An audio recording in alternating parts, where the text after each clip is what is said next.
Oh fuck, my sorry about that. My mic was turned off. We'll just start all the way from the beginning. Texas Panhandler, thank you so much for the super chat, my friend. Texas says, so does God himself eat manna or just the angels or whatever? If they're eating, does that mean that they need toilets in heaven? Why doesn't the Bible cover important stuff? 4 days, buddy. Well, to answer your question, God does kind of eat in the Bible. In Genesis 18, he shares a meal with Abraham. In Exodus 24, he shares a meal with Moses, Nadab, Abihu, and the 70 elders, including Aaron. And then you already know in the Psalms, there's the manna from heaven, which is referred to as the bread of heaven and the food of the angels. And in the latter parts of Exodus, when God demands the twice daily offerings, they're basically meal offerings. And then also in Leviticus, God refers to some of the offerings as his food. So it just seems to me that the oldest conception of Yahweh was a Yahweh that was eating, which is what you would expect, because the ancient Canaanite deity El, the precursor to Yahweh, El ate and drank up on the mountain. I mean, El was in one point in the Canaanite Baal cycle. El actually gets intoxicated, and they have a feast on the mountain as well. El and his sons and daughters and everybody else. So it's there's nothing in the ancient world. There's nothing that would preclude a deity from eating and drinking. It's kind of a modern concept that like a god has to be like immaterial and doesn't doesn't have a form or doesn't need food. But to answer your question, yeah, it's actually a kind of a problem, because if God does eat and if the angels eat as well, then what are they doing with the waste? I mean, presumably, I don't know, maybe the idea is that they'd be so efficient that that nobody would like notice. Like it just, you wouldn't need waste. But then there's other questions like what do we do? Like what do we do with those orifices and things that are no longer being used? You know what I mean? Like I don't like, there's got to be some kind of function like for those things now, right? Nevertheless, hey friends, we got somebody in queue already, so let me grab our first member and bring them in. Welcome in, KB Crusader. Are you at least 18? Yes, I am. What's up, bro? How you doing? I'm doing well. How you doing? Good, thank you. Just a real quick one for you. I was scrolling through YouTube the other day and I saw, Juju? Nah. Oh, so he made a video of you trying to say that trying to run the LPT. I was wondering The if you what? would be open to the logical problem of the Trinity. Oh, okay. You said it violates the law of identity. Yeah. Most conceptions of the Trinity would violate the law of identity, yeah, because Okay, how so? because identity, in order to be identical to something, you have to have all of the essential characteristics, and Jesus Yep. is not identical to the definition of God. Okay, how so? Because he lacks omniscience, he lacks omnipresence, and probably lacks omnipotence. But Okay. that's not really So that's something an that LPI. That's yeah. Carry on. Sorry. Carry on. the omnipotence is something that can be argued based on like your interpretation of the text. So I don't usually run that one. Yeah. Okay. So you understand that, like, we're going to distinguish between two senses when we say that he doesn't possess omniscience. But the main point that I wanted to pick up on is you said it violates, specifically in the video that I saw, you said it violates transitivity. Yeah, that's like, you need that for identity. Like if you're identical to Yeah. something else, that means the properties of that thing you would also have. So Leibniz's law, right? I have no fucking idea. So if A I and B are identical, they I share have all the to same I properties? keep reminding like the Phil bros on here. I went to school to study real stuff. No, I get that, but with all fairness, you did like state the law in the debate. So I would expect you to know the name of the law. Like if you What? name the law, I would I expect you know to the know what name it of the is. law. Why the fuck would I know Leibniz or whatever his name is? Because that's the name of the law that you cited in the debate. No, it's just the law of identity. No, Leibniz's law isn't the same as the law of identity.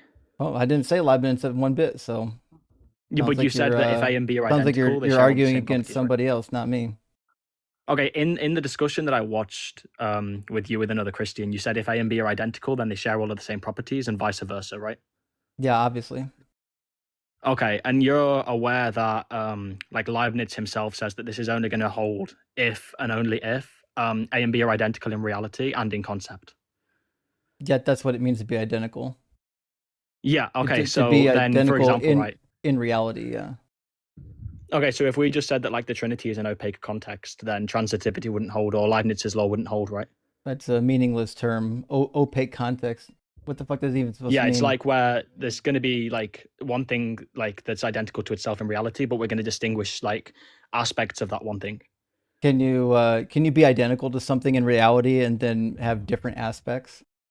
Well, the way that I would explain it is we can have one thing that we can make like two identical statements about, but substitute the term, and the truth value wouldn't hold. I can give you an example if you'd like.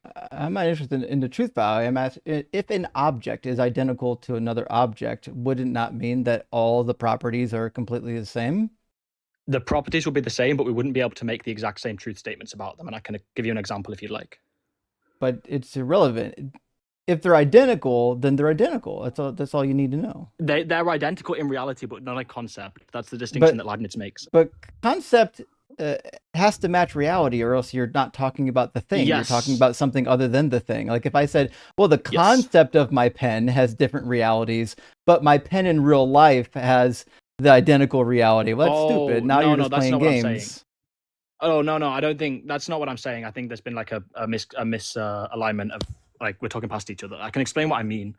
So what I'm essentially saying is, right, we could say, for example, when we discuss the Trinity, we're making certain statements about the Father, certain statements about the Son, and distinguishing between the two, right? Like we're assuming the Son is begotten, the Father is not begotten, things like this, right? I'm saying they can still be materially identical, right? But they can also be distinguished conceptually. Sorry? Materially identical just means that they index the same essence. What's the essence made of? Because your definition of essence should be the essential properties. Yeah, it should be the essential properties. I don't think that's like the definition of essence that like philosophers hold to. That's a contemporary definition. You can just look up the definition of essence. I just said it's not the definition that I'm working on. Well, then you better find a different one. I mean, I can even grant that definition though, and like my argument or your argument would still like not work. No, it would work, yeah. Because if Jesus lacks how so? Can you run the Leibniz's law argument? If Jesus lacks the properties of God, the essential properties of God, then he's not God. So if one of the essential properties of God is that God is all-knowing, Jesus is not all-knowing. Well, this is you understand this is a completely different argument to the Leibniz's law argument that you ran on the other Christian. I have no fucking idea what Leibniz's law is. I'm just telling you what I mean by identity. You used it in an argument the other day. I did not. I've never mentioned that person's name in my life. I have no idea who it is. So you said if the Father and Son share all the same properties, then they're identical, right? If they share 100% of their properties, they would be identical. That's how that works. Yeah. Okay. Pretty easy. Now, do you think that then follows that if I make a statement about the Father, I have to also make that statement of the Son? No, you would have two entities that were identical. Right, and if they're identical and they share the same properties, then you were trying to argue the other day, at least from the video that I watched, unless you were reading off of a script or something, which I'm going to be charitable and assume you weren't. In the conversation you had the other day, you were saying that would mean that everything we say of the Father, we also say of the Son, and that would mean thus reduced to one person. All the properties, yeah. Now, it depends on what you mean by identical, right? So, for example, Danny... Sharing the same properties. Danny would say if it shares 100% of the properties, it would even share location, space, temporality. It would share all those things, right? Yeah, I'm charitable enough to say it can share all the necessary properties and not say that like location, time, and things like that are necessary properties. But the problem is you would end up with two gods rather than one God if they're identical. If they do share 100% of all of their properties, even the non-essential properties, then you end up with literally just one entity with no distinction. Right. Okay. So, this is the point. Right. Okay. So this is the point you made in the debate the other day, right? So it's the second point I wanted to pick you up on, right? When you said we would just end up with one entity that we can't just make distinctions within. I wouldn't agree with that. And the reason is, right, I can still like semantically distinguish between the Father and the Son, just that I can make truth statements about the Father that I wouldn't make about the Son, as long as it's an opaque context. But that's just in your imagination, not in real life. I see the Well, problem it's that you are conceptually, we're having is I'm conceptually talking about distinguishing. in real life, not about what you can conceive. I can fucking conceive of the tooth fairy. Does it make anything about the tooth fairy like Well, that's relative completely to a truth non-analogous. value? It's meaningless, right? The fact that you can That's completely imagine a separate non-analogous. entity is not like in real life a separate entity. Yeah. So like for example, right? If so, which like how specifically, which iteration of the law do you want to run it? Do you want to say that because you also said that it would reduce to two gods a second ago? So what would the argument for that be? Well, the argument is if you have two identical beings, but they don't share time and space, then you've just got two identical entities. What's the argument that it would have to like occupy time and space?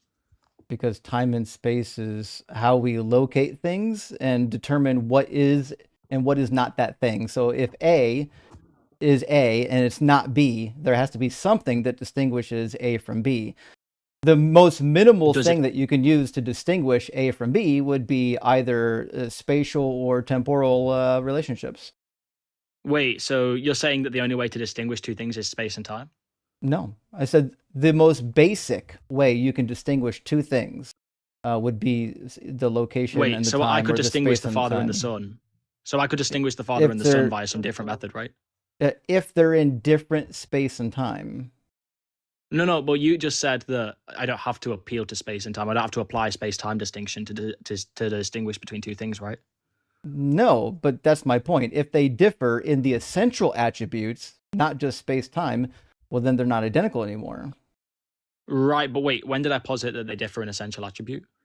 I did. They're different in essential attributes, which is part of my Oh, argument. okay. So yeah, so how so? How would that follow? I just told you he's not all knowing. Jesus is not. According to, are you going to According say to like Matthew according to 24:36 or? according to his own words and according to Luke as well. Okay, according to like, can you give me a verse or? Yeah, you already got the first one, Matthew 24:36. He doesn't know the day nor the hour. And then in Luke chapter Yeah. 3, he has to grow in Okay. wisdom. Okay, so in Matthew 24:36 specifically, right? That's like what that's what I'd be interested in picking up on with you. Where would like what would the condition be there? There's no condition. Jesus just made a statement about himself. So you'll find in the Greek there's a conditional particle. Oh, yeah. Is there? Yes, it's Sure. a me. There's a condition and a negation. So what's the conditional particle? That's not in there. Well, it quite literally is. It's a me. You can check the Greek if you That's want. not a conditional. So a me, a is a conditional particle, and me is a negative particle. A is without, yeah. But it's not Yeah. conditional. And what is me? Well, No, go a is A not me, without. That's me. No, a isn't without. A would be lacking or without, just like in like atheism A would be if. or like a chronos. No, a would be just, if. You would just be missing the thing. No, a would be if. No, A meaning like the first letter of the word would be not if, it would be without. If you have a separate Yeah, word, so the EI if you have a separate how it's word, spelled. the sepaate word for if would be in English it'd be like an E and an I, but it wouldn't be attached to the word. Yeah, so if Christ says "E me pater," what's that? Mm-hmm. What is that? You tell me. It'd say if not or if only the Father. Oh, so if not the Father, right? I mean, you could say it that way, yeah. Okay, could you say it as if without the Father? I wouldn't say it without the Father. No, I'm not asking if you would say it without the Father. I'm asking if it can be legitimately translated, if you can translate the negative particle as if without the Father. No, typically, like when you do without in Greek, you would like actually have the word with a negative particle, or you would have like without. Like they have ways of expressing. So wait, yeah, but it is a negative particle. That's the thing. They have ways of expressing that. Yeah. So could it be like legitimately translated as if without the Father? If you have Amy. So I'm asking. I don't know of a time where it is. That's not what I'm asking. I'm asking if it can. I don't think so. No, not that I'm aware of. Okay, well that's just not right. I mean, like I can show you. If you give me like 2 minutes, I can pull it up and show you. again, I said I don't think so. I don't see in the Greek text where it usually gets translated that way. There's actually a way to do that. I mean, I can pull it up and show you. So, like, for example, right, you know, like when you say if not the Father, because that's the translation you gave, Mm-hmm. what's the condition? There isn't a condition. Okay, so you just think Which the author is threw in a conditional particle there just for the giggles, just for vibes? no. The So conditional why you put a particle. conditional particle in there? There's a lot of conditional particles in like Greek rhetoric. It's not always a condition. Wait, so it's Like rhetorical? there's lots of rhetorical like if particles or if onlys. In fact, even in Hebrew, you'll find a lot of if onlys or if nots that are, essentially Okay, just so and rhetoric, idiomatic usages. yeah. So it's an idiom or I said idiomatic usage, meaning you can use a phrase. So, for example, if only, right? If only I yeah, had something. Like we yeah, understand that if only does it. We're not really saying that we're only talking about this one thing and literally nothing else. It's just an expression. Say, hey, if only I had a thing. The word only doesn't really modify the sentence. yeah. Can you like support that within the verse or? Well, that's what I'm saying. In the verse, it doesn't say. There's nothing in here about a conditional. Right, so Well, there is to quite have literally a a conditional particle in there. the conditional particle doesn't mean that there's a conditional. You need Like a some sort second of ago, with you're all gonna need fairness, some bro. sort of antecedent for the conditional to be a literal With all conditional. fairness, a second ago you said there was no conditional particle in the verse at all. The word if I wouldn't call a particle. That's the problem. Well, So it you use the word definitionally is a particle. you use the word particle, and usually a I particle mean, I is can show you from the I, lexicon that it's a particle. I'm fucking sure you can. But what I'm trying to tell you is So that why are you saying it's typically not then? I'm trying to help you understand. Like when I say particle, I'm usually referring to an attachment to a word, right? So you can Okay, have a that's standalone. You can fine. have a standalone word that is a conditional. We typically refer to that as just a word. You can have something attached to the conjugation of a word or the declination of a word, and quite often that's referred to as a particle. Yeah, That that's doesn't fine. mean I'm a bit that confused. Like, that doesn't mean that everybody is going to use that verbiage. I'm sure there are people who would refer to various standalone words as yeah, particles. well, that's fine. I was just confused as to why you said like you were sure I could show you the lexicon saying it, and then you said it still wasn't. But like, just like to clarify, your whole argument you're trying to get to, if I've been like following the conversation, is that this violates the law of identity. Could you like give the argument as to how it would follow then that the divine nature is no longer identical to itself if Christ like if Christ like has only habitual knowledge during the incarnation?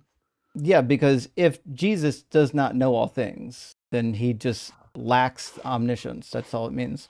How would that follow that the divine nature and human nature cease to be identical to themselves? Well, because if the human nature cancels out the divine nature, it would mean that the human nature is greater than the divine nature. Wait, And the divine nature what's the is argument? not only not greater than the divine nature, it's also temporary. Like the What's body the of argument that Jesus the is human like nature one of the cancels out the most divine nature? the body of Jesus is one of the most problematic issues for the Trinity. The hypostatic union is complete nonsense. Yeah, so you saying it's nonsense doesn't give me an argument. What's the Well, argument that the it's divine nature would no nonsense longer be because identical to itself? God can't have parts, and hypostatic union declares that Jesus has two parts. What's the referent of God here? I don't know what the fuck you mean by a referent of God, but if God So when you say can God, what are not you have indexing? What are you parts, actually then referring to? Jesus has two parts. That means he's not God. It's pretty simple. What are you referring to when you say I'm like referring God to here? his two natures, the divine nature Oh, and so you're his referring to the non-divine person of Christ. nature. The body is obviously a part. Yeah, so you're referring to the person of Christ when you refer to God? Is Yep. the body a part? Sorry? Yeah, we say Is Christ the is body composite during the hypostatic is the union. body okay? So if the body is a part, then that means Jesus is made up of parts. And I if just you said believe that we already God, affirm if you that believe that Christ is God composite during the doesn't incarnation. have parts, okay, well then he's not God Okay, how does that follow? because God doesn't have parts. So what's going to set the That's truth conditions for Christ to being God? That's just standard nonsense that you guys say, not Okay, me. Like in yeah, my that's in my fine. What's going to set worldview, the truth God having conditions? parts is absolutely like a dumb thing to Yeah, say. that's only going to Like, follow. theists second. for like the majority of history would never say something stupid like God doesn't have parts.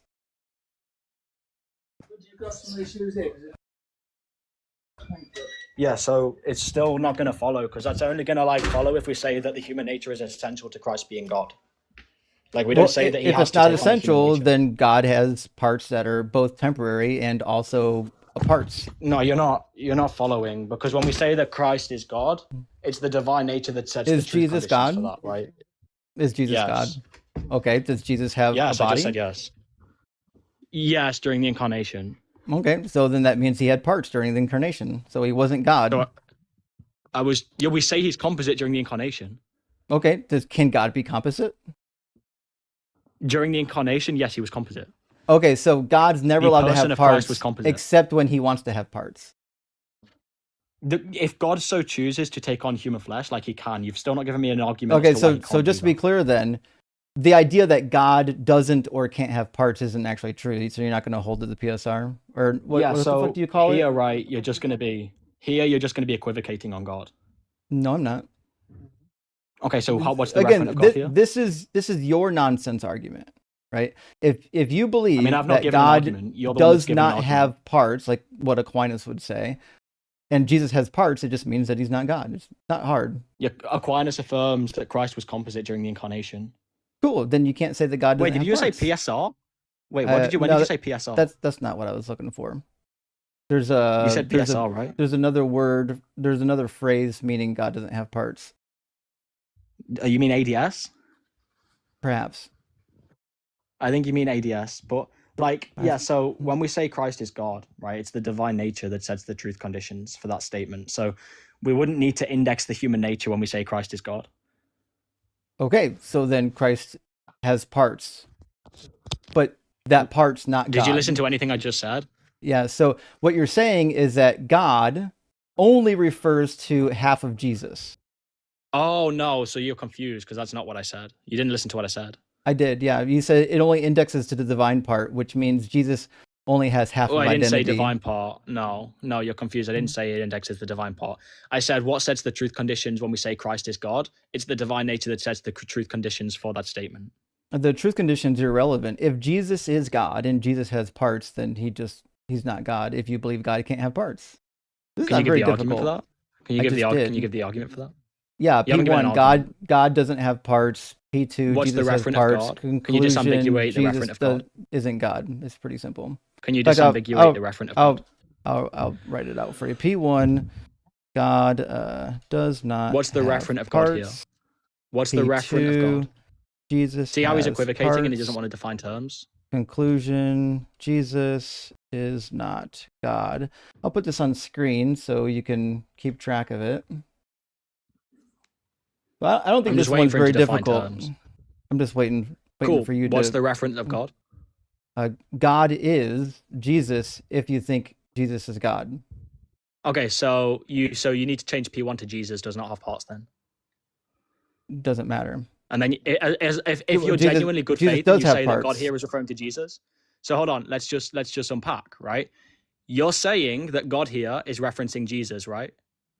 So therefore your syllogism should still follow if you change God for Jesus here. Jesus is going to be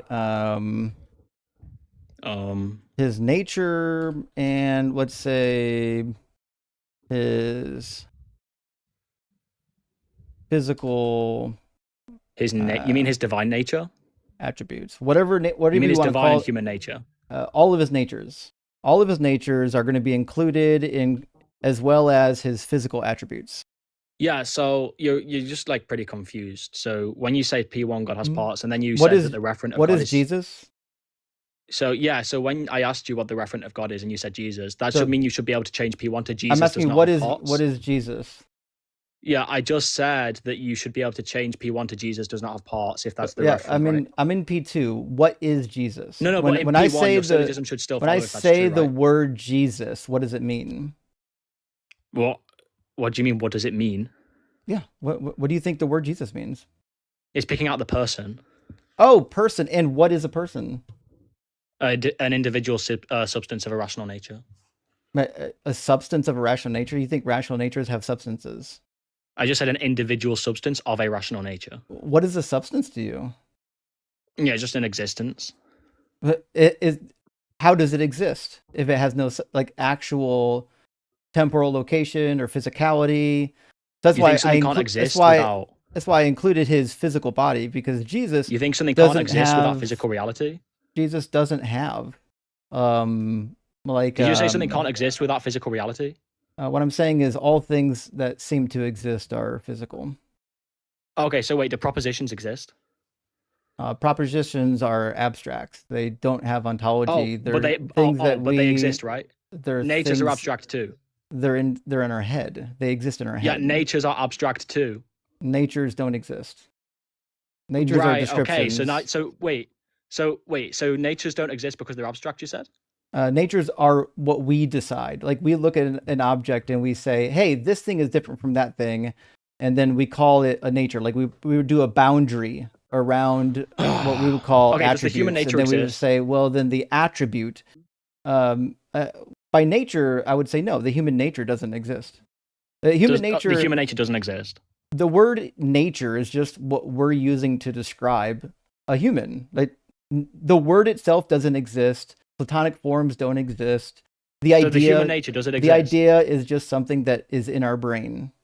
So the human nature doesn't exist. Nature itself does not have existence. Nature itself how is do you define describing nature? Things that are different, right? So wait, how do you define nature? This pop can is different from this pen, and then we can describe the differences. Those differences is what we would call the nature of each object. But nature itself doesn't have existence. So the differences are the nature? So the differences are the nature? No, the nature itself doesn't exist. The differences exist. No, but you just said the differences are what we would call the nature. Yeah, we use the word nature. It's a word that we make up, but nature itself, the idea, doesn't have its own existence. Okay, and how did you define nature? I just told you the essential qualities. Wait, do essential qualities exist? Essential qualities are what we define. Now, the qualities themselves, for example, like the atoms that make up this aluminum What do you mean can, what we define? Those atoms do exist. Like the atoms. So nature is just subjective, or nature? Yeah, nature is subjective. Like we get to define where the boundaries are of an object. Wait, so human nature is just subjective? Human nature is the boundary marker. Like we have decided. We have decided as a rational species what is a human. For example, if you go back in history, like in evolution, there's a really huge gray. There's a really huge gray area, right? Between like what do we consider a human and what was like a proto-human. Yeah, I think you're confused between nature and essence. Well, give me the difference. Because you define them the same. Mm-hmm. Yeah. So you think nature is like coextensive with essence? Or it's the same as essence? An object's nature refers to its properties. No, but you said that you give the same definition as nature as you did for essence, right? Yeah, I'm using them interchangeably. So you think nature and essence are interchangeable? In modern English, like typically, yeah. So if you just if you look modern English, just look up the definition, it refers to the intrinsic character. Yeah, nature is the principle by which a thing acts. That's the definition of nature. Actually, the definition here says it refers to the intrinsic character, essential properties, or the fundamental constitution. Yeah, so where's this definition coming from? Because I'm not just going to grant a colloquial definition.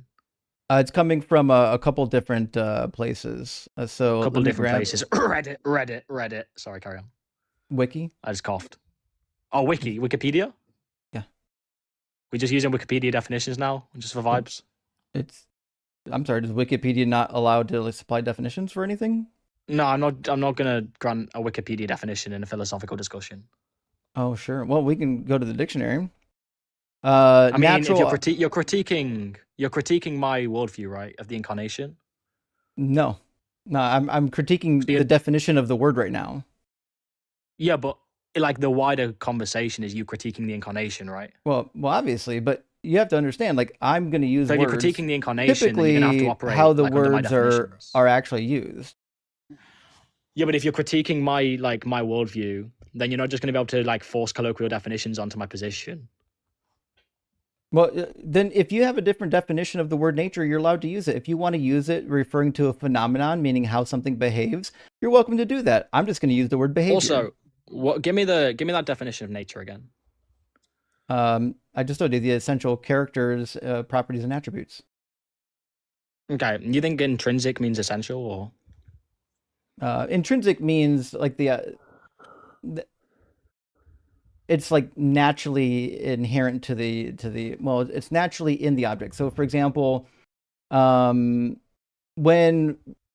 I worked on machines all my life, right? So I design explosion-proof machines. When you have a circuit that doesn't have the ability to create a spark, it's usually referred to as intrinsically safe. It just means that it doesn't possess the capability of doing something, or it does possess the capability of doing something.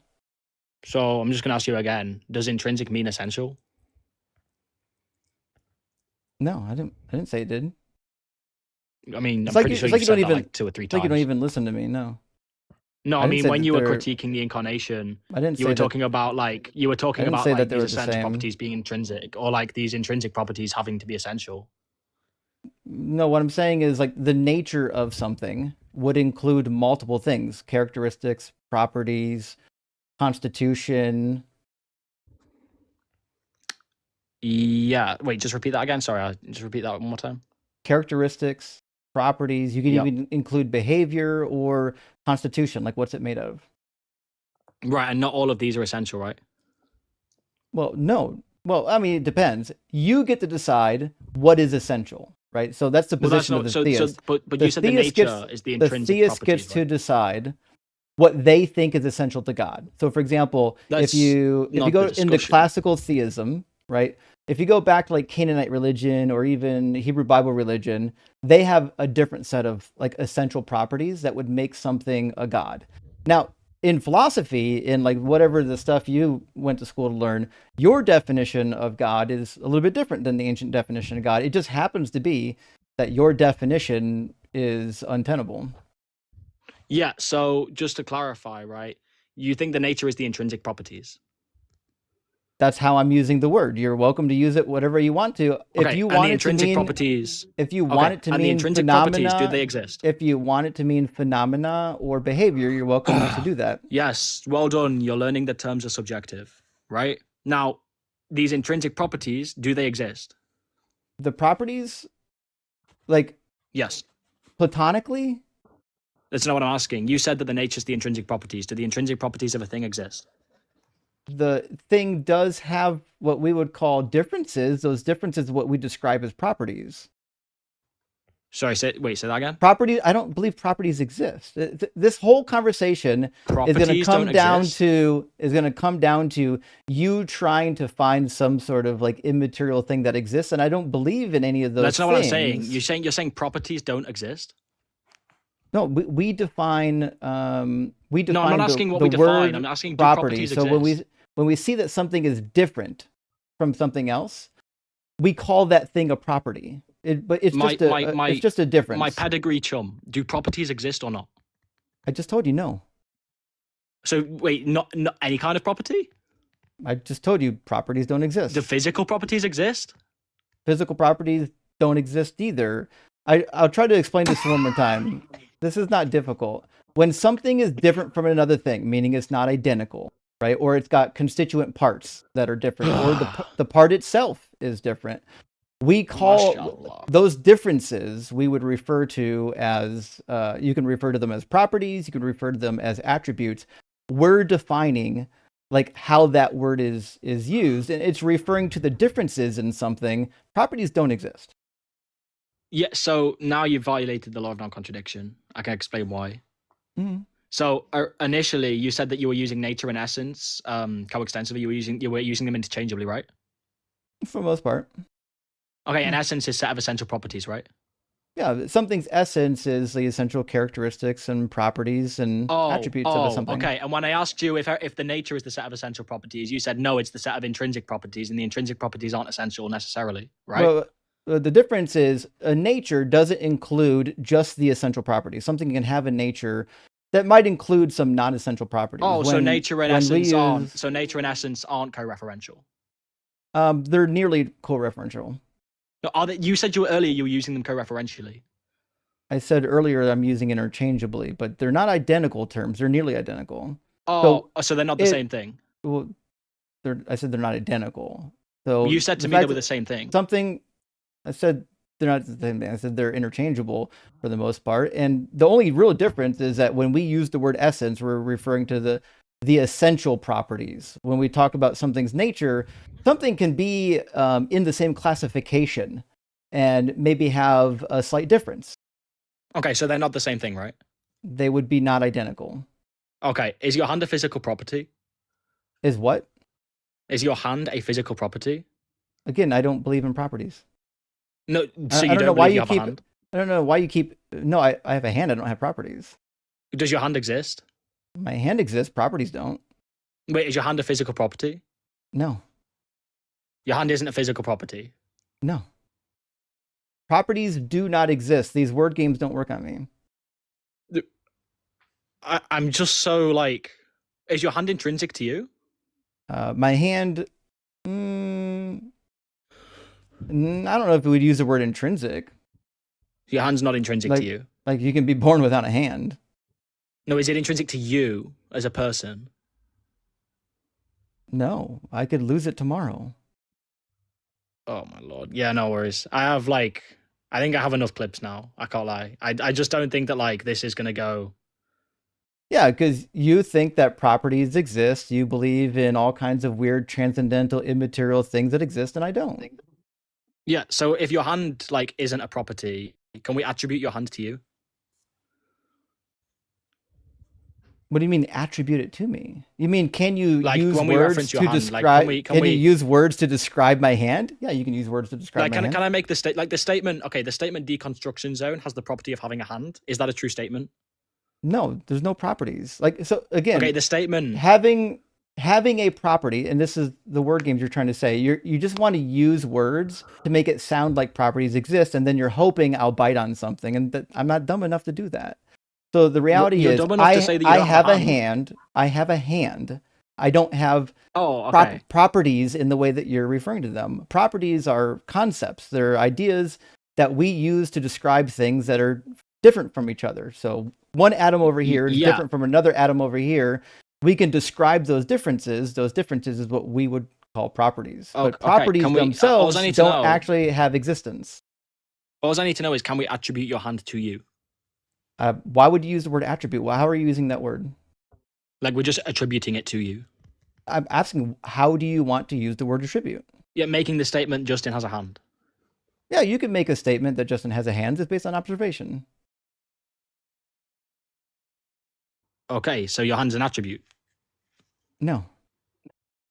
Well, we can attribute your hand to you, right? The problem that you just did is you tried to make a verb into a noun, right? You said attribute, which is a verb. And then you said, oh, actually, because I can use this verb, I'm going to convert it into a noun and try to make it into a thing. Yes, we attribute attributes to things. This is the dumb bait and switch. Yes, when we say something has an attribute. yes, this is why well like normal people who take the time to listen to what you're saying think that you're silly. Well done. When we say that something has an as it attribute, turns we are out, attributing that thing to something. You can't just say, hey, this thing, I can attribute something to this. Like I can attribute this can. And that would be an attribute. Or that would be making the statement that thing is an attribute of the thing. Attribute brown to this can. But by attribute, all I'm saying is I can define in this can that it has what we would call a brown reflection. That's it. Yeah, but that doesn't mean that attributes or properties exist. You can't then say, oh, this has an attribute as if the attribute itself, like the idea, exists. The attribute, okay, the way we're using words is to describe differences in objects. That's it. Yeah, so if we attribute something to something, right? Like if I attribute the color brown to the can, right? Brown is an attribute. That's how attributes work. Well, it's a description, and you're about to use the word attribute as though it has existence, and it doesn't. Yeah, so it's an attribute. So attributes, they don't exist. I just don't think that I don't see like what you're saying here. I know you're very confused because like you bought into I can't lie, bro. a philosophical word where you think that properties exist. I've never met someone that says their hand isn't a property of them. In fact, there's actually a name for this in philosophy, if I remember correctly, for people who don't think that properties exist. Yeah, you're a nominalist. Yeah, nominalism. Like it's Yeah, in fact, nominalists say that if I properties remember exist. if I remember correctly, I think there was a survey in 2020 of philosophers. I'm curious to know what the survey brought up for Yeah, whether or not properties nominalists exist. still say that their hands are a property of themselves. Well, yeah, hands exist. Oh, so wait, is your hand a property of yourself? Again, properties don't exist. The way you're using properties What you is just going to said be. properties. I just the properties don't exist. The way Wait. you're using properties wrong. So okay, how do you use property? Property is just describing a difference between one object and another. Wait, So, say that again. for example, Describing the difference a between one property object. a property is describing an object in a particular way. So, for example, if you've got a piece of steel, you can describe the individual atoms in that steel, and you can call it a property. Steel has these atoms. These atoms are different than the atoms in aluminum, so we'll call this properties. But properties, again, Okay, don't and the have description existence. They're descriptions. Do they just the description?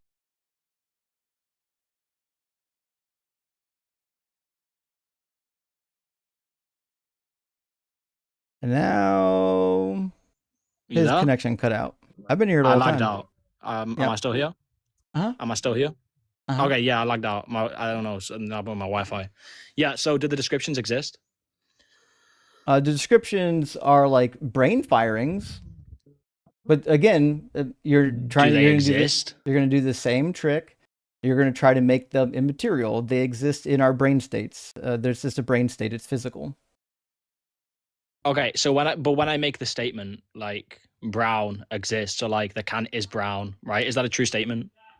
The can would be brown, and by brown we refer to how light is being absorbed through different wavelengths. It's a phenomenon. It's not a thing that has an Right. individual ontology. Okay, does your hand have individual ontology? My hand does in fact exist. Does it have individual ontology? Do you see it? I mean, you don't. You said it's not a property. It's right here. It's a hand. Does it have physical properties? It has physical differences between things that are not hands. Yeah, GG's, bro. GG's. Halas, I bro. know You win. he's gonna cry all day win, bro. about not believing in properties. So like the hand, like isn't It's, can we it's, can't like it's predicate always the hand to you, it's right? always just a word smuggling game. That's all you guys have I know, is word you won, bro. smuggling. I know, bro. Halas. Wait, can we predicate the hand to you? What do you mean by predicate? You're just you're now Like, you're switching the word attribute to predicate as though it's gonna fix it. I mean, it's the same thing. So then you're gonna Like, get I'm the happy same to answer. say it's the same thing. Sounds like you're gonna get the same answer. So we can't predicate your hand to you Depends how you're gonna use predicate. as attribute. I'm using predicate and attribute interchangeably. Can we predicate your hand to you? Okay, then you're gonna get the same answer with attribute, Which was? which was you can attribute and you can predicate, but predications and attributions don't have ontology. Okay, wait. So you can predicate your hand to you, right? It's a verb. It's an action. Wait, Yes, no, I can predicate take. is a verb and a I noun. No, can predicate's a take. verb and a noun. I can take actions. Yeah. No, predicate is a verb and a noun. I can take actions. So when we predicate something to you, that thing is a predicate of you. You do realize that, right? But a predicate and predication don't get to be the same identical thing. You can't say I'm predicating No, they something are. If we and predicate now something to you, it's a predicate. and now of you. predicates have ontology. That's not how that works.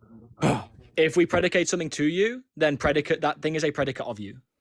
Not in the way you're using the word predicate. No, that's not what I'm saying. If we predicate something to you, and we're using predicate here as interchangeable with attribute, if we predicate something to you, like you've said we can, that thing is a predicate of you, yes? Again, predicate meaning an idea that like there's a property here that we can concept? pinpoint. You mean an idea? You mean a concept? Concepts are in your brain. They're physical. So when you say an idea, right, are you using idea as like concept or?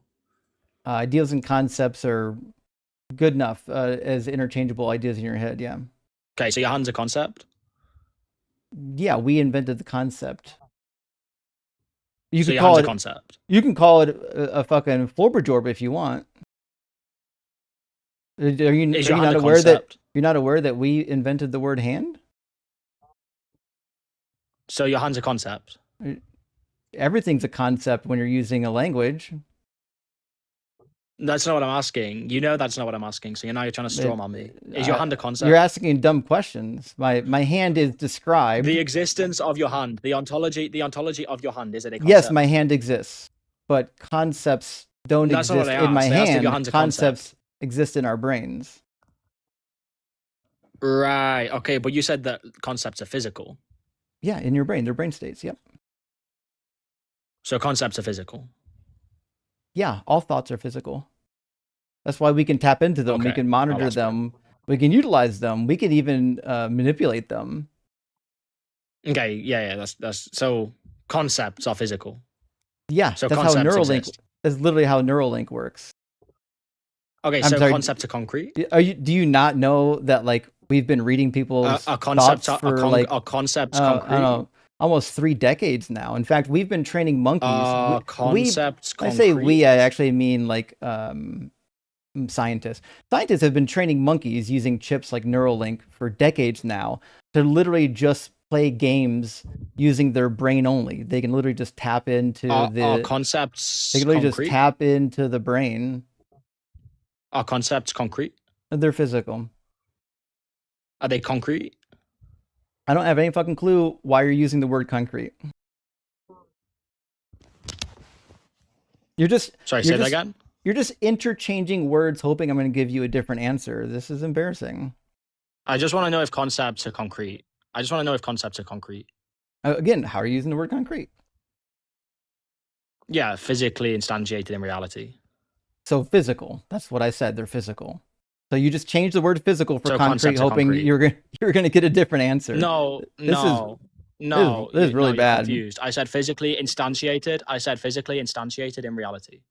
Yeah. Do you think we're in reality or no? Yeah. So concepts are concrete. Sure. Yeah. So we're in reality, and they are physical. Okay. Which means the word is the same. Concrete and physical are interchangeable here. Okay, so concepts are concrete. All right, Westboro. All right, GG's. I appreciate your time. That's just a scientific consensus. Position now. I mean, you can take it up with the scientific consensus on a philosophical issue. The scientific consensus on a philosophical issue. It's not just a philosophical issue; it's a biological issue. I'm sorry. Did you not think that concepts are concrete? Did you not think that the brain is a biological issue? In reality. That's rough. The brain, whether or not the brain and what happens in the brain are absolutely biological.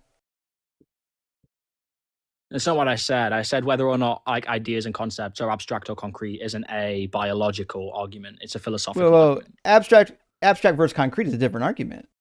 Now you're using the word abstract and concrete, you're using the word concrete differently. You just said the concept. So concrete and abstract. If you're using those as concrete. If you're using concrete to mean physical, yes, they're concrete. But now you've just messed it up because you said concrete or abstract. Well, now that's a different sense of the word concrete. Now you're using concrete as though it's like unchangeable or it's immovable. Whereas that's not what I said. No, you're confused. I said concrete is physically instantiated in reality. Yeah, that's physical. We would call that physical. It's so physically instantiated in reality, yes? That's called physical, yeah, Yeah, so concepts are physically instantiated in reality. Nice, I appreciate that. Yeah. Okay, cool. No worries, I appreciate it. God bless, bro. I'll pray for you. I'll think for you. These people, all they have is word smuggling games. It's embarrassing. Well, and I know there's Phil Bros crying right now in the comments because he couldn't defend the idea that properties exist. He couldn't defend the idea that transcendentals exist, which is where he was going next. He couldn't defend the idea that there's immaterial things that exist because there's no good argument for it, which is why my understanding is most philosophers don't agree with that. In fact, I think nominalism is still the preferred position according to the survey. In fact, I've got the survey right here. says properties, non-existent, classes, transcendent universals, immanent universals, or tropes. Let's see what it says. 11% lean towards classes. 20% said they accept or leaned towards universals or immanent universals.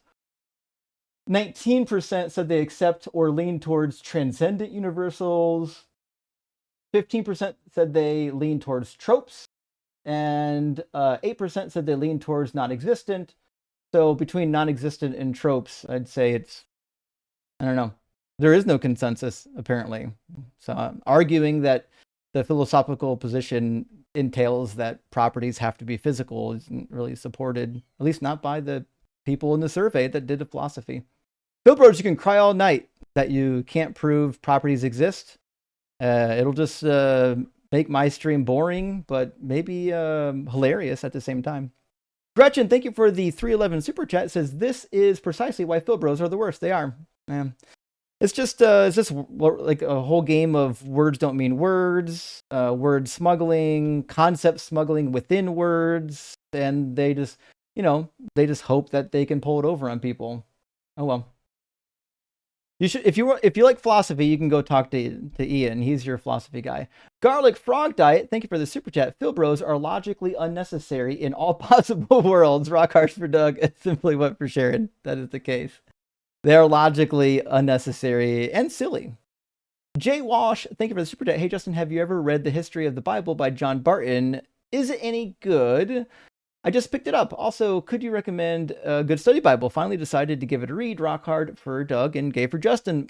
Walsh, I absolutely can, my friend. Well, I haven't read the book by John Barton, so I can't tell you much about that. But on that, there's a lot of books written on it. You can, if it was me, I would pick up a book on textual criticism of the Old Testament and the New Testament. For the Old Testament, I prefer Emmanuel Tove, and for the New Testament, I don't know who I'd pick just now. There's a lot of good people out there, but nevertheless, that's where I would go. You just get like a survey of the Old Testament. They'll usually cover that kind of stuff. And then same with the New Testament. The other thing is study Bible. Right now, the preferred academic study Bible is still the Oxford New Annotated Study Bible. It is notes done by just scholars. They're usually not apologetic. They're just, this is what scholars believe. They're done by teams of biblical scholars that know way more about Greek than this Philbro over here, which is why all the translations say what I said. It says, neither the angels in heaven nor the Son, but only the Father. Because they know more about Greek than Philbro over here. I'm going to trust every guy with a PhD who already translated this. Again, whether you went to school to learn Greek or Hebrew, you're probably not in a position to go around correcting most Bible translations. I've had years of Hebrew, and I don't go around correcting the Hebrew translation unless it's obvious that they're doing apologetics, and usually it's pretty obvious. But again, the people who do these translations, at least these modern translations, they've got like a decade of training in these particular languages. So you're not going to just undo it with a year of Greek or a year of Hebrew. Randy Wilson, thank you so much for the 20 Deconstruction Zone gifted memberships. I really appreciate that, friend. That is huge. Big W. Good to see you, Randy. And also for the super chat, buddy. I often wish I could ask these guys to pray for the headache that they give me. Of course, that prayer wouldn't work, so I'll just take Excedrin. Excedrin will probably do a little something for you. That might be the case. And Piranha Kill, thank you for the $10 super chat. My tithes to the stone have been repaid tenfold. Well, thank you. My goody sapphire tarantula. Oh, I didn't know that was a type of tarantula. Did his part. And my sun tiger tarantula laid an egg sac. Hell yeah. Low end value 2K worth of spiderlings. More if raised up. Rock hard for Doug. I had no fucking idea that spiders were netting big bucks. Damn, that's pretty wild. Well, congrats. And Gretchen again says, fuck KB Cruiser. I think that's what most people are thinking. I'd rather hear talk about Arwen, Cam, and how her house burned down and she lost everything. Maybe post her GoFundMe. Link, Philbro Timer. I should have did a Philbro Timer, actually. But we weren't really doing an official argument. He pretended like he wanted to question me about the Trinity, and then it turned into him not understanding, how normal people use words. But yes, for those who don't know, our friend Cam in the deconstruction community has had a house fire, and my understanding is like everything's gone. My understanding is they were renting. It wasn't, and they didn't own the house, and because not everybody has renter's insurance, and because of that fact, everything was lost, all of it. There is a GoFundMe page. I'm going to put it up here real quick, and then let me also link it. I'm going to go to the description of the live stream on YouTube, and I'll link it in the description of the live. Actually, I'll put it up in the comments. That's a little bit easier. Give me a second. I'm going to post it in the comments, and then I'm going to pin. Oh, it's too long. I need to get the share link. Hold on. 1 second. Get the short link. I'm going to pin this in the comments for the live stream. Oops, wrong button. So that people can easily access the link. Give me 1 second. All right, and then pin message, dope. And then let me do it on the vertical live stream as well. So the reality is, I don't know if anyone's ever lost stuff in a house fire. It's a shit show. And the reality is, like sometimes you can save a couple things. You might be able to save your laptop. You might be able to, to save some of your valuables. My understanding is they lost literally everything. It's really bad. So I'm going to show you the GoFundMe page real quick, and I've now pinned the link in the comments on YouTube, so you can grab that. The GoFundMe page is here. Let me link it up so we can show everybody, and I'll give you the overview real quick.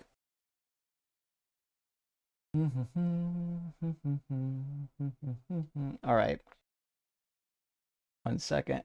Okay, so the text is hard to read. The link is in the description, but I'm a single mother, and just hours ago, our lives changed forever. My neighbor's unit caught on fire, and in the cats, we barely managed to get out. Our cat, before our own home, was engulfed in flames. The only home my child has ever known is gone, along with all of our belongings and the sense of safety we once had. We are heartbroken, but grateful that we made it out safely together. Now we are facing a daunting task of rebuilding our lives from scratch. So anyone who's had to do that, had to rebuild their lives once even, much less twice, knows how incredibly difficult this is going to be, to just be able to rebuild from nothing, from absolute nothing. So if you have anything to help Cam and her family with, please visit the GoFundMe link in the comments. It'd be super appreciated. The Greater Fool Band, thank you for the super chat. He wants so badly to sound smart. That is the key, right? What they want to do is sound smart while smuggling in concepts that you don't catch. Like they're trying to, like I said, turn verbs into nouns. Like if I could, let's say, if I could run, right? Now running the process exists on its own as a noun. No, that's not the case. There's no such thing as run, which has its own ontology. It's a description of a behavior. That's all. And T Pineapple says he was asking you about the concrete so he could clip you contradicting yourself. He doesn't care that you specified brain states. Also, my girl keeps asking, where Burb? Well, the Burbs are in the next room over. We have a slightly different training method right now that we're employing. We're being a little more hands-off with them right now so that they can get acclimated to being with us. And then not like, cause we have been taking them out of the cage and like walking around with them, but we want to make sure that they don't think every time they come out of the cage, we're just going to grab them and put them on our shoulders or something. We want to help them to feel like this is like a home, this kind of their place. And so here in a couple of weeks, we'll probably get back to more like one-on-one, two-on-one types of training. Arrogant Malachite Infant, thank you for the super chat. Topic idea for July 4th. Christianity is un-American. I would love to do that. 1 Kings 18 violates First Amendment. True. Deuteronomy 22 violates Sixth Amendment. Leviticus violates 13th, etc. Also, see Article 6, Clause 3. True. I would love to do this, actually. This would be really good. I got 2 super chats. Shell, thank you so much for your donation. I appreciate that. And last one, also from Shell. Learning so much from you. Thank you for everything. P.S. What's your secret to the patience you have? I think the secret is probably experience, like doing it a lot. And you hear the same arguments over and over again. So like when you hear it, like you don't get as annoyed because like, oh yeah, I've already heard this nonsense before. Like, but if it's the first time you're hearing it, it could be annoying. You're like, what the fuck are you talking about? Why are you being so weird, right? But yeah, it's when you heard it 100 times, no one really cares anymore. All right, let me grab our next guest. So it looks like our next guest is going to be Matthias. And then after that, we have a guest literally named Theist Guest. So we'll find out. Last time somebody came in named Theist Guest, it was a troll though. So we're starting off on probably the wrong foot. But welcome in, Matt. Are you at least 18? Yeah, I'm 25. How are you doing? I'm doing good. Do you believe in God? I do. Okay, and which God? I believe in the God of the Bible. I would like to talk about the syllogism that you had typed out. Do you have anything to add that the last guy didn't add? Yeah, that's kind of why I want to talk about the syllogism. Sure, I'll put it on.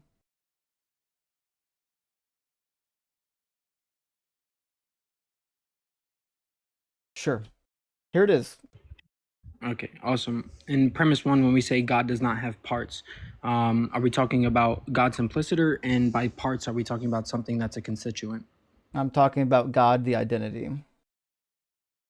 God, the identity. And what does identity pick out? Identity is everything that makes something that thing.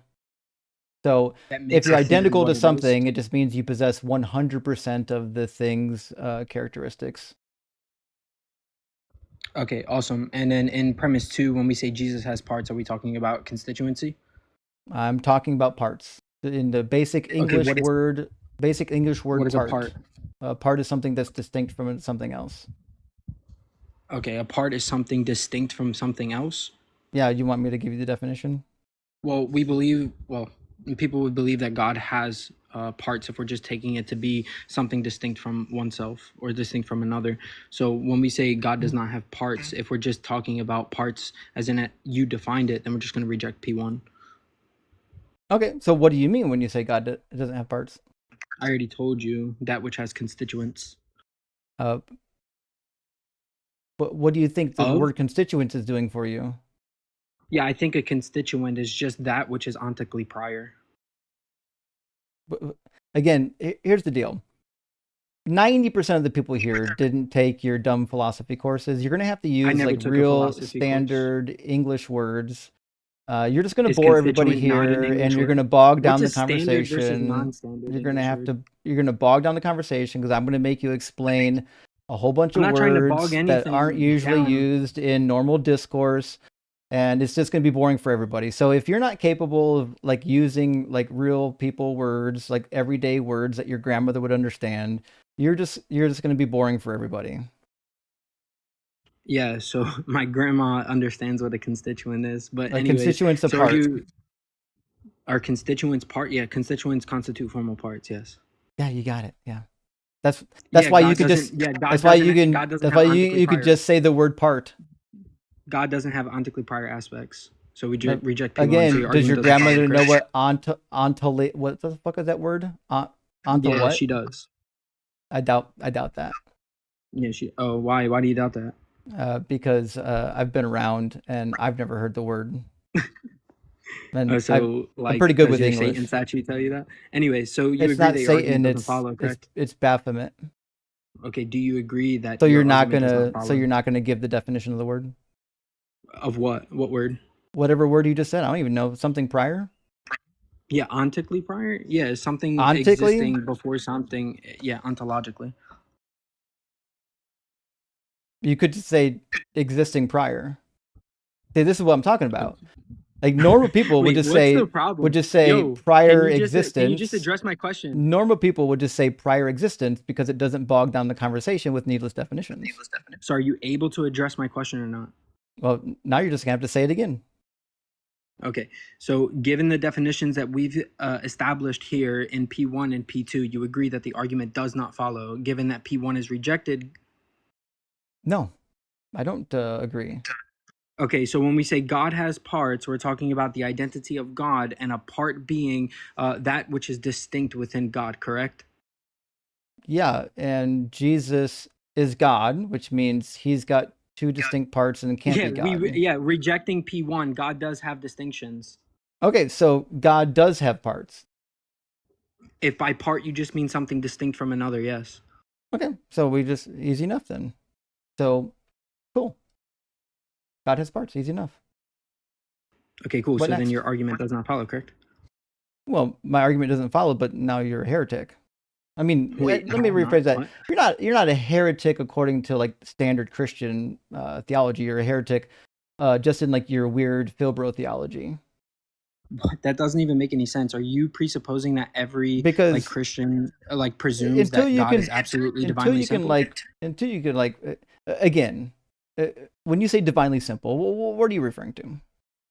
Yeah, I just take divinely simple to be without parts, and by part, I'm just taking that to be something ontically prior. So, given But that we've established God's in the God's not argument, God's when it not says temporal, God so that has doesn't parts, even that doesn't when we even say doesn't when even we say apply. God does not have You're parts, using and then we temporal notions, establish premise and your two, God's not temporal yo, why are you cutting me off?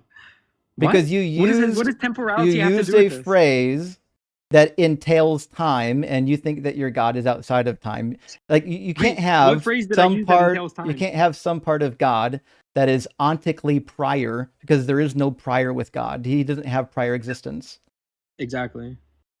So then your critique of my argument I just doesn't want to work. hear you admit that the argument does not follow, given the My definitions we argument established. does follow because you're trying to rename like or reuse the word parts ineffectively No, by I'm not. saying that God exists within time because part of God existed before another part of God. Yeah, so again, that's just a presumption that the word parts is being taken equivocally. Or sorry, Again, univocally. you have to give me a real definition of part that doesn't contradict your like the theology. I just did. You did not. It contradicts the theology. No Wait, part of what's the God contradict? can What's no the part of wait, hold on. God You can said be there's a contradiction. ontologically prior to another part of God. Yeah, I don't wait, I don't believe God has parts if we're talking about something that's a constituent. If we're just Okay, talking about something distinct, yeah, if we're does just talking does about does just God allow me to have finish, please. That does would God be have amazing. parts? You let the last guest finish every sentence that he had to say. I think it's because you were getting absolutely slapped around by him. But seemingly No, it's the it's case you keep cutting me because off. So just allow me to finish. he was actually engaging with what I was saying for the most part. Is this what atheism produces? This is what like philosophy produces, people who can't use words normally and haven't read their Bible. Wait, hold on. What do you mean use words normally? What do you think that means? It means using words that are like in the common vernacular. Okay, is that presupposing that there is a consensus on how words are being used? It's statistics. That's it. Statistics? Okay, appeal to Yeah, consensus fallacy, but okay. Anyways, you can listen, determine what is listen. in the common God does not vernacular have. using statistics. In fact, Google keeps track of it, and so does most of the dictionaries. Okay, so premise one is rejected, so the argument doesn't follow, correct? No, it follows. You have to give me a real rejection. You can't just Okay, say that part okay, I of got God you. is ontologically prior because God can't have parts that are ontologically prior. So you Okay, have to I give got me you. I a got you. So different premise definition one of states parts. that. I got you. I got you. So premise one states that God does not have parts. And when we say that God does not have parts, we just mean that the identity of God does not consist of anything that is ontologically prior to the existence itself. Premise All right. two states that So Jesus does have parts. The parts that are so constituted here would be anything that is ontologically prior. so what's Jesus your having definition of parts has part? nothing to do with his identity, as God here is being equivocated. Thus, the So conclusion is what's your not produced by definition the of part? premises, and it doesn't follow. So what's your definition of part? Yeah, that which is a constituent. You're making it worse. Constituent means part. Oh my God, no, it doesn't. Well, Yo, is this it guy good? is. You can just look up the definition of constituent. Okay, constituent and part are not synonymous. I reject it. Mm-hmm. Why are you treating language as if it's like objective? Let's see. In the Is dictionary, language mind independent to you, Justin? it's a member of a constituency, which would be a part. A member is a part or an element. In fact, it Wait, a could part is a mean part? Wait, you just in the told me a tautology. dictionary, Say something it could informative mean here. an essential part. That's in the dictionary. That's definition number 2. It also says in the third definition, a structural unit. Units are parts. Right, in a constructural unit. So a constructural unit would be that which is put together, correct? So then your definition of part is that which is a part. If you're using constituent. No, that's what you just said. You just said a part is a part. That's Nice just tautology. Now, can we address what was said, actually? No, I just said your definition doesn't work because you said a part is something that's constituent, but a constituent means it has parts. Yeah, you just said That's what just how is a words part. work. A part is that which is a part is that which has constituency constituting to the whole of a thing. There is no Yeah. constituency So within then- God, as there is nothing about him that is So ontologically prior then to my him. definition So then of part premise is one is still so then my rejected, definition and of Jesus part having parts is then my equivocated. definition You of lost. part then my definition of part still stands. Okay, so if we take your definition of If your definition of part okay, you're is muted. identical to my definition of part, that means my argument still stands. You can change to the word constituent, and it doesn't change the argument, right? If God has different constituents, then what that means is God has different parts. This changing the God word doesn't have constituency. changing the word doesn't fix the problem. Okay, awesome. So the two terms, part and constituent, are not synonymous terms. So I'm what's not the taking them difference? to be synonymous. I just told you the difference. No one is listening to. First of all, I don't think you did. Also, no one's listening when you Okay. talk while I talk. What? What are you talking about? Are you When serious right now? you You talk just said while I you talk, agree most with me. people aren't going to be able to hear you, which is why I didn't hear you. Okay. We've established already that when talking about premise one and denoting God, we're taking that which is the identity of the thing. And when we say does not have parts, we're saying that does not have that which does not have constituency. Okay. We're not saying Right. parts. Yeah. If you're So, just taking part, how if does you're that just differ taking from part to mine? be, if you're just taking part to be something that's less than the whole, then there's no problem with saying that God has parts, which is why I defined constituency as that which is ontically prior to the thing itself. Then Given you that God has still no have- ontically prior constituency, Then you have then no he does definition not of parts yet. constitute. He does not have any So constitution of the a problem formal that part. you're having is that your definition of part is still the same as mine, and God does have parts. If Jesus is God and he has a body, that body is a part. Okay, oh my God, that body which we're referring to is not proper to divinity. So when we're talking about parts ontologically, is it proper to proper to Jesus? God, we're talking about that which has constituency. Is it proper You're to not tracking. Jesus though? You're not tracking the conversation. Is it proper to Jesus? Is it proper to Jesus? Yeah, does he have a body? Yeah, it's proper to Jesus Okay, as he does God have a instantiates human body? nature. Wait, no, God does not have a body. Well, then Jesus ain't God. It's really simple. Oh my God, This- that's this an is like- equivocation on the term this God. is like- You're just this is really equivocating. This is just simple. equivocation fallacy. You No, lost. You it's not suck. You equivocation genuinely fallacy. suck at this. You're It just is an crying. equivocation You're fallacy. just crying because you want to misuse words, and I won't. Wait, misuse words? How are words misused? You're acting as if they're mind independent. No, because Jesus is what? What is Jesus? Yeah, you cut out. I didn't hear what you said. You cut out. What is Jesus? What do you mean, what is Jesus? Jesus is a What- person. When divine I person. use the word Jesus, what does Jesus mean? When you use the word Jesus, what does Jesus mean? Presumably you're just picking out the person. Which is what? When you say Jesus, what does that mean? What do you mean, which what is what? makes up Jesus? You're making the argument. Define your own terms. Oh, it's easy. I already have it up here. His natures and his physical attributes. It's on the board. Were you not reading? Okay, that which is physical is not proper to being divine ontologically. What the heck are you talking about? I'm talking about Jesus. Jesus is made up of natures and physical attributes. Jesus is made up of natures? What the heck? Yeah, he's the hypostatic union. Okay. I'm sorry, maybe you forgot to read that part. The hypostatic union says that he's got when we two say Jesus natures, has- a when we say divine Jesus nature has and a parts- human nature, which okay. means he's actually got two natures. He's 100% divine and he's 100% human, which means he's 200%, which is crazy. Okay, when we're talking about Jesus having parts, are we talking about that which is proper to the ontological identity of God? Yes or no?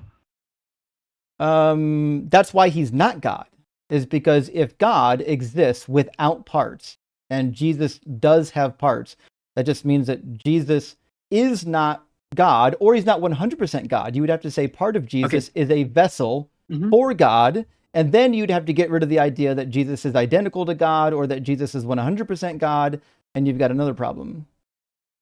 So the manner by which Jesus exists with parts is not the same as the manner by which God does not exist with parts. Well, then he's So not given that we've God. established that you're both equivocating on the word God in the premise one and in the conclusion, and that you're equivocating on the word part in both premise one I and didn't premise equivocate two, anything. I think we have substantially proven that you don't know what You've the hell you're basically talking just about. said nuh-uh. You haven't done any by work. rejecting You haven't done premise. any Nice. work That was nice. in Nice demonstrating rhetoric. the equivocation just yet. So You should borrow your rhetoric from Ian because if he's better than you Jesus at it. includes his natures and his physical attributes, then that just means Jesus himself either is contradictory to your definition of God, or Jesus has parts, or there is part of what we call Jesus that is not divine. It's literally just a temporary vessel, but that would create problems because in the book of Wait, who says that the humanity of Corinthians, Jesus is divine? What are you on about? because in the book of Corinthians, Jesus does get a body, a divine body, which means Jesus Wait, no, has he doesn't. What are you talking about? Jesus has an No wonder attribute that changes. No wonder you left Christianity. Well, You don't know what I'll the just- hell it is you're saying. I'll read it for you since you haven't read the Bible. I'm used to like the a new philosophy glorified body people isn't not some actually divine, reading the isn't some Bible. divine prerogative. I'm sorry. Does Jesus have a body right now or not? New divine. Does Jesus have a body right now or not? Jesus has a Jesus has a non-physical body. So when we're referring Oh, so he's got a non-physical body. What do we call like spiritual bodies? Yeah, they're material bodies, not physical. What the heck? Spiritual. What do we call spiritual bodies? Yeah. What? What do you? I just answered you. Does Jesus have a divine body or not?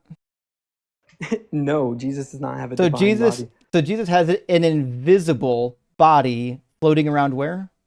Where is it? Does it take up space? Wait, what if I just took it to be omnipresent? So what's the difference between Jesus's current body and God's body? God doesn't have a body. I just told you that. Well, I'm asking you, what's the difference? What's the difference between God's lack of body? What's the difference between God's lack of body and Jesus's actual body? What's the difference? Yeah, Jesus having a body is only proper to that which is constituted after the resurrection, given that he is given a new and glorified body, Didn't which answer my is question. not proper to the ontological Still identity doesn't answer of my God. question.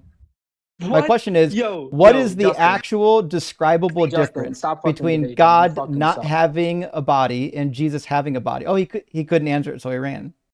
See, when you describe Jesus' body as completely immaterial, it's identical to non-existence, right? If God's body is non-existent, then Jesus' body has to be different from that. There must be some difference between a non-existent body and Jesus' body.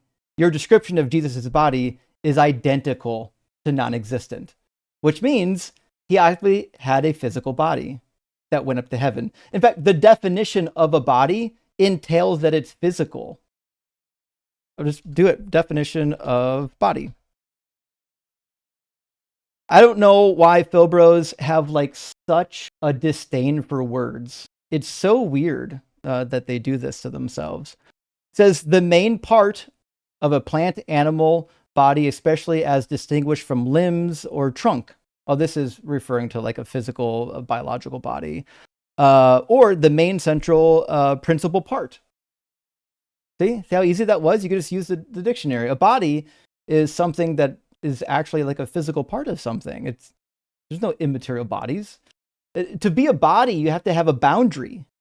You have to be able to distinguish one thing from another. If you can't distinguish one thing from another, then it doesn't have a body. This is how words work.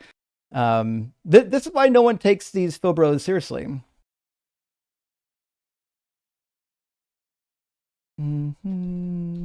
Let's see, I'm just right.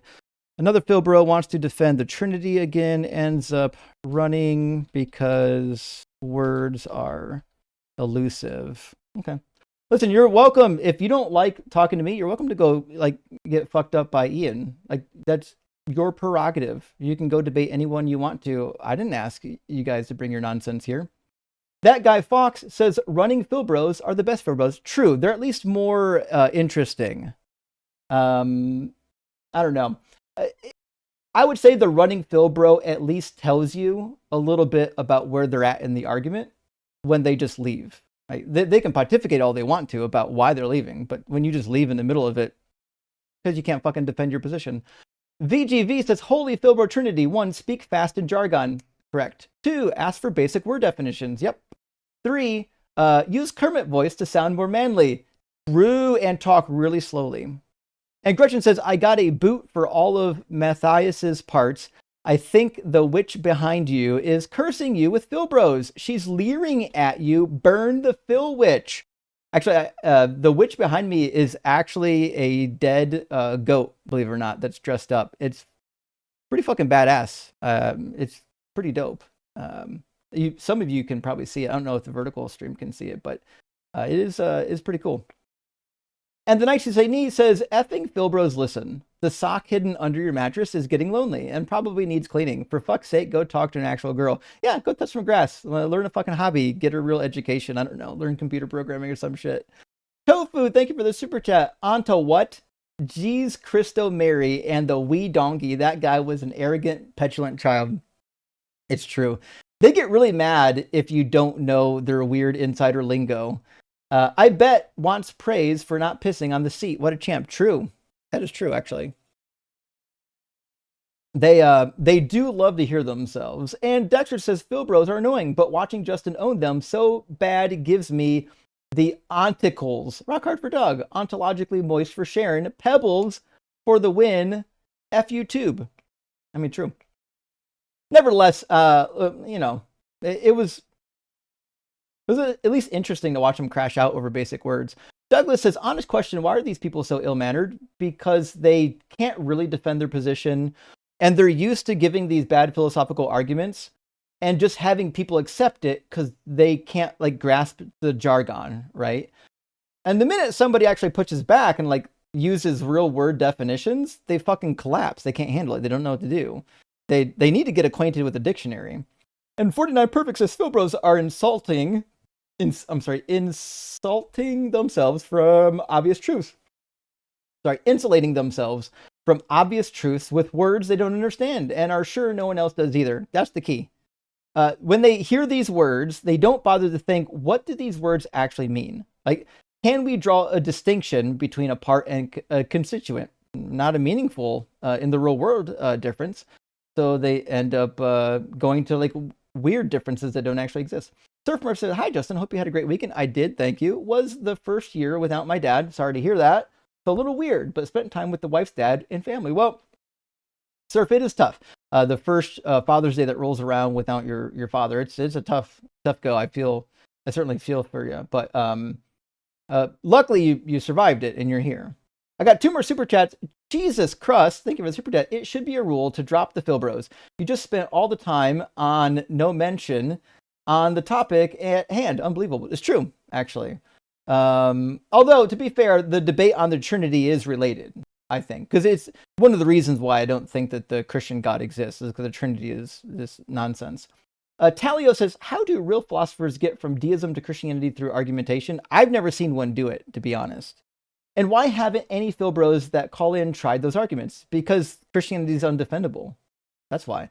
Listen, Philbros know that you cannot defend Christianity using philosophy. It just doesn't work. Because then you have to engage in the Bible, you have to engage in history, and none of that is going to lead to a sound argument for Christianity. So this is what it is. All right, let me grab Theist Guest, and we'll get our next conversation. Welcome in, Theist. Are you at least 18? Hello. I'm Christian. Sure. And are you at least 18? Yeah. So I have an argument, but can I complain about your comment section in the live chat? No. Why not? I just want to. Because you're here to talk to me, not the comments. Yeah, it was just really demonic. They were saying about cats. Well, I guess you want to talk to the chat. Guess what? You're back with the chat there, buddy. All right, let's get the next one. It looks like uncircumcising. And then we'll get Sean after uncircumcising. Hey, Welcome man, in. what's up? Welcome in, uncircumcising, or at least 18. I am, yes. I took a look at your chat. There's a lot of Christians really pissed off at you. So, Oh, that tends to we're happen. we're talking Are about your God you is imaginary. are you at least 18? I am, yes. All right, and do you believe in God? Yep. Cool. Any particular one? I think I believe in the depiction that all churches have like portrayed long hair, Middle Eastern, you know? So you're a Christian. Yeah. Why wouldn't you just say Christian? Because there are many like agnostic Christians. There are like, weird there's all Are you an types of agnostic Christian? I am fully Christian. Like But you just should have just said Christian. yes. Didn't Jesus say, if you're ashamed of me before men, I'll be ashamed of you before the Father? You just got to get that stuff out, buddy. All right, so you've got Christianity as your belief. You're at least 18. What do you think is a good reason to believe in the Christian God? I think I have many points to answer that question. I think definitely projection hypothesis, because I believe that for atheists to claim that they have the right answer would completely destroy themselves. And also hyperactive agency detection. Basically, your psychology is only your opinion.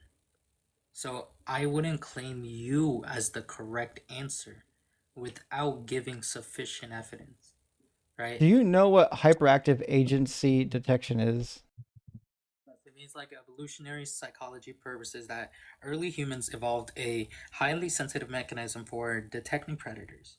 And Yeah. this survival trait Okay. leads humans to, yeah, And how is this related to God? because we've always looked at Jesus as a predator and not a saint. I don't care if he's a predator or a saint. I just need an argument for God. Okay. I mean, if And if so, if Jesus is a predator, that's fine. I'm more concerned about whether or not he's God. Now, to be fair, I think there are some instances where he is kind of a predator, but I don't think that's necessarily the best argument for why he's not God. I think there are better arguments than that. okay. What do you believe that God's will is in, like, what about God's will that is a problem for you to, sympathize with? He's not real. It has nothing to do with sympathy. Hmm. Okay.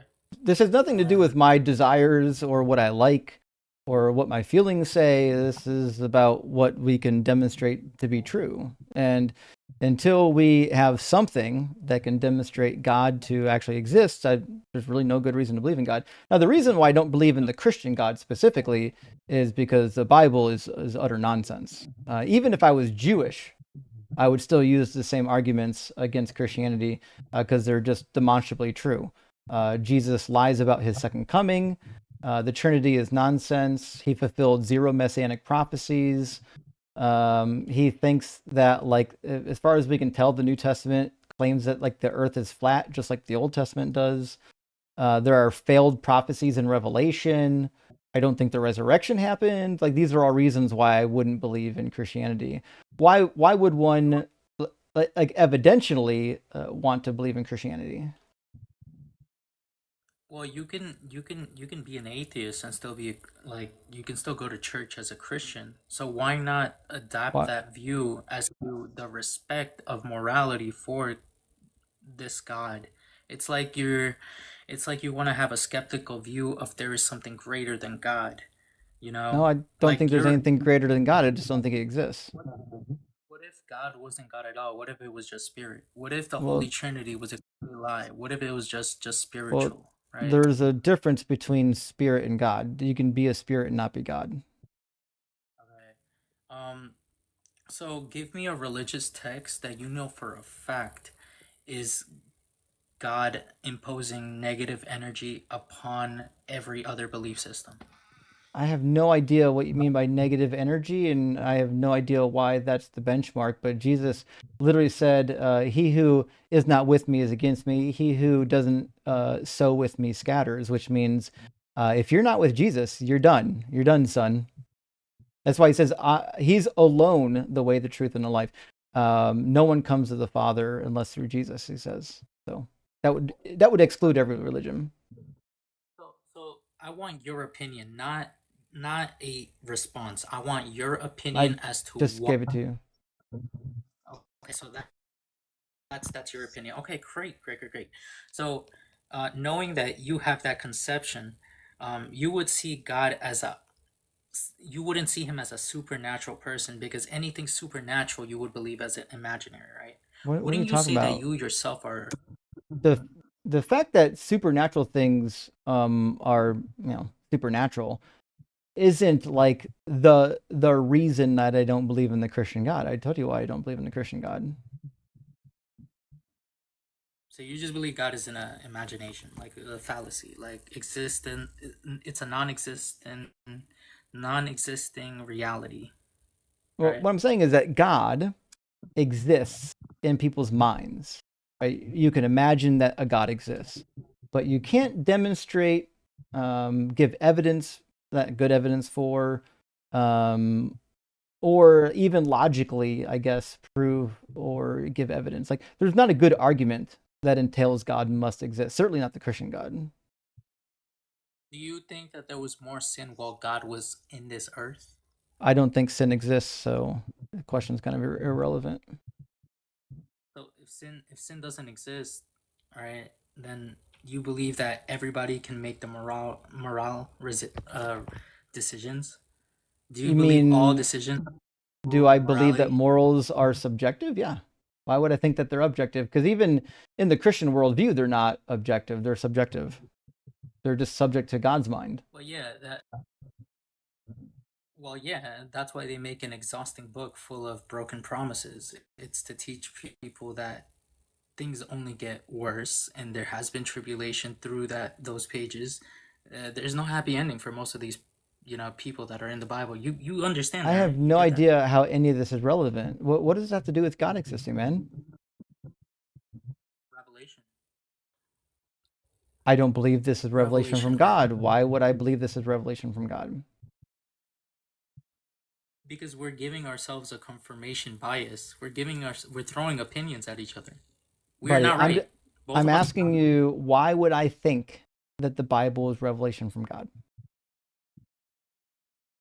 Because we're giving something that we have no idea, a hypothesis, So right? what?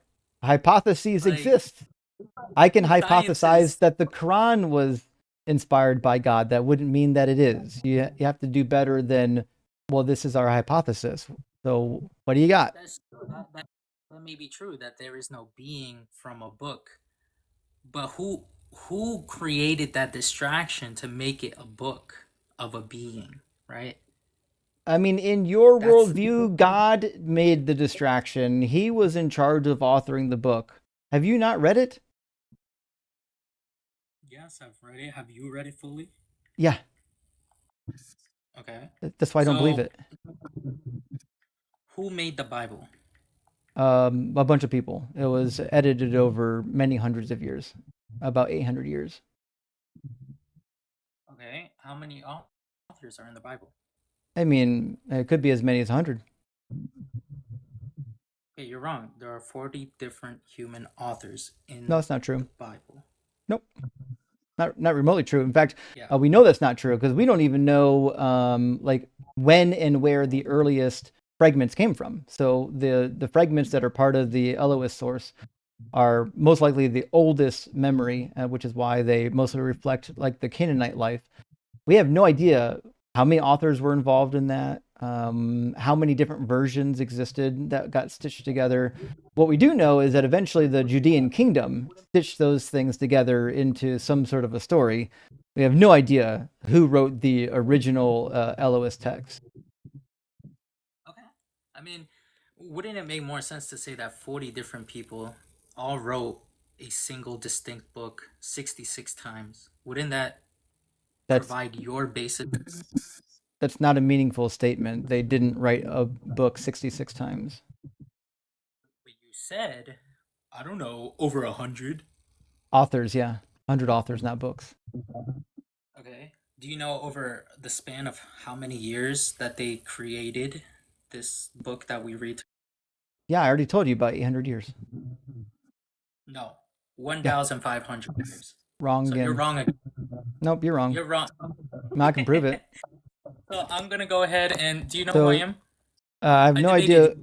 I have no idea who you are, but I can explain to you why you're wrong if you've got, I don't know, about 30 seconds.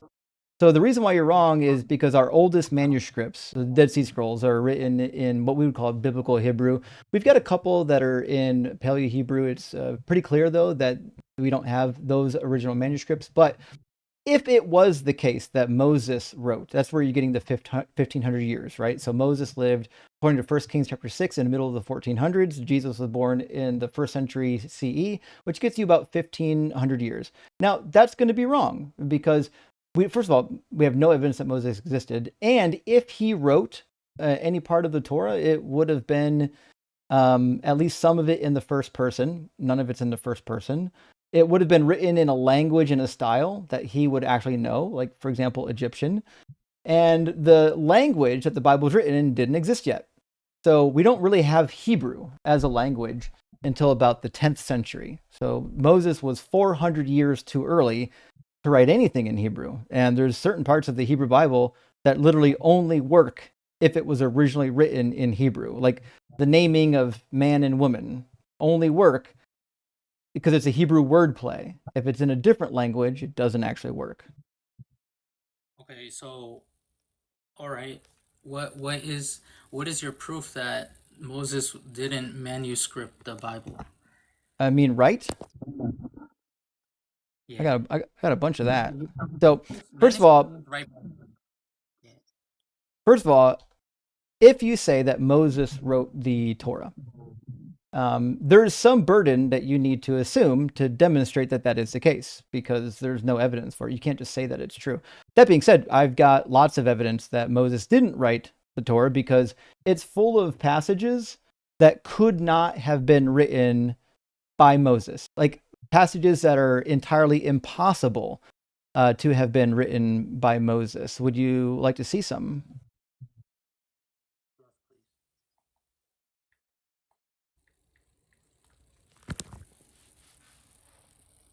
Hello? Yeah, I said yes, please. Cool. All right, here's a couple. Let me grab 1 second. I got the wrong window. Let me load up the right window here. All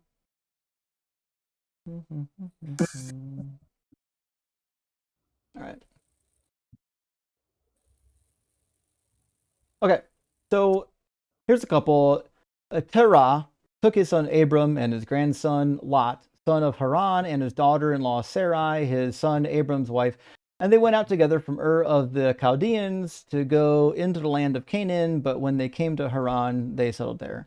So the problem with this sentence is that the term Chaldeans did not exist in Moses' time period, not even close. Really? Yeah. Why? Because it's a word that was Why didn't they invented exist? in a language he didn't even know. So you don't believe that indigenous Aramaic ethnic religious groups existed around ancient Mesopotamia? No, I say this word So how would didn't exist. how okay, if that word didn't exist, it's probably because there was no characterization, no?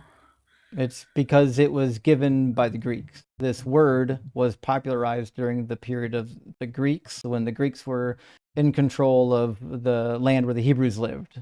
This is not the word they would have used. Moses would have no idea that this word ever existed. He's off by many hundreds of years. So you think Moses incorrectly manuscripted? Well. So if Moses, all right. So why are you blaming Moses then if he didn't write anything? I'm not What blaming would make Moses what would for anything. I don't think Moses existed. And these are some of the reasons why they didn't exist. For example, Genesis 13:7, strife arose between herders of Abram's livestock and herders of Lot's livestock. At the time, the Canaanites and the Perizzites lived in land. That's not true. I mean, it is true that they lived in the land, but it's not true that We can't Moses replace wrote. that. It's not true that Moses wrote that, because at the time Moses would have wrote that.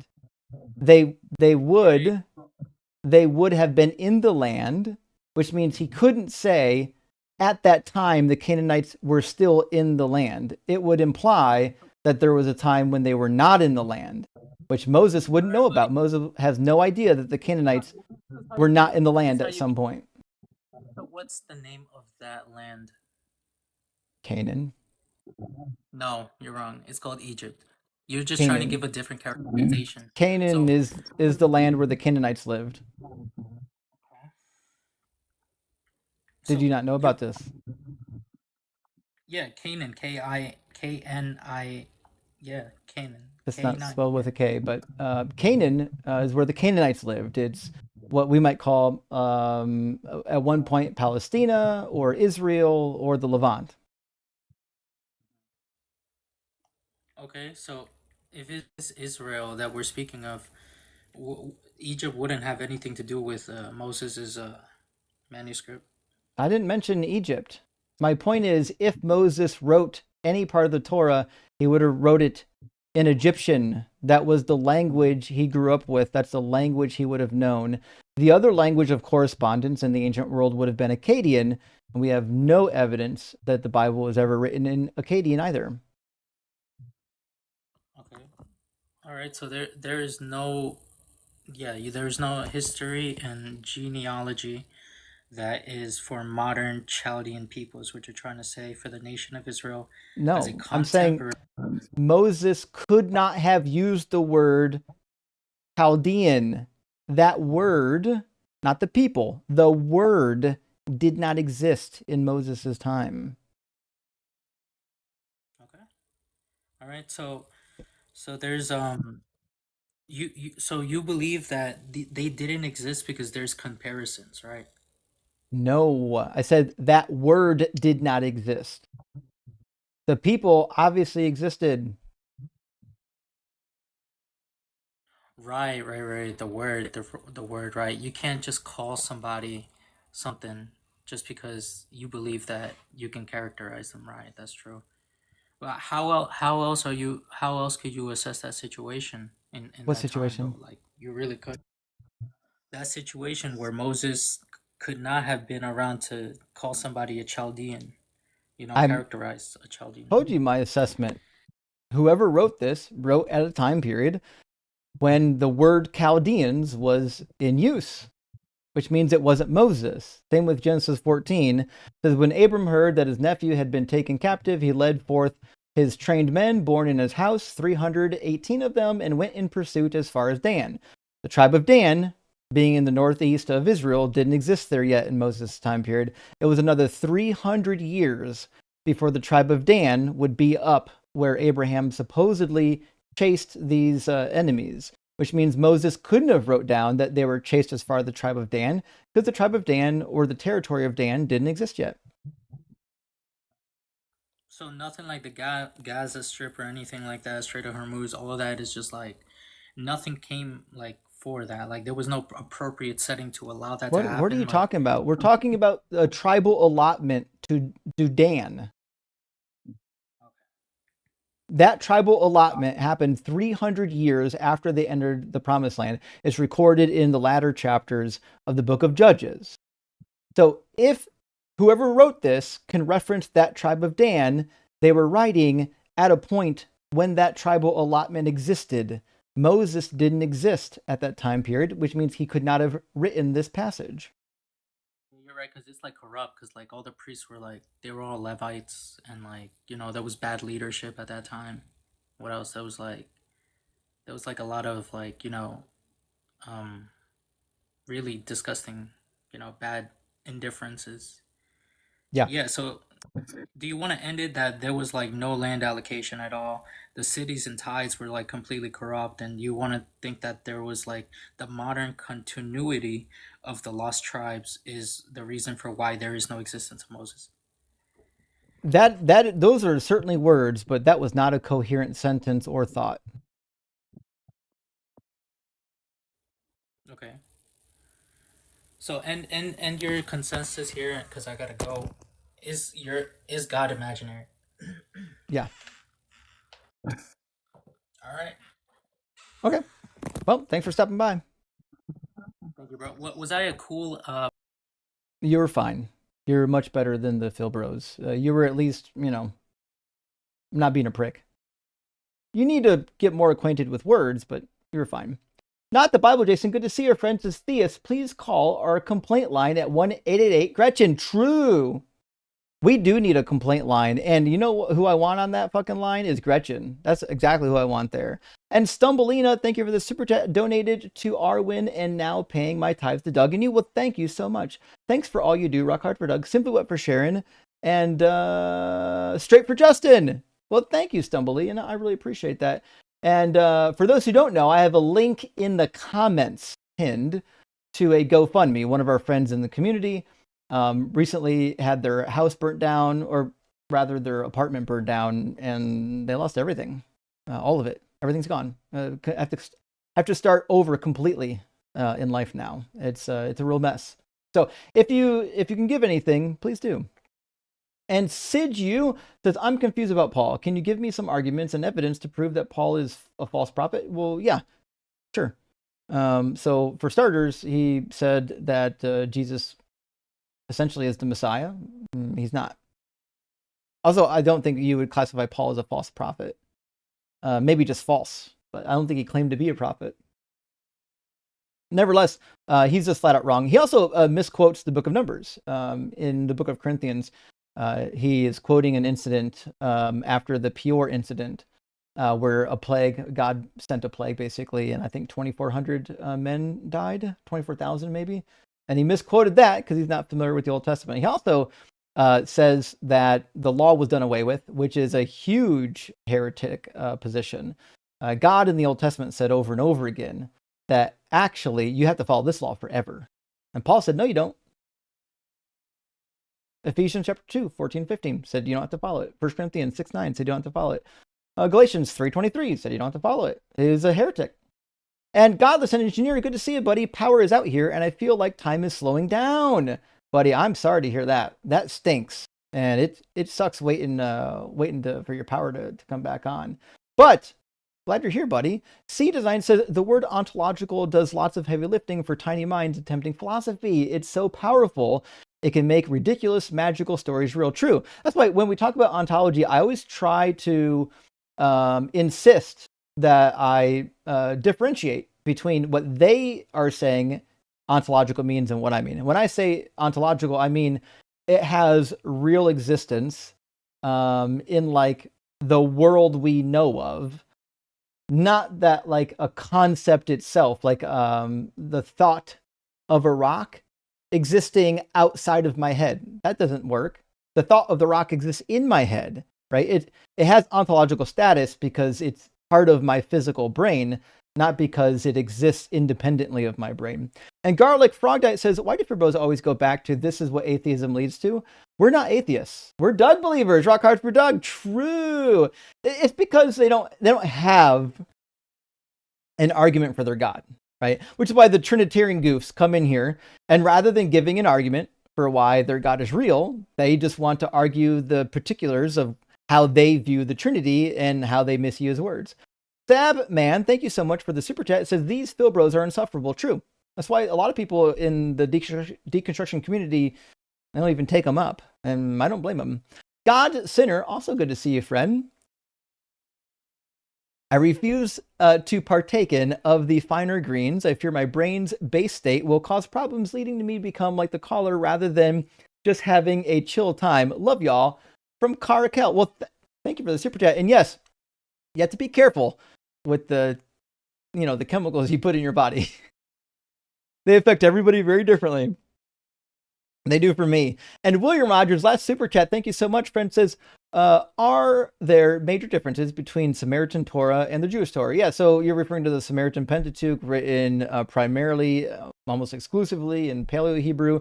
There are some differences, like the references to where God's holy mountain is, like Mount Gerizim versus Mount Zion. You'll find some stuff like that in there. There are more differences, but I think that's the biggest one. Also, you'll find the negative comments in the Torah that seem to reflect on the Northern Kingdom. Like the subliminal bad messages about the Northern Kingdom seem to be absent mostly from the Samaritan Pentateuch, because it was maintained by the people of the North, obviously. All right, let's get in Sean. Sean was next in line. Sean's not on TikTok. Sean's calling in from YouTube queue. So let's get the video up. How you doing, Sean? Are you at least 18? I am. Awesome. And do you believe in God? I do. Cool. And just I guess I don't know. Sorry, go ahead. Which God do you believe in? I'm Christian. Cool. Okay. What were you gonna say? Yeah, I was gonna say, just a disclosure, I'm terrible at philosophy, and I'm Oh. not nearly as eloquent as your previous callers, so you might have to bear with me a little Well, bit. Philosophy in this space is But stupid. These people aren't doing real philosophy. They're doing word gymnastics, so don't worry about it. I don't talk philosophy nonsense unless they come on my live stream already doing it. I'm much more happy talking about real world stuff. all right, so yeah, I'm just calling about your prompt. It just on face level, it feels weird. Like your Okay. God is imaginary. Sure. It's like a weird claim to make. Sure. So I guess, like, I don't know. Explain to me like I'm 5. Why do you feel like this is a good claim? Oh, easy. So the reason why it's a good claim is because you can imagine the God existing, just like you can imagine the tooth fairy, but there's no good reason to believe that the thing does actually exist. And all of the attempts to do so basically fail. And the arguments in favor of that God not existing are actually very promising, and I think count as very weighty evidence, especially if you're weighing in the Bible as part of that evidence. Okay. So it doesn't feel at all self-contradicting to you, How would it be self-contradicting? or self-defeating, I guess would be the better way to word that. Why would it be self-defeating? Well, so when you say imaginary, what do you mean? I just told you it exists in your brain state only. It doesn't exist outside of your imagination. Okay. Okay. So, and yeah, that all right. So I'm gonna try to not jumble up my words too bad. Oh, we lost you for a second. Hold on. Your hold your up. Sorry, my connection dropped out for a second. You're back now.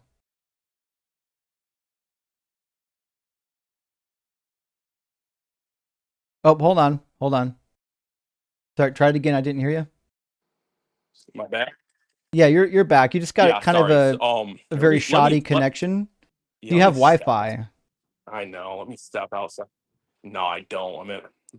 I'm on the clock right now, actually. But all right. So so you're basing that completely on your perception of reality, which feels weird to me because you're saying that, well, God doesn't exist in reality, but that's strictly based on your perception of reality. So it feels self-defeating. I'm not saying that God doesn't exist in my reality. I'm saying in the reality that we share, God doesn't exist.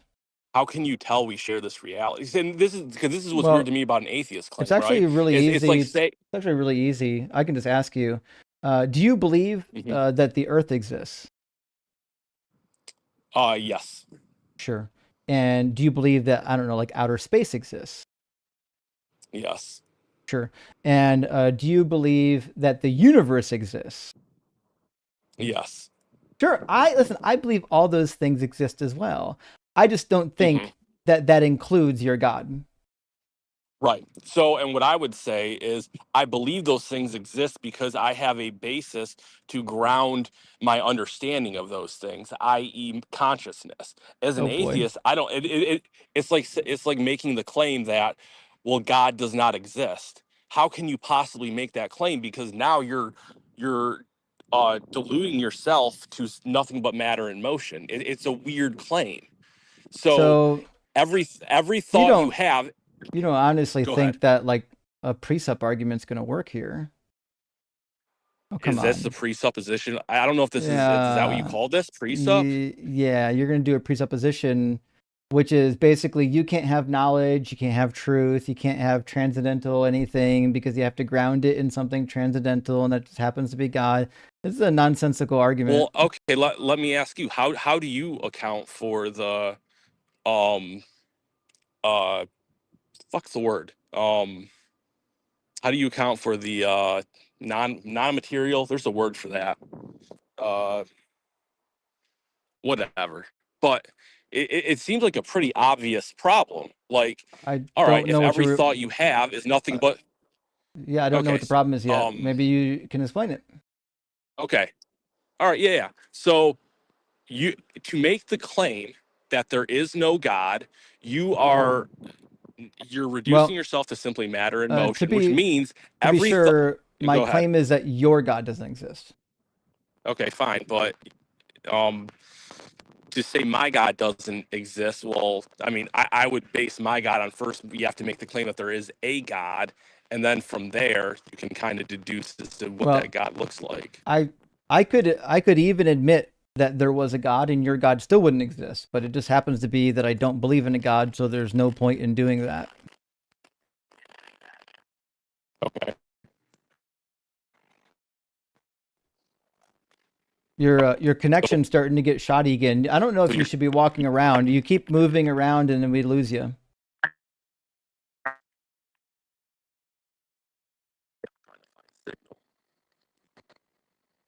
Maybe maybe turn off your video and stop moving around, and you'll have just enough bandwidth for your audio to come through clean.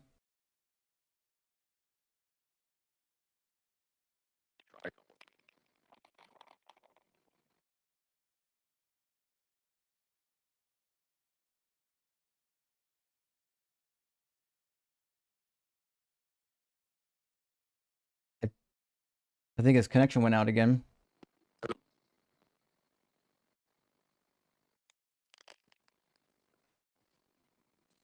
I turned it off for you. We'll see if this works.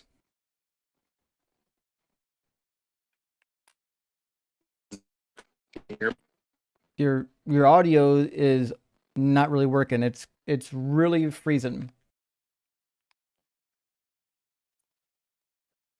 all right, let me try something real quick. All right, is that better? It's a little bit better, All right. Yeah, sorry about that. but it was better. Now it's breaking up again. But you got to find some Wi-Fi. You're probably on your phone right now using really bad reception. It's not working. You got to get some Wi-Fi. Okay. All right, sounds good. Try again All right. later. All right. Sorry, I don't think we needed anyone wasting time with precept nonsense anyways. That seemed like a complete waste of everybody's time.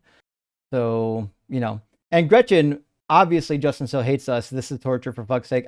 It's torture for me too. But I can't, I don't know what these people what arguments are going to run when they come in. Former Prophet Nathan, sending ties, rock hard product, cook them good. Thank you, former Prophet Nathan. I appreciate that. And Julie, thank you for the super chat. Why do you think some New Testament scholars or people who study the Bible still believe in Jesus or God? Well, I think most of them believe, I would say, in lieu of the facts, right? So, like, if you talk to some of my professors that I had, they wouldn't say that first of all, a lot of them are a little bit agnostic, and a lot of them don't believe all the doctrines. But they would also say, like, well, you know what? It's a faith. It's not something provable. It's not a cold hard fact. And I think that's probably a fine place to be. You don't have to prove it. John Wayne says there's objects, things with shape and location, and there's concepts, a description if the moving things in relation to other objects exist. John Wayne, objects exist, I agree, but concepts don't, right? So an object is something that has like typically time and location. Same thing with the body. And Archibald Watt says, this guy makes me wish language had never been invented. I'd rather people throw feces at each other to the point to get their point across than what he's doing. You know what? I don't disagree. I got just 3 more super chats. Try not to get behind, and I'm going to get our next guest in here. It looks like Ruben. HP Lovecats, thank you for the super chat, and good to see you. These Philbros can't move beyond a philosophy defined back in ancient Greece. True. And philosophy, my understanding, has advanced since then. They don't have to be using this bullshit philosophy. Certainly not Thomas Aquinas. And Caroline says, how do you keep your patience with the Philbros? I find them so insufferable. True. They're insufferable. I guess I'm used to them by now. You know what I mean? It's plus you got to remember with the Philbros, like they're trying to get under your skin. So like part of the whole trade off is that you don't let them do it, right? And that annoys them just on the face of it. Not the Bible. Jason says, "Oh no, the Philbro bunk beds are going to have the attribute of wetness tonight." That's true. That is 100% a fact. Yeah, and you got to remember, Philbros do run in packs, right? They run around on TikTok trying to find somebody that they can debate, and then when you get one, you get another, and then another. It's always like, well, if that guy's argument failed, surely I'll come in and be successful. That basically never happens. All right, let's get Ruben in here, and we'll hopefully get another conversation. How you doing, Ruben? Doing all right. Ruben, are you at least 18? 26. Awesome. And do you believe in God? I do. Sure. Which one? I grew up Christian, but I've studied a lot of Eastern philosophy, so I kind of combine the two. Okay. I wouldn't call myself a Christian. I'm more of a, spiritual practitioner, kind of like a ancient mystic is, I don't know. I really can't define it. I just believe in God. So Yeah. I like having philosophical conversations. Sure. So what do you think is a good reason to believe in God? Well, I had to ask myself first if I wanted God to exist, because then that establishes my relationship to whether I think there is a God or there isn't. And I did want him to exist. So because of that, I can see God everywhere. You know what I mean? No. How do you see God?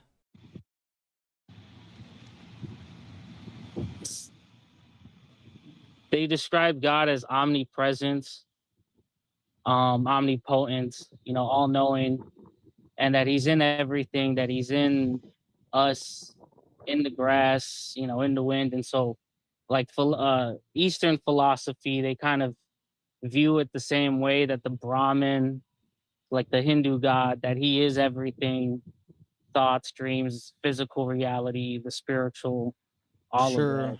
Sure. But what would Um, be a good reason to believe so any of that?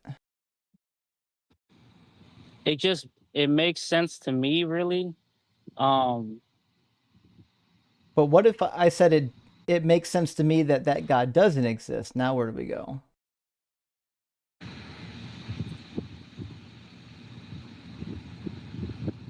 guess we really can't go anywhere because one of us chooses to witness and look and be grateful, and another one just looks at the world as things that are full of objects.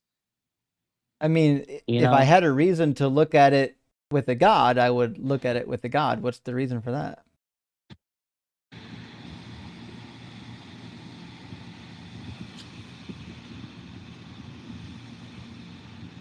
because it's something that's bigger than myself, and it allows me to quell my anxiety about being here and having to die eventually and going back to something that's greater. Sure, I Um, can understand wanting that to be true. My question yeah. is, why would somebody, in fact, actually believe that it's true, other than just wanting to believe it?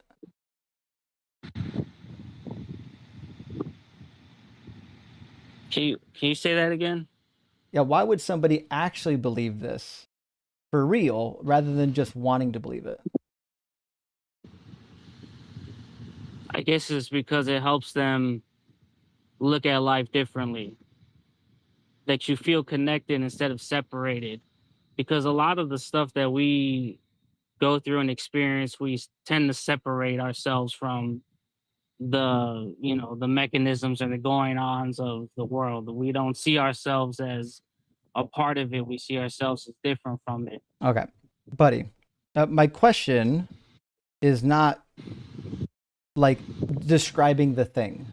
What I'm asking is there a reasonable like artifact or argument or anything of that nature that would increase the likelihood that God exists?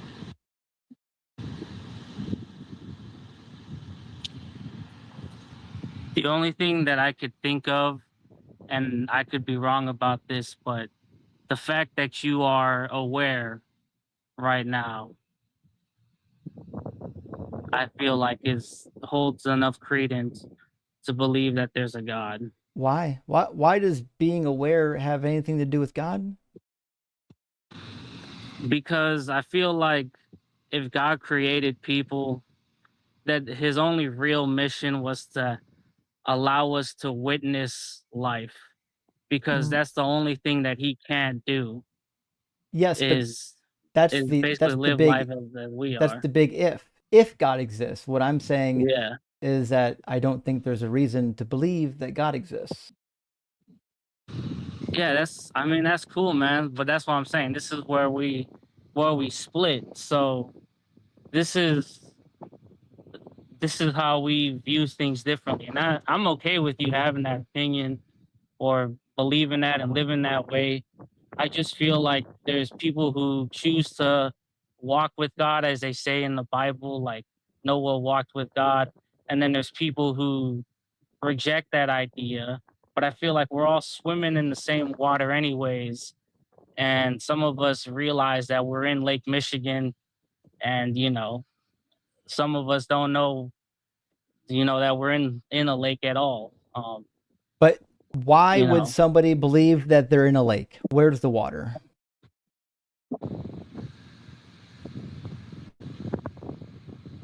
that I don't know.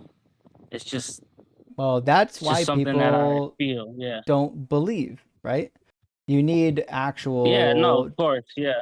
reasons to Yeah. They believe. need proof, and there's that again. Yeah. There's nothing really there that's concrete. So it's Right. it's yeah. I can't. Yeah. You got me there, man. You do. So Well, listen, it sounds like you're working some stuff out yourself. You might not fully know what you believe. You might not be a great fit for what we're doing here. So I'm going to move on to the next guest, but thanks for coming by, okay? thanks, man. Cheers. Okay. I listen, I get it. It's nice to believe in something, but it's not why it's true. Anyways, listen, we've got I think 2 more guests waiting in the YouTube queue. The TikTok queue is empty now. So if somebody wants to come in on TikTok and have a chat, TikTok is available and you'll be first in line. I've got 2 in the YouTube queue. So if you're watching on YouTube and you want to join, you can use the link on the screen, tiny.cc/DZ Live, and you'll be put right in line after these 2. Peter Panic, thank you for Peter Pan Sick. Thank you for the super chat. Hey Justin, I thought Jesus' sacrifice was so that Romans won't punish his followers, etc., for rebellion. Where is dying for the sins coming from? Rock for Doug. Okay, so in my opinion, the idea of Jesus dying, right, wasn't part of the theology originally, right? They had to invent that later to explain why Jesus died, because it was unexpected that he died. And so part of that explanation was, well, Jesus had to die because he, being perfect, would be a perfect sacrifice and would put an end to the law. And the reason why I think this is a late development is because it seems to have been developed at a period when they were already trying to get rid of the law, which means when the Greeks were coming in. Bacon and Bush, thank you for the super chat. Ian's arguing the Bible with his guests. Justin's been arguing philosophy. Funny old world. True, we should have switched. It's a shame Ian was live. Ian could have come and joined me for these clowns, and he didn't. So, would have been great, actually. It would have actually maybe been faster. 2 more super chat. Stars says, even though the Bible has so many problems, why do you think it's a popular religion? I live in the US and it seems like I can't escape Christianity. I think it's popular because there are some teachings of Jesus that people like, but you got to get rid of the bad shit, right? So part of Jesus' teachings were cool, like all you have and give to the poor, be kind to the needy, give to the stranger, visit the prisoner, different things like that, right? Turn the other cheek. These are really cool teachings that I wouldn't say they're like revolutionary or novel, but they were teachings that people really wanted to grasp onto at that particular time. And Christianity was a good vehicle for that because it was so big.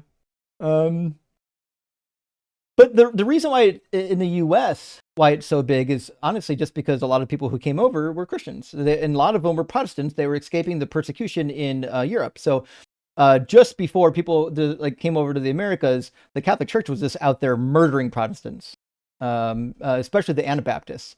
The Anabaptists, like if you got caught baptizing a family member as an adult, oh buddy, you're in trouble. They would take your entire family and drown them in the river, and they would laughingly refer to it as the third baptism, right? Because the first baptism is your true baptism when you were a Catholic.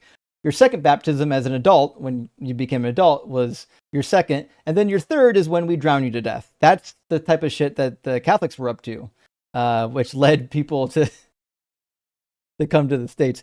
In fact, the idea of a separation of church and state was uniquely an Anabaptist idea, because they're like, we got to fucking get rid of this.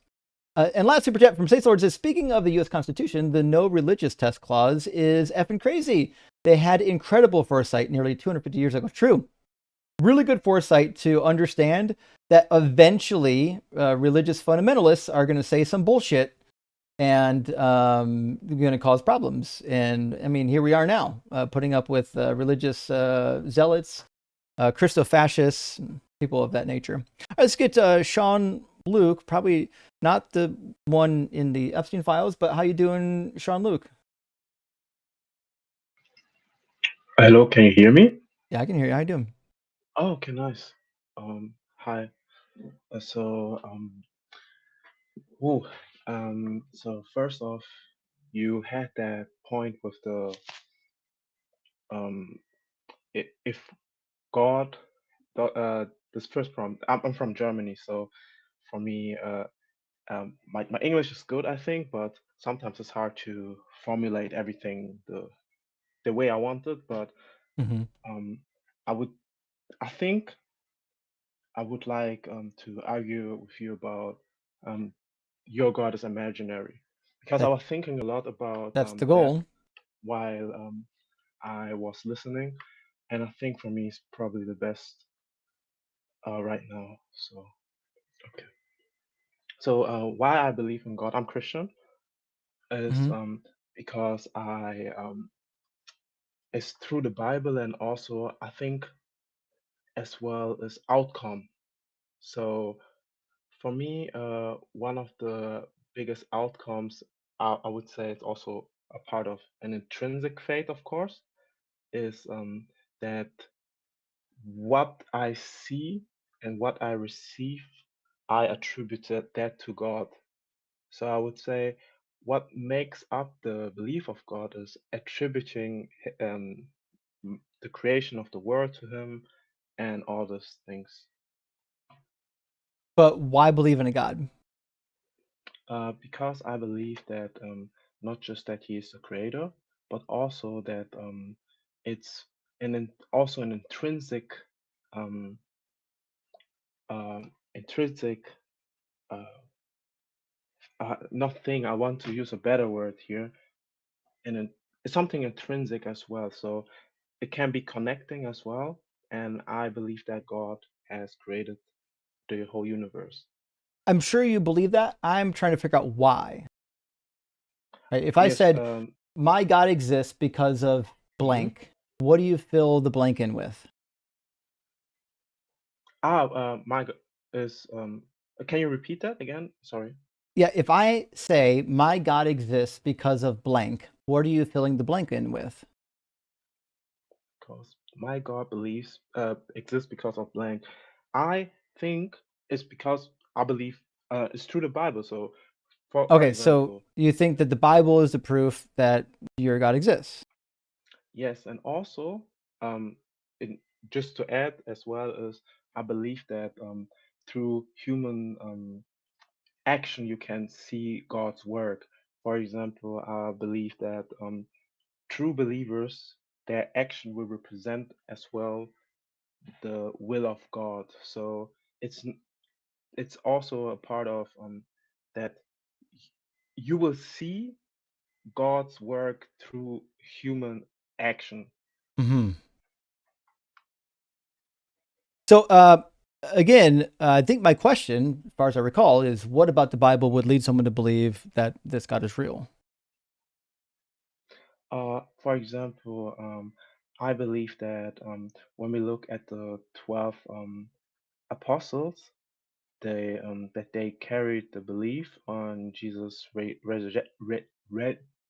resurrection, That's a tough and word.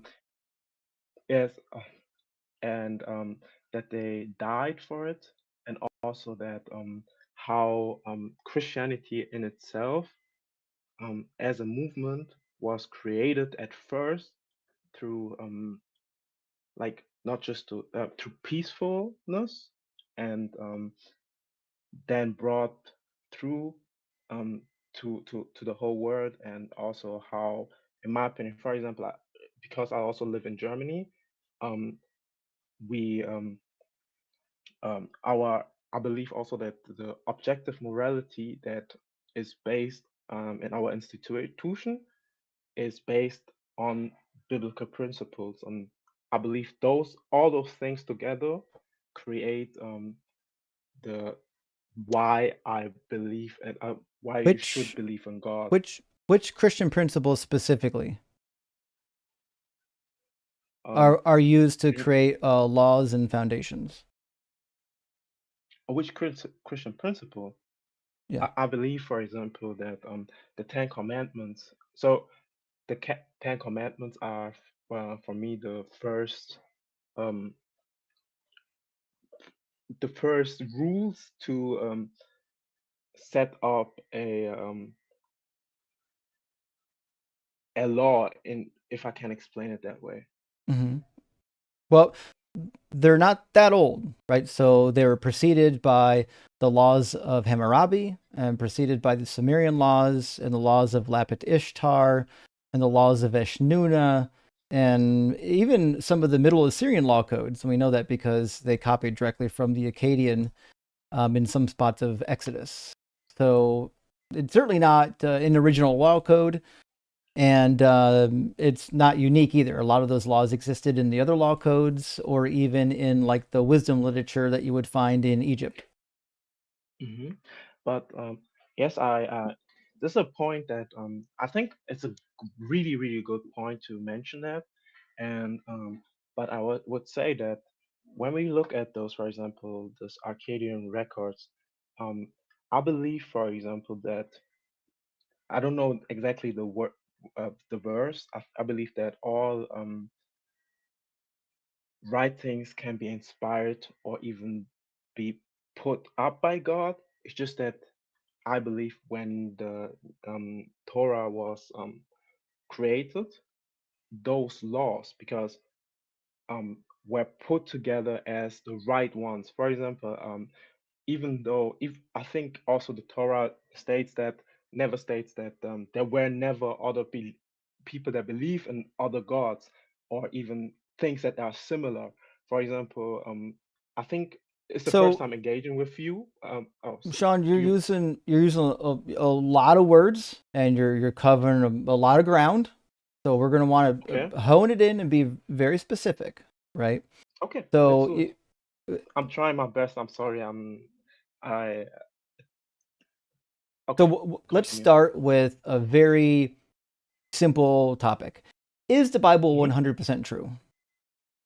Yes, I believe that. So Okay, there are things that I'm agnostic about. I have to be honest, but I believe in the 100% truth in the sure. Bible. So okay.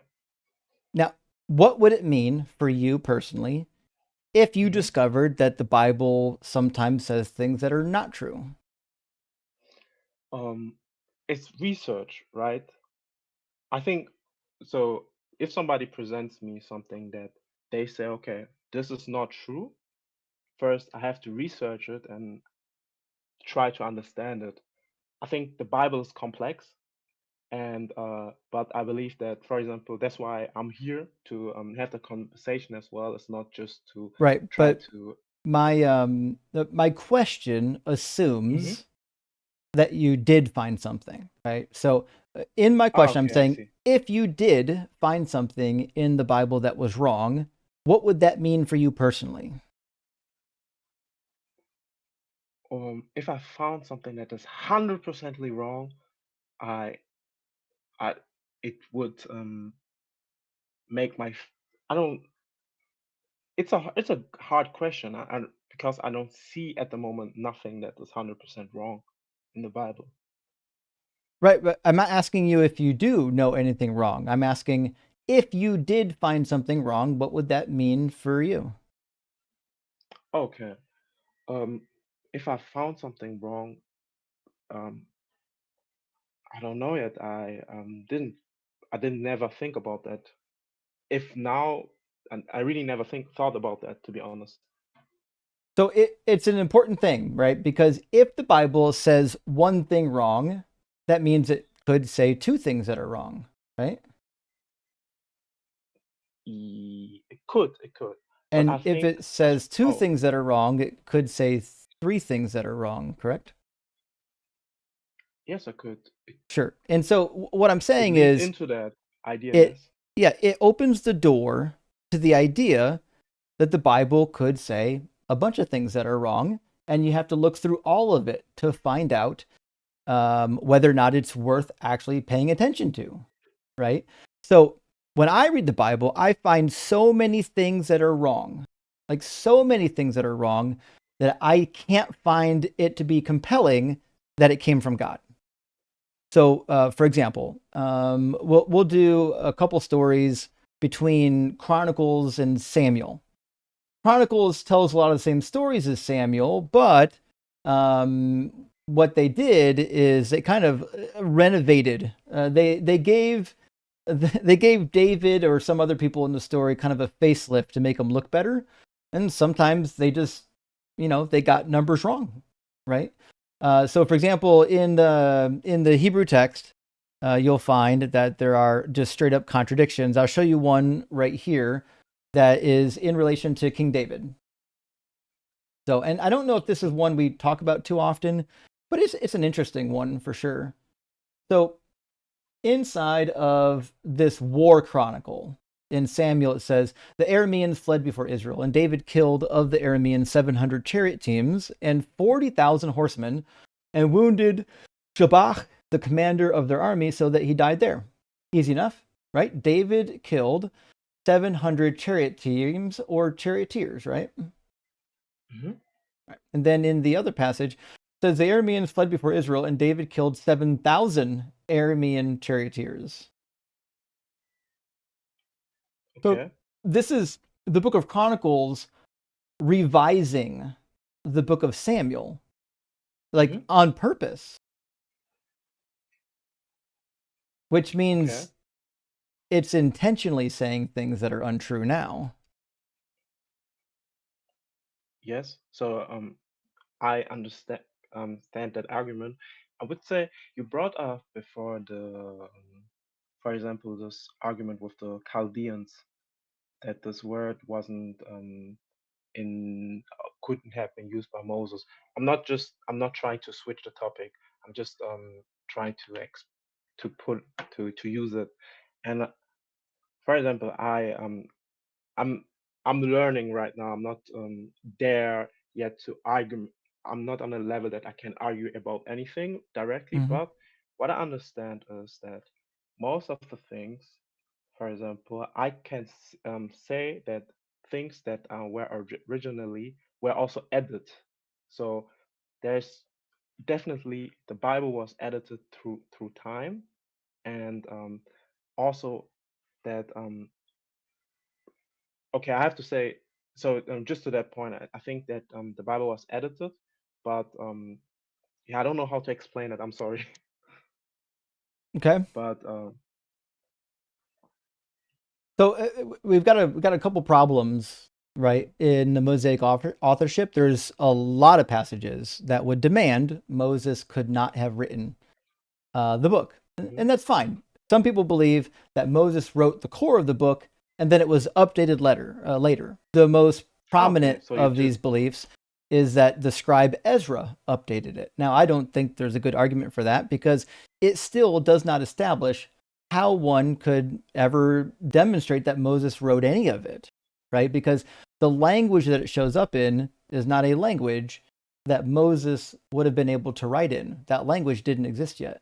Moses would have had to have written in either Akkadian or Egyptian. Those were the two primary languages. Hebrew wasn't a thing yet.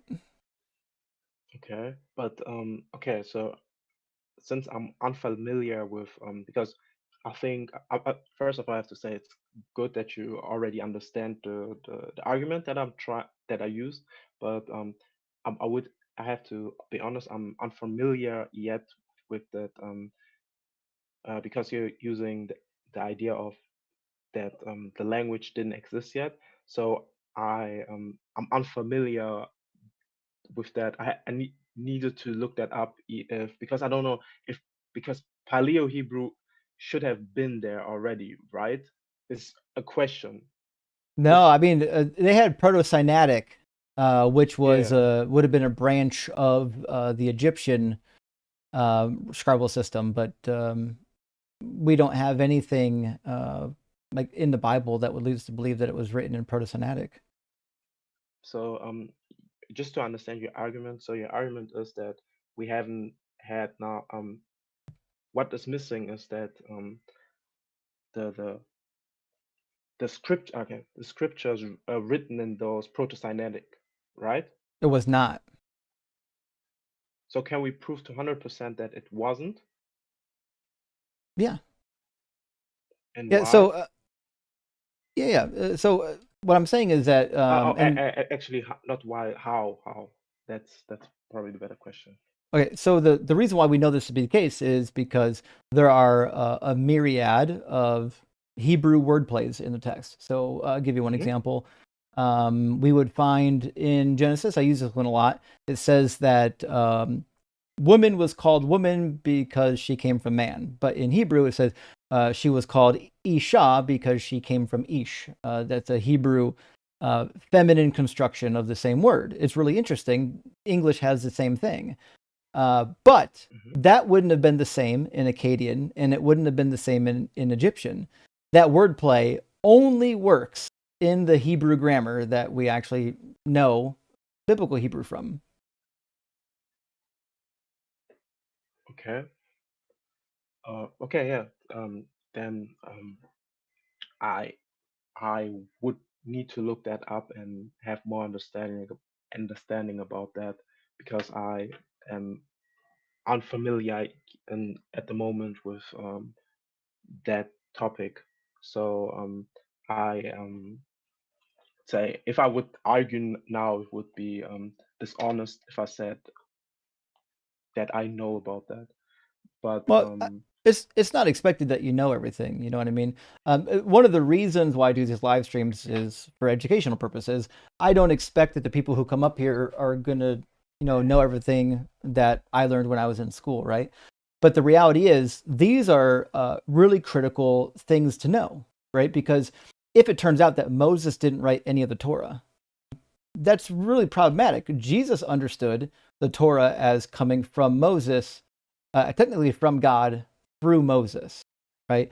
So if the Moses story is not even real, that means Jesus would have been wrong, and I don't know how God could have been wrong about Moses. Yeah, I see. I understand definitely your point.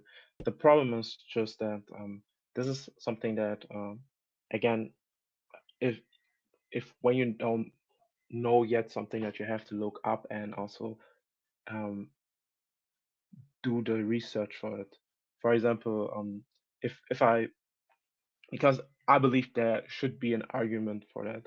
So, for example, I also believe that not just this is an interesting part for me is first I cannot grant that as for my perspective as 100% proof what you're saying because I have to look it up. Then I also believe that there are things that the further we move, um, the more time is going on, and that things will be proven much more directly, especially historic things that are written in the Bible.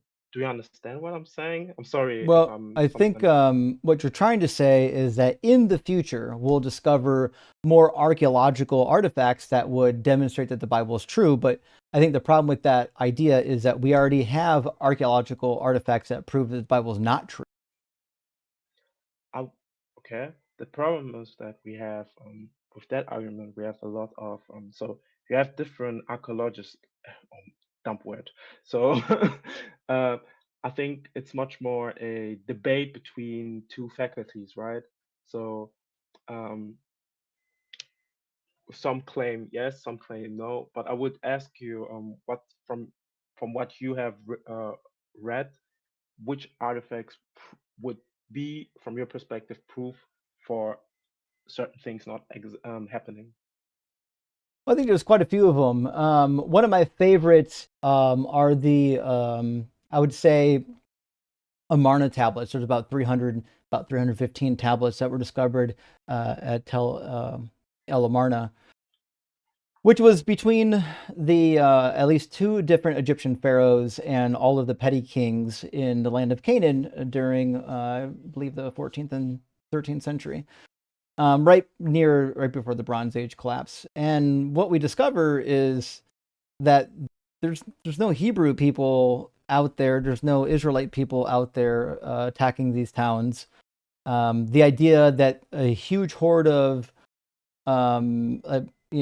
slaves from Egypt that were Semitic speaking just came out and attacked all these towns, and then conquered them. Not in the record. The record shows actually the opposite of that. That people, we would say nomads, that were already in the land, they already existed, were warring against each other, and the towns right inside of these Amarna tablets. Some of these towns were described as being destroyed already, according to the Bible. Like we shouldn't have tablets being written to a petty king in a town that should have already been destroyed during the biblical conquest period.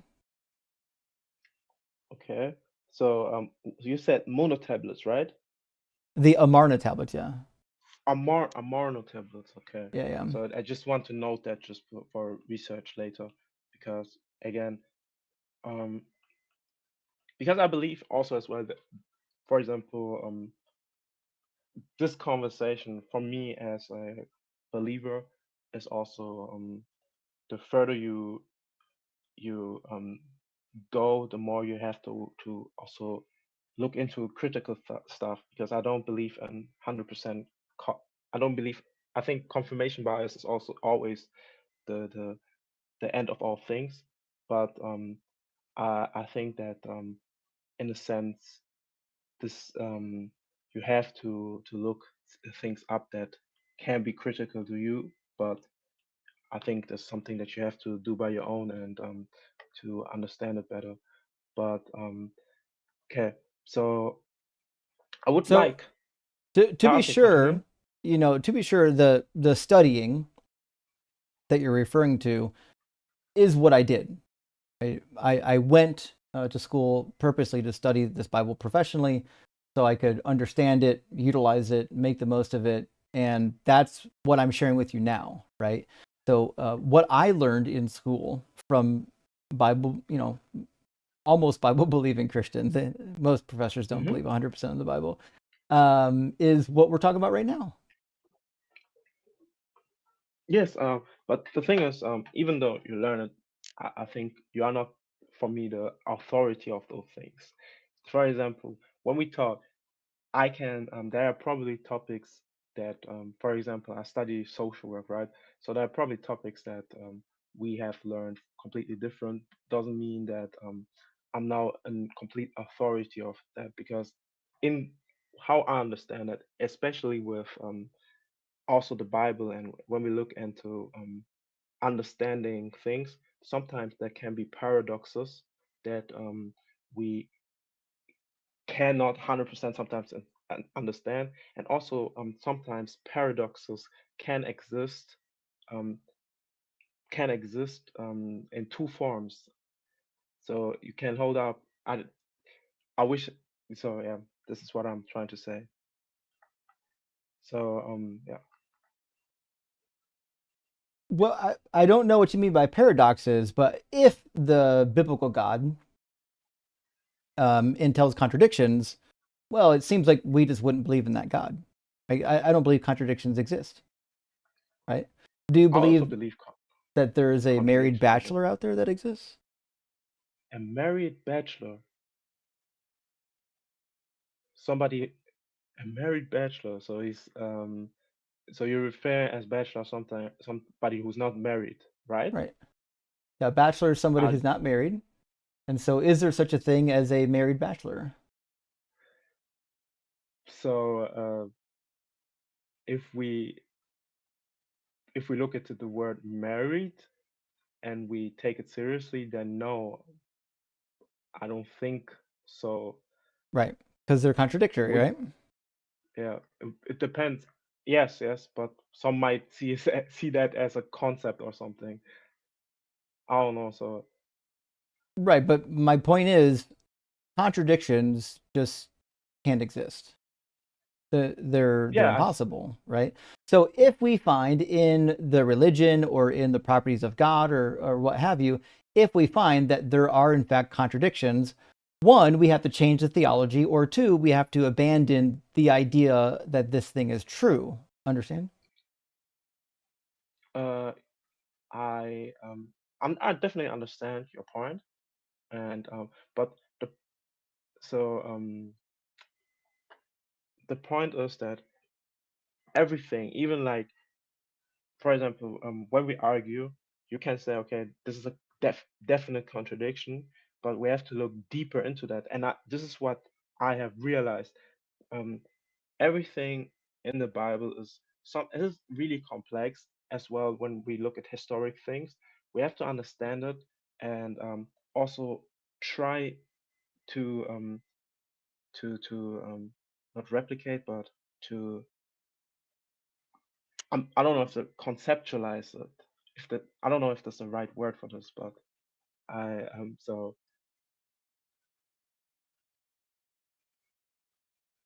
this is what I said. I'm done with that I may right now. not may not have understand what you're getting at, but nevertheless, um, let me ask you a question.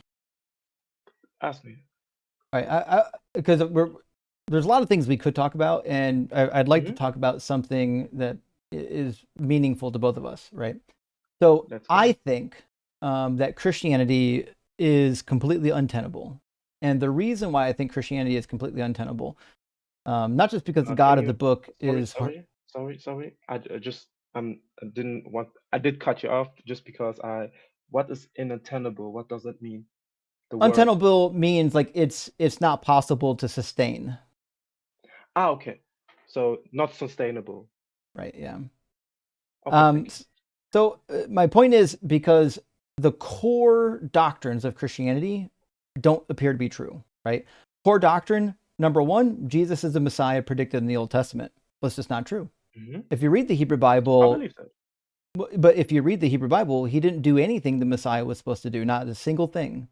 And the prophecies that were attributed to him weren't real prophecies. About half of them aren't even prophecies. And the ones that are prophecies, if you actually go back and read them, they're pretty clearly not about Jesus. There's a bunch of stuff in those prophecies that he just didn't do.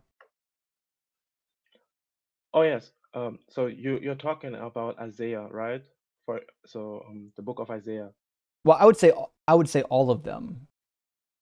Every So prophecy that's Isaiah, listed in the New Daniel. Testament is not about Jesus. I think not.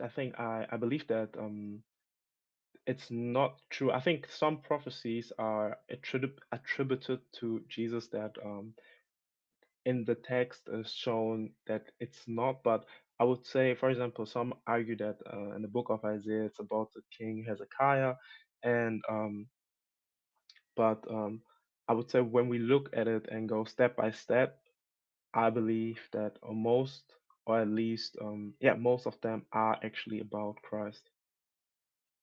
Right, but that's what I'm saying is they're not about Christ. Yes. Because so they have a primary context that is about the time period they're given in.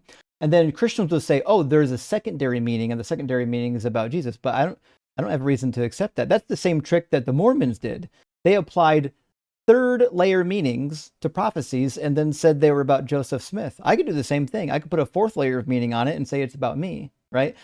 Why would we accept an alternative meaning to the prophecies that are disconnected from the original context? Because for example, um, I think at the first I also talked about outcome, right?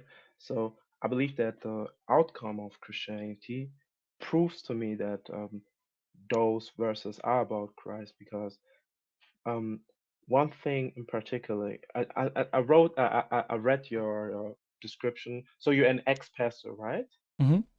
Yeah. So you're you're probably, I think you're probably have you you have studied it, and you're probably better at quoting verse than I am. But I think that the Bible tells us that the Jews supposed, before David came as a ruler, God gave them the opportunity to have no ruler but only God. And I think, not think, but this ends with Christ, as not it leads to Christ, because Christ is for everybody, not just an eternal ruler, but is also an heavenly ruler. So it's basically, even though we have like politicians, it's now that the whole world who is invited to have the belief in Christ is under God's law. So I think the outcome of it proves that those verses are about Christ. This is how I would explain that. So I don't know what the outcome has to do with anything, right? Because the passages give you the outcome, right? So, for example, Ezekiel 37, the outcome is that the Messiah Wait, I would. rescues all the tribes, bring them back to the land, and they live in safety.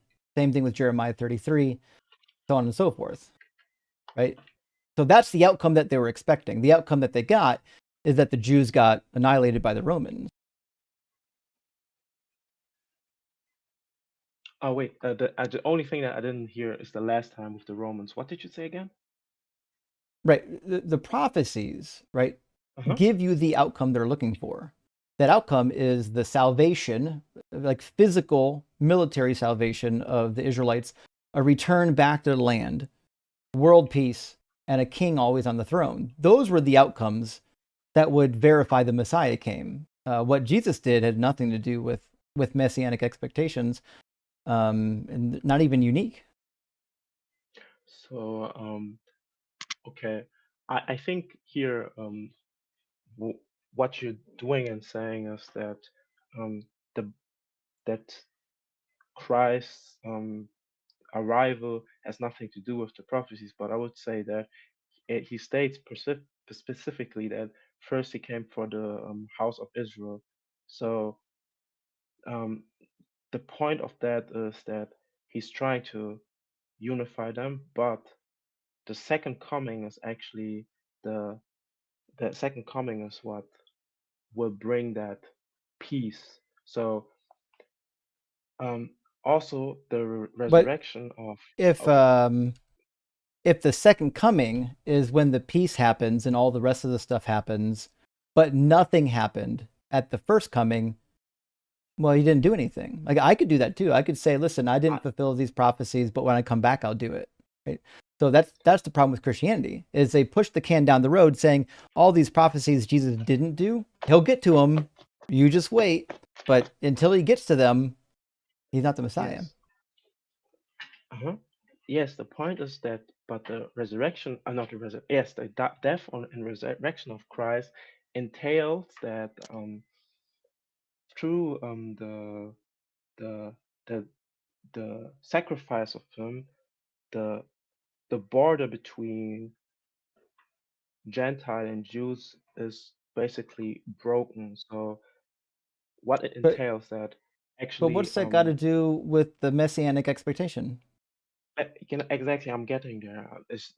So why I'm saying that is that it's broken, and that means that the identity of the religion of Judaism, for example, is now it's not anymore about the 12 tribes. It's much more about the coming together of people. So the 12 tribes Israel are now is basically the Christian faith.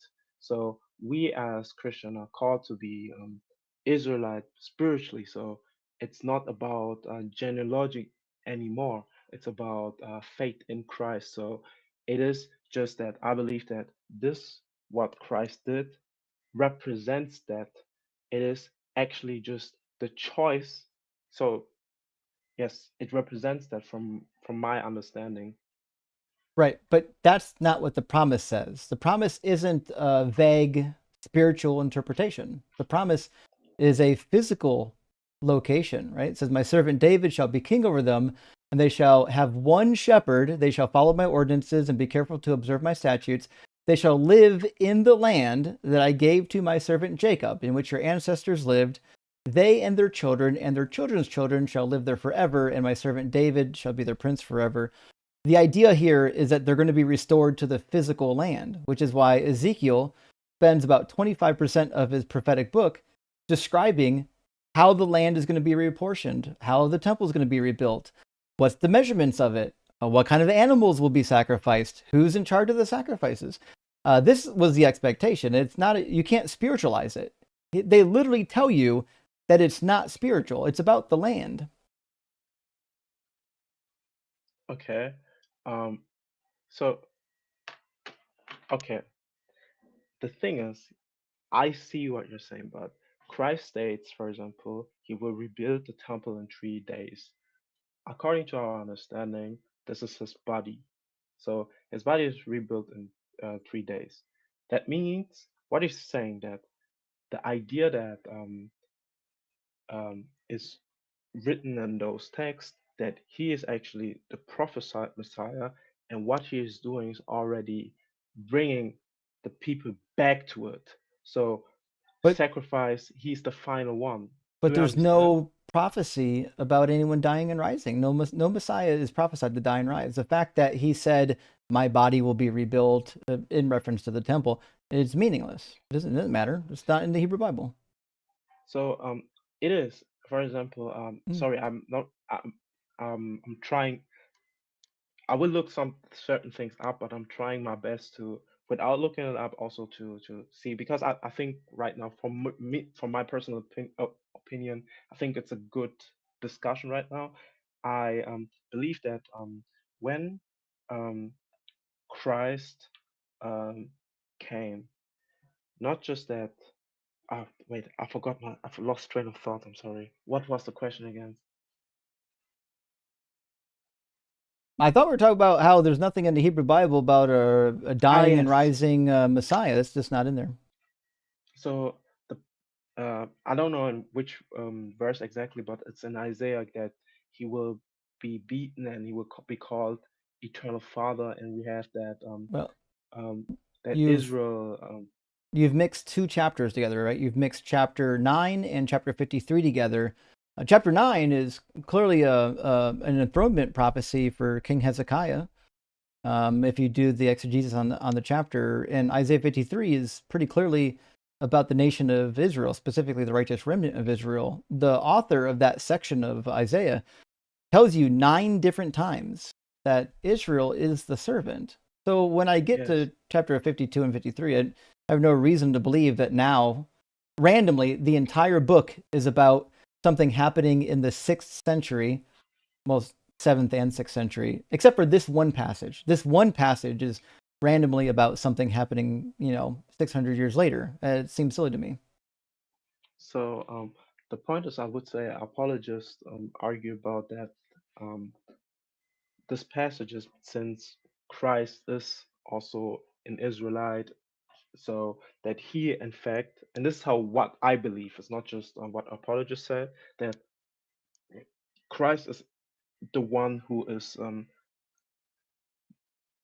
also the representation of Israel as a nation. So everything he did was in representation of those passages. So the iniquity that he will follow is actually he is the true Israel, and so he represents Israel in that passage. Why? This is how I see Why would I accept it. that, though? Why would I accept that Israel now means a human being, like another person, like Jesus specifically?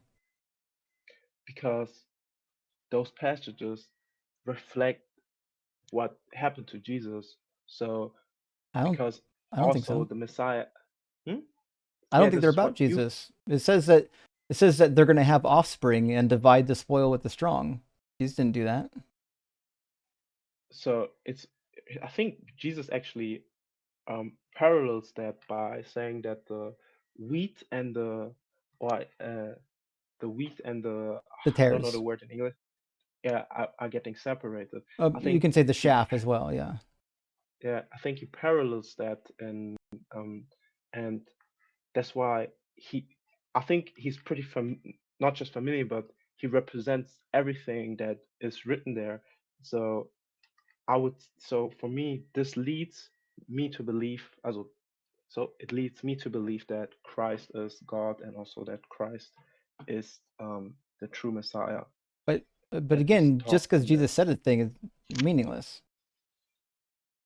No, it's not. I think What does that's the point of what does Jesus saying anything about wheat and chaff have to do with him fulfilling a prophecy? because you said that the verse says that the way separates the strong and the weak or something, and I believe it's a parallel to that. I don't care if it's a parallel. We're talking about prophecies. Okay. Listen, anyone Yes, can just walk around and quote things that sound vaguely familiar to something in the Hebrew Bible. That is meaningless. I could do that. That doesn't make you a Messiah. It doesn't make you prophetic. It doesn't do anything. exactly. I think, and that's the point. That's why Christ is saying that there will be false messiahs, people that will claim things, and that's why I believe also in outcome. The outcome of what we have, the what Christ tells us is you will see them by by the fruits. And I believe that the outcome and the fruits of Christianity that was bared are proof to me that Christianity is true. But the fruits is like been murder and pillaging.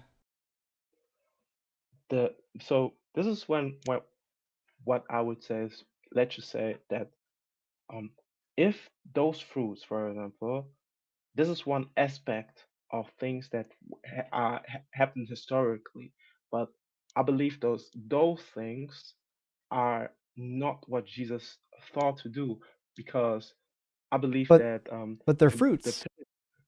yes, We're talking but about the uh, fruits that are produced presumably by the church or by Christians.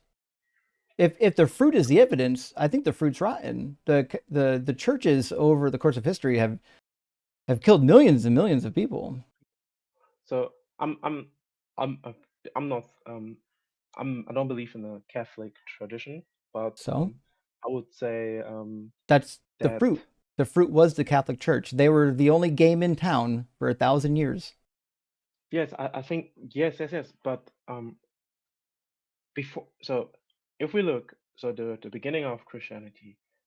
Then later it became um, there were pillagers and everything. Some crusades were about um, how to say it, defending the country, but there were also bad things that happened under certain popes. So I believe that those people are still bad fruits in the faith. It doesn't mean that, for example, let's just say I But again, that's a it comes from the top, my man. Like Constantine started it, like the very first, I don't know, Roman Catholic emperor was starting persecuting people. He was murdering the Arians. He was forcefully baptizing Jews. He was waging wars to take over territory. And then it just continued after that. They were killing heretics after that. I mean, the war and violence happened immediately and went on for well over 1,000 years. so that's why I don't agree with Constantine's practices. I don't But believe that it's not just I don't understand. Constantine, it's the church. Yes, but again, that's why for example, the Great Schism happened because of disagreement about a lot of things, and I believe that those things that those Christians or did weren't right, just because at the start, or let's just say close to the start, people start using um, the power that they have to justify things that are incorrect, doesn't mean that I attributed that to the whole to my whole fate. Well, then I don't know what you mean by fruits. Right? If you like what some Christians do, and you're like, hey, it produces good fruit, look at what these Christians are doing, then you can't go back and say, actually, you only get to look at the good fruits, you can't look at the bad fruits. That's not how that works. Yes, it can, because I believe, not just because I don't believe that um I don't believe that the bad things that happened are are from God. I believe that humans acted in that way, and But so but when we at the but whole, the but outcome so as did humans in the good way. You can't just say the fruit when it's good always comes from God and the fruit when it's bad comes from humans. That's not how that works. If the fruit is the evidence, then you have to have the same evaluative process for all of the fruit. You don't get to pick and choose to have different evaluations depending on which fruit you like. so it's not just which fruit you like, it's also why did the fruit rotten. So you used a metaphor that they had rotten fruit. It's also why did that happen, and and this is actually a question, and that's why I it's important to look at Christianity critically, because such things were bad, and those people did that by their own accord. So But how? How could you possibly know that? How could you possibly know that the bad fruit came from man and the mhm, good fruit came from God? How did you determine that? because they did that because of power. It's clearly So did so. Jesus. What do you mean by that? That's all Jesus wanted. Jesus wanted power and revenge Revenge for what? for people not believing in him. Luke 19 says, "Those who did not want me to be their king, take them or bring them before me and murder them in my presence." In Revelation What? 14, those that are getting tortured in the lake of fire are getting tortured in the presence of the Lamb. Yes, but okay. I see what you mean by revenge now. Okay. Um, I would say that those are outcomes of not believing. It's not just about because revenge, because when he died on the cross, he said he he said that um to forgive them because they don't know what they are doing. I don't think this is much more. I think there's a better word for this, but I would say it this way: a universal universal universal outcome, or that those who do not believe in him will go through that. So, I don't. I got to be honest. I don't know how this addresses what I said but why though? because I'm trying to figure out why it's okay for Jesus to torture people. So the point of that, I so torturing in which way? It's not torturing. In Tormenting them in fire is not torturing. so my point is that this first, I would say this. Um, I believe that. So some say that those verses are about. Some say it's not Jesus who's doing it directly, but if we look at that just by the statement that you gave, it would be that this is the punishment from God, I guess, but it's not about waging war or pillaging people and forcing them to become Christians. It is. It's absolutely about Why? that. The whole goal here is you will love me or you'll burn. This is the gospel message. The gospel message is if you don't give up everything and follow me, I will torture you in fire. Okay. Wait, I 1 second. I just can you open the verse, please?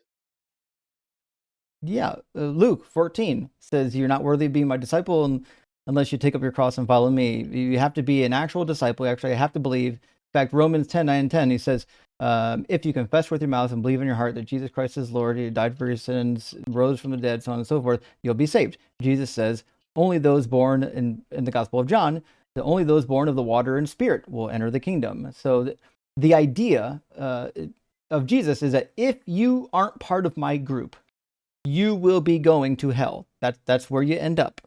That's why Jesus says in John 3, right? Those who do not accept the gospel won't be entering the kingdom.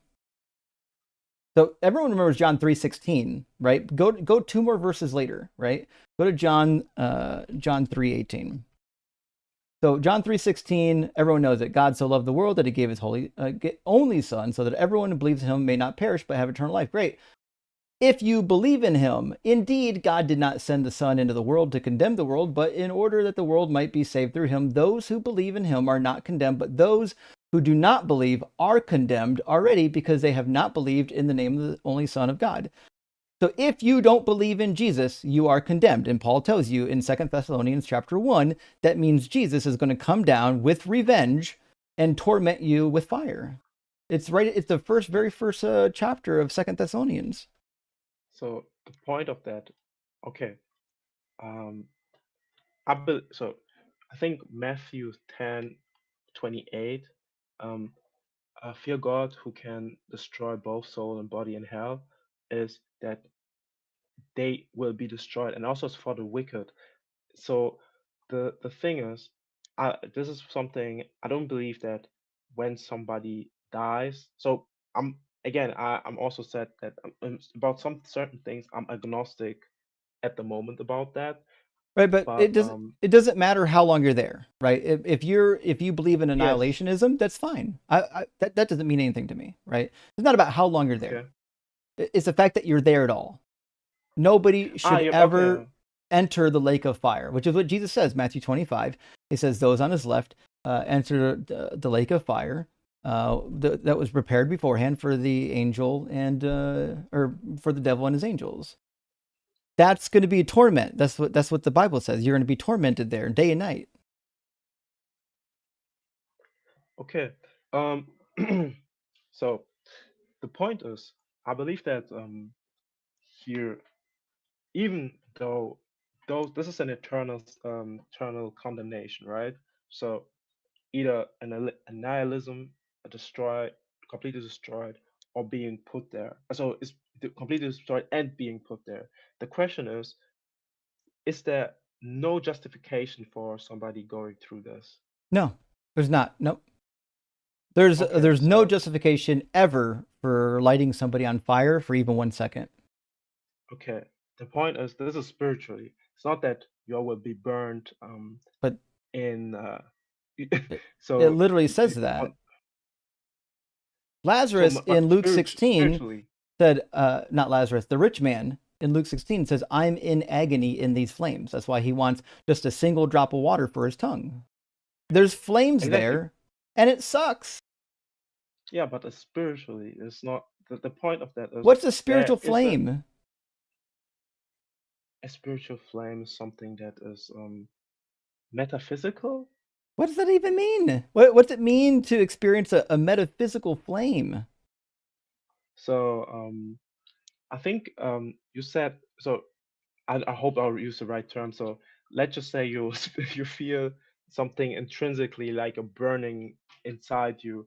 So this would be something that you will feel spiritually. How? How is there something inside of you if you're a spirit? What is inside of you if you're, because presumably in the afterlife you're just a spirit, you don't have a body. So how is something inside of your spirit? How some? I think okay. I don't know. Can you specify this question because I don't understand where you're going with that question. You said it's going to be the torment is something inside of you, but how could something be inside of you if you're a spirit? Spirit doesn't have like a physical presence. Exactly, but the rich man experienced that in hell, right? You got it. That's because in the Bible, they don't have this conception that you're just going to be a spirit immaterial. They thought spirits were still made of material of some nature. Oh, that's an interesting. So Right, so that the but spirit might. here's Okay, the you're thing referring though. to Genesis, right? Here's That the hold a on. human is spirit, right? Here's the thing though, right? Yes. The Bible specifically says that the lake of fire is going to torment them day and night, and talks about being burned up, talks about how hot the flames are. None of this makes sense unless the flames are really hot and they're causing part of the torture. To turn this into a metaphor is meaningless to me. Listen, if I go to hell and there's no flames down there burning me up, I don't give a fuck. I'll spend my all eternity down there. What do I care? Like, what? Why do I care to be there? What am I being saved from? I don't give a fuck. So the thing is, according to the Bible, sin is death, right? So this eternal flame is to destroy complete evil. I so in the end, it's also God's decision. But I think I just um want to ask I want to say this. Um, I think this is a I will look into a lot of things, but I would like to come back one day and to continue this discussion because I think what I think this is really good, but I wanted to try something out. Well, Um, I'll tell you what, Sean. I kept you on as long as I did because you're being good faith about it, and I know my audience is yelling at me because they're kind of bored with the conversation, but my audience also knows that when people are up here and they're being good faith, I'll keep them on for a long time because I want to make actual progress. Like, I think when you're having constructive dialogue with another human being, you can actually make some progress in that dialogue, and it could be helpful. Nevertheless, I think the conversation has gotten long in the tooth, but come back. yes, okay. I'm live Monday, Wednesday, and Friday typically. And so come on back and we'll talk again.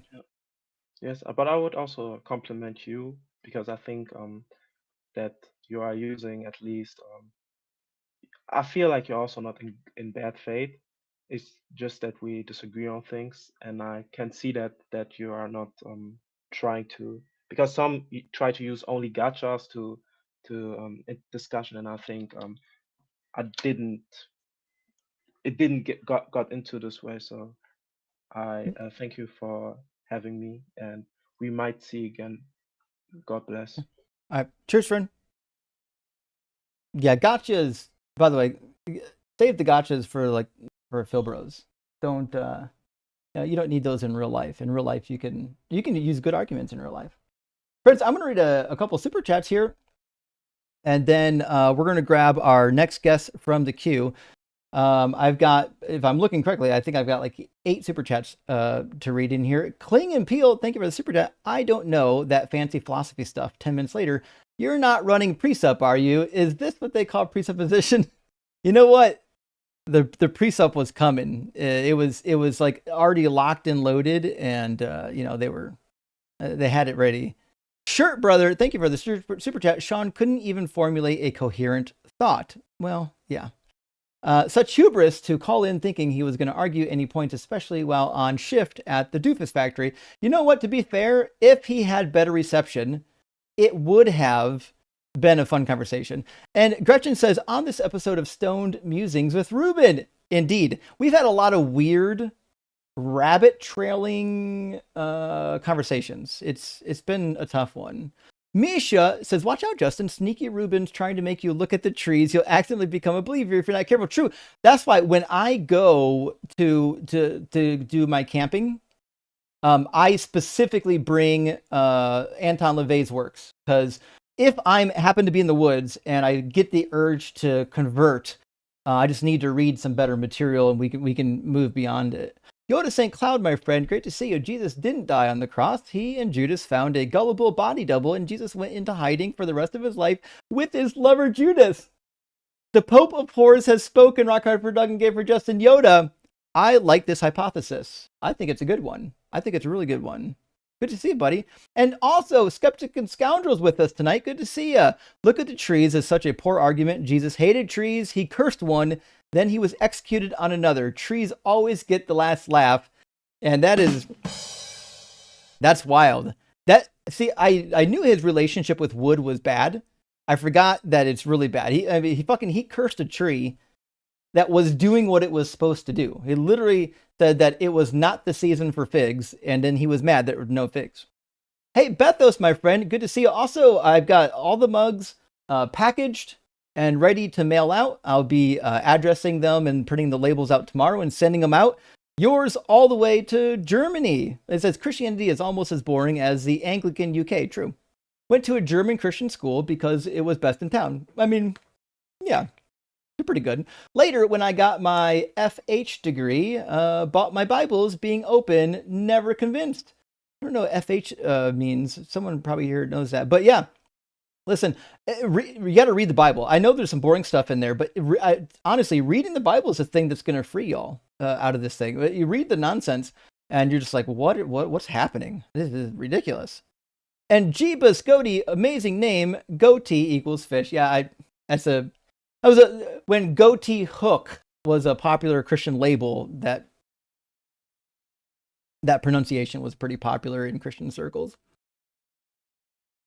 So this used to be Shmuley. Was Shmuley, but trying to make a funny name. Hey, we got it. Wanted a reason. They believe Philbros are here to deceive, but words don't mean words. They just throw turds and wish we were all naive. That's a good rhyme. I like that one. That's a perfect rhyme to get on the record label with a goatee. Was it Goatee Hook or Goatee Fish now? That'd be Goatee Hook. Yeah. Bitplanes, hey, good to see you. So speaking of obvious fakery in the Bible, do apologists have any answer at all for why Noah's flood and other tentpole Bible stories just Timu knockoffs of older, better stories? They don't have good ones. They'll say things like, well, the Bible's is more original, it's accurate, but it's the same thing as what the Quran's doing, where the Quran's just say, hey, the Bible's wrong, here's the accurate one. Okay. Like, that's what the Bible's doing to the Babylonian stuff. The reality is, the first 11 chapters at a minimum are doing a polemic against Babylon. They learned these stories from the Mesopotamian culture, especially while they were in Mesopotamian culture. That's where they learned a lot of their scribal practices. And when they got back, they're like, hey, let's tell them how it really went, right? House 70 said, Justin, you have the patience of a true Dougite. I would just scream, go read your effing book, then apply some reading comprehension to that. My tithes to you, brother. Thank you, House. And it does take some patience for some of the 9 cents calls. I got to be honest, especially when they're boring. It's hard to stay in it, but I'm trying to be patient here. And Dylan, last super chat for now, says, hey, Justin, do you think Daniel 4:33 that the Babylonian officials were daily like, yep, there's our king acting like a cow again. Just make sure he doesn't eat anything poisonous. Wild story, rock hard for Doug. Yes, the story of Nebuchadnezzar's madness, first of all, is ridiculous. Second of all, you might be interested to know that that story was originally about King Nabonidus. King Nabonidus, in actual history, essentially got sick, went down to the area of Taman for about 7 years or so, claimed that he found some healing through some Hebrews that lived there, and actually did have some kind of an religious awakening. So it's very interesting. But anyways, they redid the story so that it would be about Nebuchadnezzar, because that was the one that they wanted to punk. Daniel's got a lot of historical issues. That's why it's so difficult. All right, let's get our next guest in here. I'm going to bring in Simple Braisha, and then after that, I'm going to pull somebody from our YouTube queue. Welcome in. Is it Braisha? Yes. Awesome. And are you Can you hear 18? me? Yeah. Yes. Awesome. And do you believe in God? Yes. Awesome. Which one? I'm a theist, but I do have a Bible. I was wondering, have anybody gave you an answer that a reason why God exists because a man, like a human man, like a male. I have no idea what you're asking. To answer the question, though, I've never heard a good argument for why God exists. Maybe you've got one. Love to hear it. A human male. Yeah, I believe human males exist. Yeah. What about it? Because God's a man. That's why. I'm sorry. Well, the Hebrew Bible says God's not a man. Oh, you talk about God is not a man and the man should lie. You talk about that verse? It's in Numbers 23:19 and 1 Samuel 15:29. And there's other verses as well. But nevertheless, I agree that Jesus probably existed. I don't know what that has to do with Jesus being God at all.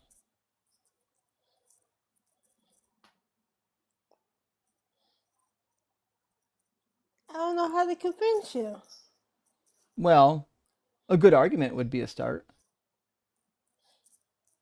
Because Maybe because something really cool like an archaeological or historical artifact, or maybe a prophecy that was fulfilled, or maybe a Bible verse that says something that is miraculous that it would know it. And, anything like that would be fun. okay, no, I mean Genesis Genesis chapter 1, 26 through 27. All right, what about it? Because don't you know when God said, "Let us make man into our image, Yeah, the divine after our council. likeness"? Uh-huh. That's what I was getting at. What's I that have to think do I with think God being real? I think that's the great. I think that's the greatest existence. I mean, greatest reason why God exists is because of a human male. Right, but I don't believe that human males are gods. You see the Hmm. problem? Right, so you would need to come up with some sort of a reason for me to believe that human males are gods. Okay. Okay. And then also I want to give you some contradictions as well. What do you mean by contradictions? Uh, in Romans, I'm trying to flip through it right now. What kind I'm of going. contradictions? Let me find it.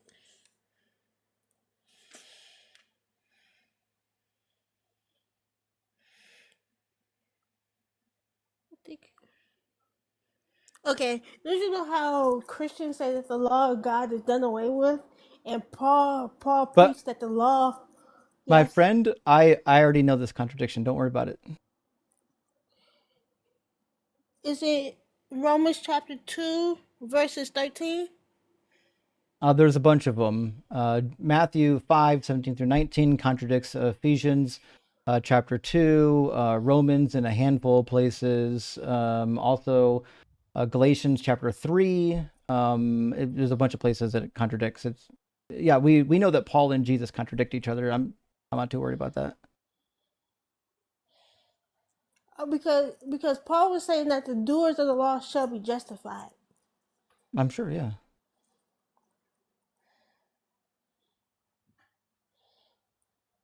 I don't know how to convince you. Why would that convince me of anything? About the human male, that's all I had. That's all I had. Okay, well, hey, thanks for stopping by, and I'm Okay. sure you'll be well. And thanks for the chat. Okay. I'm not convinced that was the right person to have up here on the stage, to be honest. Nice, but I don't think we needed to continue that conversation. Okay. Nevertheless, let's have it. For people who don't know, by the way, Paul does have a window, maybe a loophole rather, for still being obedient to the law. But his idea is that, like, if you aren't with Christ, if you're a Jew and you're not with Christ, you can still get to the kingdom. But if you do it by the law, you're condemning yourself so much that, like, you're unlikely to get there. It's so hard, so difficult. The path is narrow. The path of destruction is wide. That's Paul's general idea. He doesn't necessarily say that you're going to go to hell if you follow the law. That's not what he says. But nevertheless, let's bring in next guest is going to be Brugley, and then hopefully we'll get some robust conversation. How you doing, Brugley? I'm doing amazing, man. How are you? Doing well. Brugley, are you at least 18, and do you believe in God? Yep, I'm 18 and I'm a Christian. Cool. And what do you think is the best argument or evidence for the Christian God existing? Well, I don't usually argue for, but I'd say like the best evidence is some type of like Bayesian reasoning or like probability theory concerning like what's it called, like fine tuning, I guess. But I kind of wanted to come up and like ask you like something that you said like earlier. It was about physicalism, I think, and phenomenal conservatism. No, we're not really interested in that. Listen, we spent at least an hour and a half doing nonsense philosophy talk that goes nowhere and bores my audience. So you either want to address the topic or you don't. Oh, well, I mean, I can like address the topic, but I kind of like need to know if you even like can ground meaning at all, because it like seems to be the case that you think like everything that exists is like. What do you think meaning is? Meaning? Well, it's kind of what I asked you. You didn't ask me what meaning was. You said, "How do you ground meaning?" Yeah. I asked you, "What do you think meaning is?" And I asked, yeah, meaning for me, I could take. Yeah, go ahead. My question is very simple. When you say meaning, what are you trying to say? Yeah, just whenever we're talking about like theories of meaning, I could be some type of like what's it called? I wouldn't say I'm a foundationalist. I'm kind of agnostic on what theory of meaning I even hold to, necessarily. But theories of meaning regarding like, let's say like semantics, I could just be like a Wittgensteinian or like hold like language games and use theory. I would say that's the closest. Like, I don't know how that answers my question. When you say the word meaning, what does that translate to? Yeah, meaning. Wait, okay. I guess like you just weren't understanding what I was saying. So meaning, whenever we talk about meaning, we're just like relating it to like theories of meaning and like word games and language and semantics. That's like saying the meaning of meaning is meaning. Yeah, I agree. We can tie meaning to the theory of meaning, but what the fuck is that supposed to mean? Yeah, meaning simplicity. You could just say that it's this underlying reality of subjects that we can ground some type of content to the things themselves. Like Apple, take like referentialist theory, for example. Apple, the word Apple itself. Here's the deal. The dictionary just gives you the definition of meaning. Do you agree with it? The dictionary definition of meaning, or do you need to find a different word? Well, I don't really hold to like lexical definitions all too much. Well, Because I don't think that like we're we have speaking to. English, and so if you and I are speaking English and the audience understands English, you need to use words in English that convey the meaning that you understand, that I understand, and the audience understands. If you want to rewrite the definitions of all these words, you're more than welcome to do it, but I'm not going to accept them. Well, I mean, you don't have to accept definitions, but definitions are just There you go. stipulative, like in arguments. But I kind of like want to ask you, like, how do you ground meaning? Like, what is meaning for you? Well, I don't ground meaning. I don't even think it needs grounded. I think meaning is something that is like, we would define it like a purpose or like a reason for something, and those are subjective. Like human beings decide what they think Right. is purposeful. They decide what they think is meaningful. It's you have to be a thinking agent typically to use meaning in any logical sense. Of course. Yeah, of course, I agree with you. Like, we have to be like thinking rational agents. Like, I don't think anyone like rational would disagree with that. But mainly, what I'm asking you is like, given like, let's say like beliefs is just a set of propositions. Because I don't even know what you like hold the proposition to be, if like you're a deflationist theorist or something like that. But I'm just kind of asking you like, what does it even mean to hold to a proposition? Or like say like take for example like I am hot, right? Like that's a proposition. Like, what do you even like? How do we like? What does that even mean? Because I feel like if we can't like That have means any that like meaning, there are go ahead. atoms around your receptors that are moving at a rapid rate that causes you to feel heat. So are you like okay? So it seems like you're kind of like relating to like referentialist theory. Like, I have no idea what any because of I these didn't even words really know. Because mean. that seems like kind of confused. Because like, are you like a referent? Like, okay, so Again, so nobody referentialist knows theory what just these saying words that mean. Do you want me to talk to you in only electrical engineering terms from now on, or what? well, that's not relevant to like what we're talking It about. is relevant. So the point is, Electrical you engineering terms is know, relevant to the you discuss about know, philosophy. you know English, right? You know all of these words have. I'm speaking English. You know all of these words have meaningful like cognates and meaningful words in modern common English that you could use. You don't have to do any of this. So no one knows these words. No one gives a fuck either. I mean, I could like tell you what they mean. Like, I'm not It- here to like, But like just jargon. That's just how yeah, like that's that's just the words that clearly are what you're normally here for. used You're within clearly here literature. to jargon drop. So Well, I mean, you can ask me what they mean, and I can like try my no, best I'm to not. explain them. I'm not going to bore my audience with 20 minutes of definitions. Why do Philbros think I that mean, this I is guess. interesting? This is not interesting. Nobody wants to hear definitions for 15 minutes. If Okay, you well know then, how I to don't know what's. define I don't something know why you're using even common like. vernacular, you can just do it. Well, I mean, you never asked me to, and then like whenever you asked me to, and I told you that I could explain it, you said no. Like, I have no idea what you want me to do, bro. I want you to use normal people words, or I'll just move on to an adult that will. Yeah, normal people words. Like, I don't. What does that even mean, bro? Like, I'm just using them. You how know what they're it used means. within the Words literature. that are I'm commonly using them how they're used used within the in literature. modern English for people who didn't study philosophy. Well, okay, then there's gonna be a problem there because obviously we can't like express you like words without can. words that are used within the literature, like Wittgenstein, for you example, surely like language can. games. Like, I do let's it say all the like time. I hold like When I you do it write all the manuals, time. I used to write manuals for the machines that I designed. I was an electrical engineer. I didn't fill it with a bunch of electrical engineering terms. I had to spell out in like regular people language what was going on. You can't just jargon drop people who don't know your jargon. So again, I don't care. No one here cares about jargon. If you have a good argument, you can give it without wasting all of our time. Well, I mean, okay, fine. If you don't like want to talk about meaning and like physicalism, then we can just talk about like fine tuning and Bayesianism and reasoning. Like, do you? Sure. Because the argument, like, it's not gonna be like a syllogism. It's gonna be quote unquote informal, but like just for like preface, like, do you know like Bayesianism is? Yeah, I know about it. I don't know how to do it though. Oh well, I mean, for that, But I mean, it's fine. you don't because need I it for don't the think- I fine tuning don't wanna, argument, like, by the way. Run an argue. I don't like want to run an argument that But- like. But I'm my saying, interlocutor isn't really. but like, it doesn't. respectfully. But it's not necessary for the fine tuning argument. The fine tuning argument fails just on the principle that it assumes that there is an intention to the universe. Like if the parameters were different, That's then life wouldn't exist, or that's it not would what I be was running. the universe would be different. And none of this is actually meaningful unless there's already a goal in mind.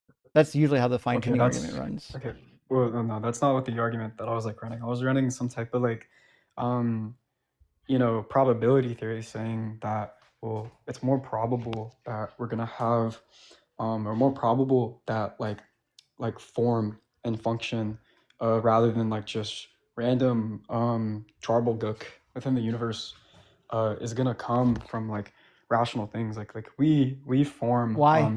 actually like formulate No, things why? within like And, what do you mean why?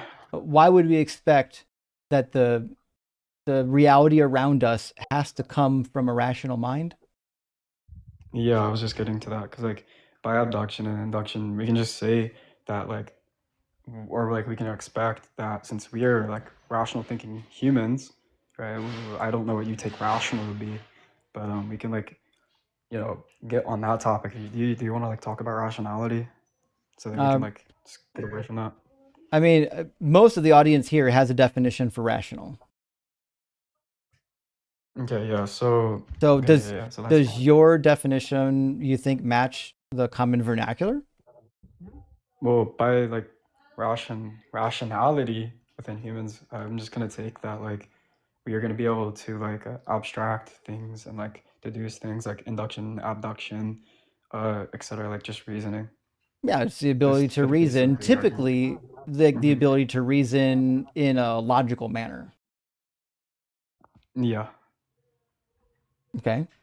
So what's that got to do with Okay. Yeah. how So since physical we agree with properties that, of the universe exist?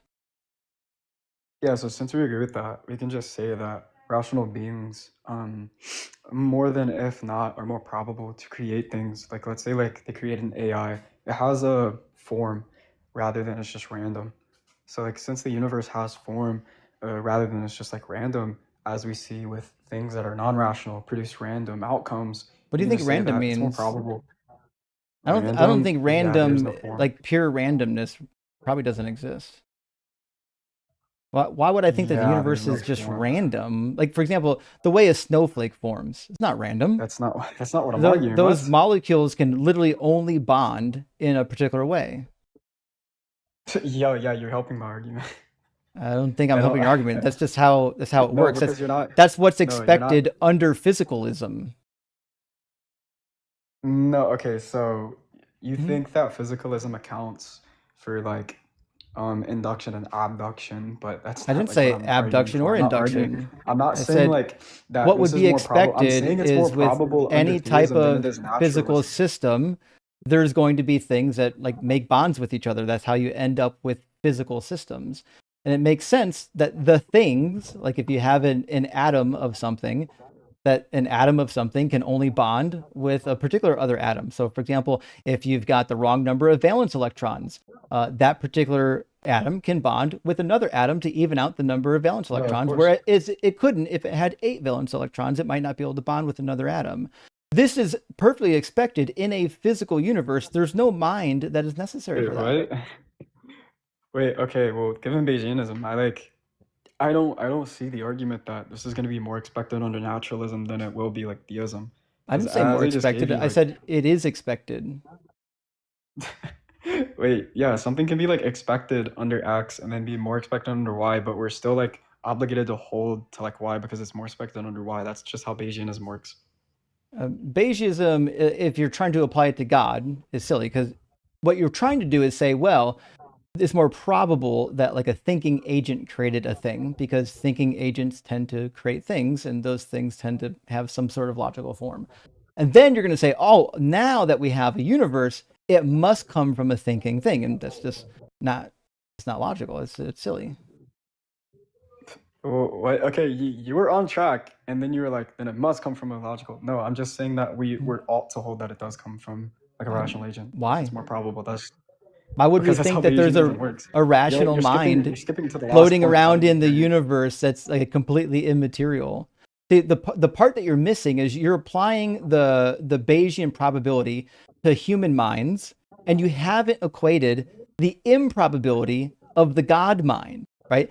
We have billions and billions of priors that would tell us that minds don't exist without brains, that minds are physical things that exist inside of actual brains. So the probability that a non-physical, immaterial brain floating around somewhere outside of the universe, it's I can't see how that is more Okay. probabilistic than literally Yeah. any other theory. Yeah, so like, okay, you just committed to physicalism, but you don't actually want to talk about the physicalism topic because like you I don't want to just talk about like meaning and told you stuff. minds are Like, physical. yeah, there's gonna be disagreement in that, but to talk about that and to prove to you But that don't that's tell not true, neuroscience. I'm gonna have to just tell you, wait, wait, okay, so that's just gonna be a category error. Yeah, of course, No, neuroscience it's is only not. gonna be talking about the physical. Yeah, But neuroscience is only gonna be talking there's about the physical, but whenever yeah we're talking about yeah like metaphysical because minds and like because consciousness, we're that's what gonna the be going science outside the says. realm The of like science says science. that your mind is physical, which is why we can manipulate it, we can read it, we can fucking put chips in your head and allow you to control things with your mind because it's physical. We can even give you a particular drug that affects the physical nature and causes you to think differently, causes you to act differently because it's all physical. There's no evidence that the mind Yeah, is because that's just non-physical brain and outside of the chemical brain. reactions. Yeah, because that's just So brain and what? chemical reactions. So You're then, what's the expecting like evidence some that our type of mind's outside of our brain? What's that because evidence? you're expecting that this type of physical So what's the like evidence? realm to explain like the non-physical. That's just So gonna be what's the category error. evidence? What's the evidence that our Yeah, mind is outside of our brain? yeah, I get. Yeah, we apply. Yeah, we have non-arbitrary meaning that exists What's that to do with my within mind being propositions. in my brain or out of my brain? Yeah, because there exist such things that are going to be non-physical, in which that I only think a I non-physical mind can I don't actually think so. comprehend, rather than Prove just like that. chemical reactions. Support that claim. Prove that. Okay. Do you want to go to meaning now? Whenever Support you that literally there didn't want to go to are meaning. non-material minds. You literally just said the same thing that you're trying to prove. Like you Yeah, just you're just non-material begging the mind is going to question be now. rationale and consciousness. Yeah, well, Again, and I why literally would told I you that to believe prove that that that we're gonna have exists to go to outside of a meaning, which is what brain? you rejected. Because Why would I'm I gonna have to believe that go to exists meaning and outside of a definitions. brain? Because I'm gonna have to go to meanings and definitions to even explain this to you, which you didn't want. You whined about it. You were like, no, I don't want you to start You explaining actually things you don't and actually don't have try to do be any of try that. to have substance. You can use real words. You can put your big boy pants on and use real words. Everything I was saying was real words within the literature. I'm sure. Yeah, but we didn't read your fucking literature, so we don't care. Bro, okay.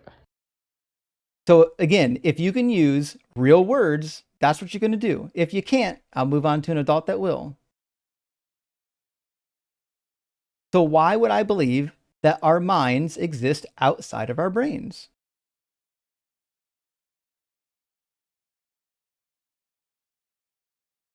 Oh, apologies, I got a call. What'd you say? Why would we believe that minds are outside of the brain? Yeah, because we can abstract meaning from things such that things that like meaning is non-physical itself. And I believe that disagree. only a non-physical consciousness. We started on the Okay. argument from meaning. We didn't agree on that. Of course. I don't think that meaning is Yeah, non-physical. and I then I don't was think trying to meaning. prove it to you, and I then don't you think were that like, meaning even exists. I don't think use the words. I think Don't use the meaning words that is you're using. meaning's obviously something that is developed by our brains. That's where we left off Yeah. on that. Yeah, and I was saying that they can only be developed by non-physical brains, such that Why? like they represent non-physical That's your things. Yeah, conclusion. because we can get to meaning. Yeah, because meaning itself is That's your non-physical, and it's conclusion. gotta be No, non-arbitrary. meaning doesn't exist. No, that's not. Yeah. You're Because I'm using gonna the word explain it to meaning. you. You're doing what You're asking me every why. Whenever I philosophical go to religious give you like person the does, and they try to explanation, turn don't remember things that. that don't exist into immaterial things that do exist. Meaning isn't an immaterial thing that exists. Meaning is a process that we engage in. When something has meaning, we're engaging in Wait, meaning brain isn't states. immaterial? We're engaging in brain states. Okay, so meaning is just a brain state. Okay, well, what like Yeah. determines what Uh, like, the meaning all is of actually our not water based on all these of our brain thoughts states? are brain states.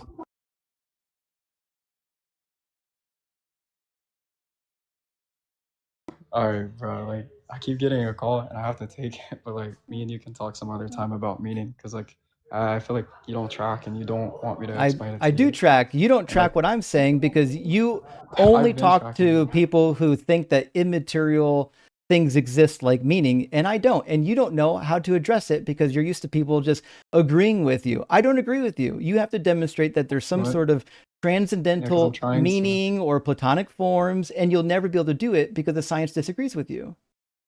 Platonic forms. never call me a Platonist. I don't like Platonism. Yeah. Mhm. But no, like I genuinely have to go. I can just like reference like Wittgenstein, like he's Nah, no one really cares.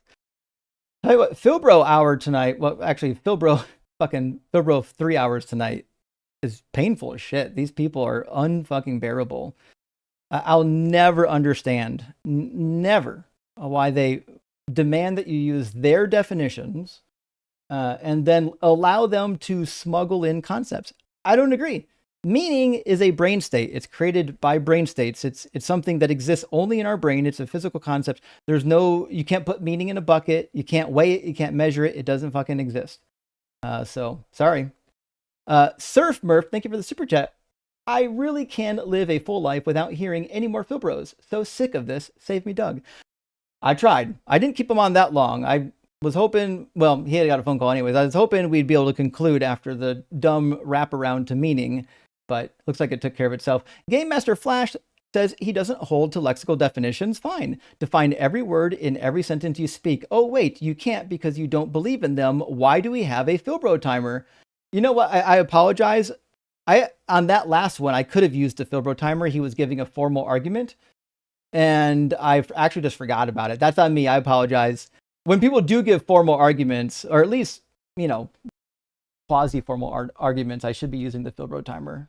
That's my problem. Sorry. I'll take care of it next time. ZK says Jesus died on the cross to save you from your sins. This is guilt tripping. True. I didn't fucking need him to die for my sins. It's a psychological trap. You're placed in a position of perpetual moral debt you can never repay. True. And we can't help it. We've got this sin nature. We can't help but sin. It's going to happen. And Hunter Girl, great to see you. Thank you for the super chat. I only get to listen for a few minutes after work with your summer schedule, but thank you for what you do. And thank you for being kind to Brasia. You know what? As I always say, when people are being kind, you should be kind back to them. It doesn't cost you anything. It doesn't cost you anything to be kind. When people come in and they want to jargon drop and act like a clown, then I don't really feel all that motivated to be kind to them. And Gretchen, thank you for the additional super chat. Look, Phil bitches, sorry you were stuck in class while Ian was live, but that's not a reason to take it out on us. Kindly get the fuck out, please and thank you. Yeah, I agree with that sentiment. No one cares. It's just not interesting. The God hypothesis is dead in the water. You can't use Bayesian probabilities for something that we know has no actual path forward, because all of our priors say that there's no path forward. Two-Hand Dan, thank you for the super chat, my friend. Says, I watch these lives like a NASCAR fan. I want to see good faith, honest racing with an occasional crash out. True, at the end, you want to see some paint getting swapped. Today, all I got was track sweepers driven by stoners, maybe Doug's serving churros in the infield. Rock hard for Doug. Horrors rule versus Drew. I agree. Part of the live stream is supposed to be a little bit of battle, a little bit of blood sport, and we really didn't get much today, right? We got Philbro fucking nonsense. We got jargon dropping. It was just the massive amount of just nonsense. To me, it almost feels like I want to say a waste of a live stream, but I think I read a lot of super chats in between guests. I might have time to take just one more short guest. I don't know, maybe just for a couple minutes if they have a really good argument. Christian has been waiting. I'm going to grab Christian and then make them the last guest, but I can't keep Christian very long. Welcome in, Christian. Hi, what's up? Are you at least 18? Yeah, and I'm Christian, by the way. I couldn't tell. Oh, yeah, I'm Christian. Sure. And what do you think is the best evidence or argument for the Christian God? There is. I want to run my argument, but I want to talk about something you mentioned about. Nah, run your argument. Thing of Genesis. In Genesis, you said the Proto-Hebrew was only available for Moses. Proto-Canaanite. No, Proto-Sinaitic was not available for Moses. So Proto-Sinaitic was not what the Bible was written in. That's what Moses could have known. It's what he could have known, and it's possible that he could have known Akkadian and different forms of Egyptian. He could have even known Proto-Sinaitic, but there's no evidence in the Bible that it was written in Proto-Sinaitic. The language that it's written in gives all the hallmarks that it was written in actual Hebrew. I looked it up because I was like interested in that, and it actually said the pun still exists. The ish, it exists in Proto-Semitic. It depends on which That's what it said. version. So there's late Proto-Semitic, and then, like I would say early, there's a gray area where Proto-Semitic converted, or converted, maybe migrated, changed, evolved. There we go, evolved into Hebrew, but it started as an Egyptian dialect, and it didn't exist in Egyptian. So Sir, can that's I why say something? it's not as easy as just saying, "Hey, there are some Hebrew word plays in Proto-Semitic," but when Proto-Semitic Oh, is shoot. the primary evolution into Hebrew, eventually you're going to get crossover with that. Okay. I just looked it up. I asked it 14th century. Could Moses have written it because of that pun existing? And it said yes. Proto-Canaanite, What are you Proto-Semitic. asking? Are you just asking ChatGPT? Google AI, yeah. I asked Google AI. I said, be honest, tell me the truth, and it said yes. You So think I tell everyone just you think fix it. Google AI is going to give you like real answers? I think Google AI would be more of, if it was like biased, it would be more of the atheist side. It Sure, would be like, yeah. no, Christianity's You could just fake. look at It's like just the encyclopedia for Proto-Semitic. huh? Sorry. You could look at a dictionary, perhaps. I know, but Google AI also used like sources from like a Jewish site also. So it was like a Jewish site and other sites, and it like gave a little link to it. And it was like, yes, it is. It was existing Moses' time. But The ish, I'm it did exist. Woman, man. I'm sure. I'm sure that website told you. Did you bother to Yep. check with a lexicon? Do you want me to run my argument, sir? I thought that's what you came for, and then you wanted to talk Yes, sir. about lexicography. My argument, sir, is that so I was talking to my sister about like the universe, gravity, all that stuff, and she actually taught me something I didn't know. The moon actually orbits. It rotates like the Earth. You know that, right? It The rotates. moon does go around the Earth. I'm pretty sure we're aware of It this. spins. And like the Yeah. Earth, how like it spins, but it's so precise that while it's rotating around the Earth, it also spins. It's so precise that we only see the face. It looks like it's not rotating, but because it's rotating around the Earth and spinning at an exact rate, we only see the surface of the moon. Do you So understand what I'm saying? yeah, who cares? That is like crazy to me. That's not chance. Why? That's like some Why is that artist just crazy? purposely made the rotation and the Why spinning why perfectly is to be that like crazy? poetic art. Why To is me, why is when I that see that, crazy? I'm like, that's because like to just say it's a coincidence is insane. I'm just like, that is Why? crazy. Two things moving at relatively the same speed? No, it's like a designer purposely did that so we This only is see the this is face the of the moon. literally the worst argument I've ever heard. No, it's not. It's not. This is Because terrible. then you're just saying, oh yeah, just coincidence. I can't say This that. is this is awful. No, I don't think you're being honest. It certainly is a coincidence. Why would we think that the rotation of the moon can't be somewhat relative to the rotation of the Earth? Like, what are the chances of it spinning and rotating Uh, perfectly at the same Probably speed that probably would pretty make it good. only appear the face of the Earth? Like, we can Uh, only see the one face of the moon. pretty good. That's what it's doing. I don't think so. I think it's obviously Also, purposely designed. God did it. why? Why would we think that it's perfectly designed? It's just so beautifully poetic. Like, he purposely made Not it poetic. perfect to do that. It's not poetic to look at the beautiful. We only see one face of the moon every time. That's pretty beautiful. That's To us, it's not like an poetic at illusion. all. Is it beautiful? I don't think it's beautiful. No. You don't think seeing I the don't surface of the moon is I'd rather beautiful see from I'd rather see all of night? the moon. What do you mean? You do? I'd rather see Oh, you all of the mean moon, 100% of it. I'd rather it rotate fast enough that I can see all of it in one night. Also, according to physics, what do this you? is apparently just explained by tidal lock. No, there are other planets where the moon would rotate So, at probably a different speed, and it would. so what? You can see different faces every night. Like different So nights, you would what? see different faces. You're aware Yeah, the that the fact that that the moon hasn't always rotated at the same speed, though, right? Like the rotation of the moon and the orbit of the moon are not constants. you say like a million years ago or thousands, 100 years ago. Both. then I would say that that's before humanity, but God So what? predestined it. So when humans are on the earth, we saw only the face of the earth. So it's a beautiful, only the face of the earth every night. Why the fuck So would it's he like do that? perfectly done. Because it's beautiful that way. Imagine a it's like God more worried about how beautiful the moon looks than fucking babies dying it, in agony with bone cancer, or the mother who's like literally bleeding out as she's trying to give birth because the birth canal is like an improper size for what it's actually trying to do. What a crazy fucking notion that that's what God spent his energy on. That's wild. Well, yeah, no, that's explained by Christianity. That's a fallen world, but I don't think It's actually I not think you're just like explained glossing well by over that at all. the miracle. Not You're explained glossing at over it and just all trying to dust by it under the rug. Christianity. Huh? Not explained at Yes, all sir. by Christianity, because if God like fucked up the world because he was He mad did that as humans. mad that they ate a fruit, but for some reason he's like, actually though, that fucking moon, I got to make sure that moon's rotating it. It's still the same problem. No, sir. Sir, the moon is just It left is over from the the perfection. same But what problem. happened, and by the way, like my argument still stands. It's Your still argument beautifully is like neither sound nor purposely done that way. valid.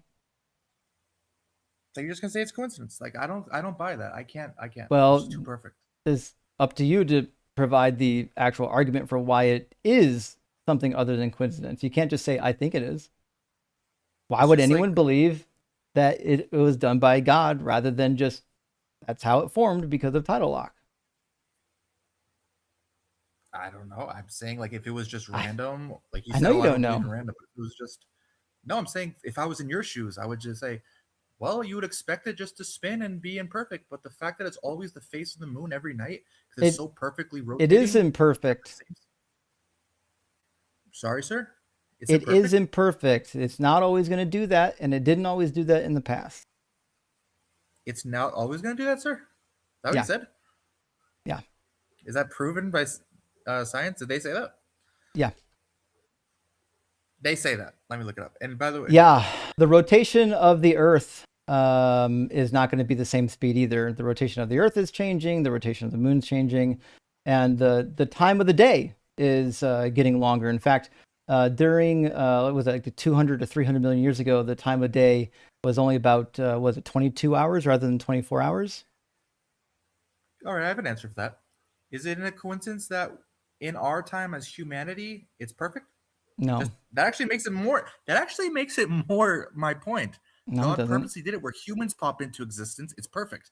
Who No, cares not at all. before we came into existence? Certainly not It's perfect. just. It's meaningless.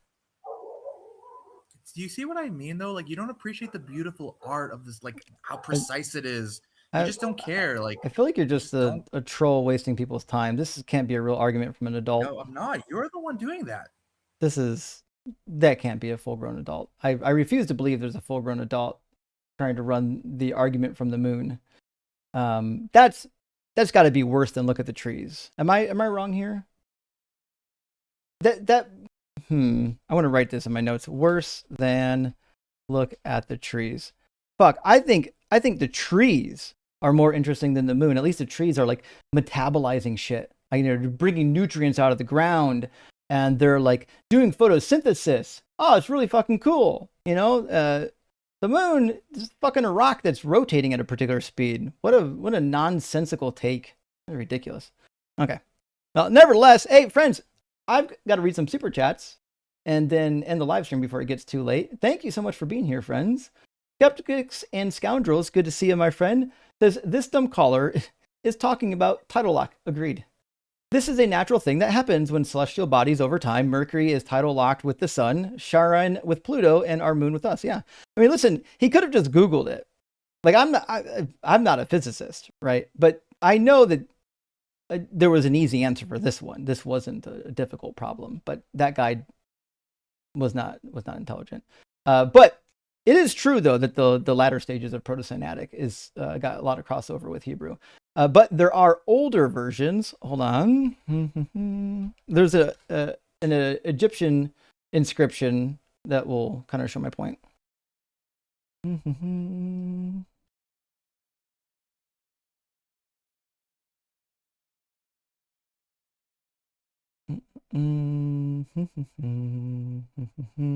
Yeah, it's the oldest known. Well, it's not maybe the oldest known writing system. Phoenician goes back pretty bad.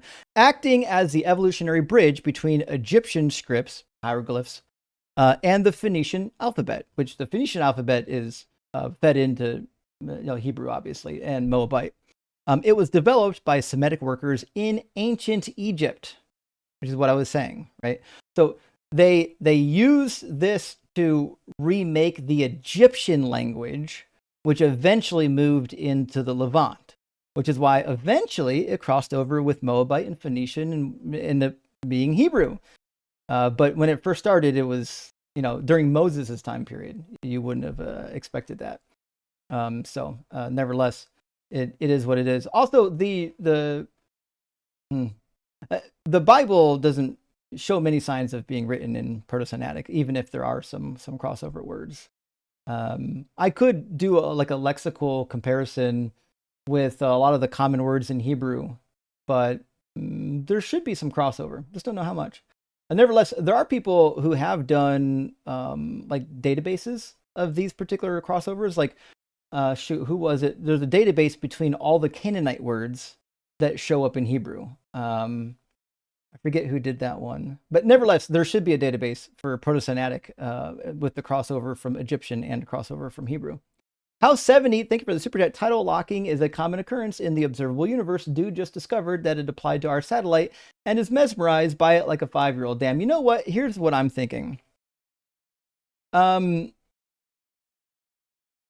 don't think that person was real. I feel like either the dumbest person alive or they're a troll. I don't know. It's hard for me to believe that there's somebody who thinks that's a legitimate argument. Game Master Flash, thank you for the super chat. It's beautiful unless it isn't. Then it's a fallen world. Read a science book. True, right? It's always like fine tuning until you look at the stuff that's not finely tuned, and then it's like, well, here's why it's not finely tuned, And Flustered Pony says many Christians who support LGBTQ plus say that Jesus never condemned homosexuality. Is this true? I mean,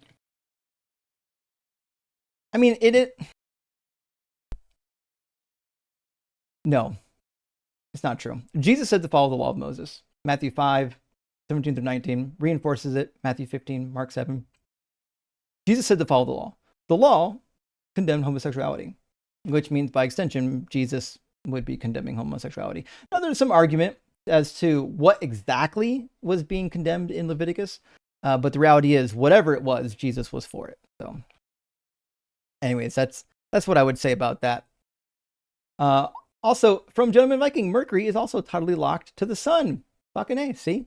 It's obviously pretty common. And the Nice You Say Nee says 20 moons are totally locked in our system. Shut up. Fucking 20 of them. Holy shit. Okay. Woof. I didn't realize there were that many. Okay. Damn. And C Design says, Google title locking, you moron. Yeah, I thought it was pretty easy. I didn't think this was going to be a difficult one. Slow TDI says, who knew if you just say, tell me the truth, go to Google AI, they have to tell you the truth. Just like if you say Jesus' name, in Jesus' name, such gullible. It is interesting, though, that they trust like Google AI so much, especially from languages, like evolved languages. Evolved languages are like super complex. Let's see. Let's see if we can get a better answer.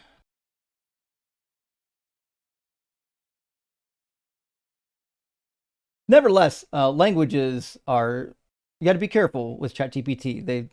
Or Google, that they're not good at doing like language evolution. And Hank says Philbros are impossible to take seriously, especially when they, like us, use like in every sentence, like at least twice, like shake my head. True. That one did actually use a lot of likes. So there is that. And Adam Brown, thank you so much for the super chat. Oh, hi. Migrated to TikTok, but still supporting the GOAT. Love you, bro. Rock hard for Doug. Well, thank you, Adam Brown. Hey, I really appreciate that. Big W. Huge W, in fact. And Game Guy says, bro, trying to win the debate with Snapple facts. I mean, maybe. Also, it doesn't really fix the problem, right? I don't know if anyone caught that, by the way. What he was trying to do was to find a point that he could just like prove me wrong on.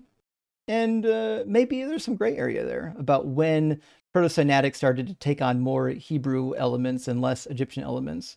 There's going to be some gray area there. Maybe I am wrong. Maybe by Moses' lifetime, it did sound a little bit like Hebrew. But nevertheless, the fact remains that doesn't mean anything for Mosaic authorship. The Bible doesn't show any signs of being written in Proto-Sinaitic. It's an entirely different. It's a different script. It's a different grammar. It's a different conjugation of words. There's just no good reason. It's not just about. I try to make it easy by saying, like, listen, there are just words that show up in the Bible that don't make sense in other languages. But it's not just that. The entire, like, the grammatical structure changes. Letters show up at particular time periods. So, like, you might see a vav with a dot in it that's supposed to be pronounced like a u, right? That shows up in late biblical Hebrew. It doesn't really appear that was in early biblical Hebrew. So, like, there's a lot of tells, right? And Ronnie Land says, isn't it a problem that the genealogy of Jesus skips 430 years of generational info between Abraham and Moses, even more for David? Baloney. It's true. Yeah, it gets names wrong. It skips genealogies, like from Joram to Uzziah. There's like 3 generations that are missing. The father of Jeconiah is not in there either. That's a problem. And Brian, thank you for the super chat. Bayesianism still requires you to assume a specifically defined God as a conclusion within the hypothesis. It has the same problem as fine-tuning. True. That's what I'm trying to sell. Like, if you're doing Bayesian reasoning, right? What they want to do is apply the probability to something that we do know exists, like a mind, right? And then they want to use the same probability to apply it to things that we know don't exist. Well, at that point, it's a different probability. Once you change the probability target, the probability calculation changes. You can't just apply it to something that's smuggling. Maybe even similar. Well, it's kind of a bait and switch. Opto Poppet says, Justin, we don't want philosophy babble. Caller proceeds to philosophy babble. That's all they have, though. You see what I'm saying? They just don't have anything else. That's why they do it. And Sean Hanston, thank you for the super chat. How many universes has he observed to determine what's more likely? Exactly. That's the other thing is they don't really have a method for determining the likeliness of anything within this universe because we only know a fraction of it. And we don't know if there's other universes or if the universe is infinite. There's so many things that we don't know that to do like a Bayesian calculation on the formation of the universe just seems kind of silly. So, nevertheless, Philbro's going to Philbro, right? I'm going to grab some of the super chats from earlier in the stream. Ferdinand Patak says, maybe today will be the day I'm shown magic exists. True. But, I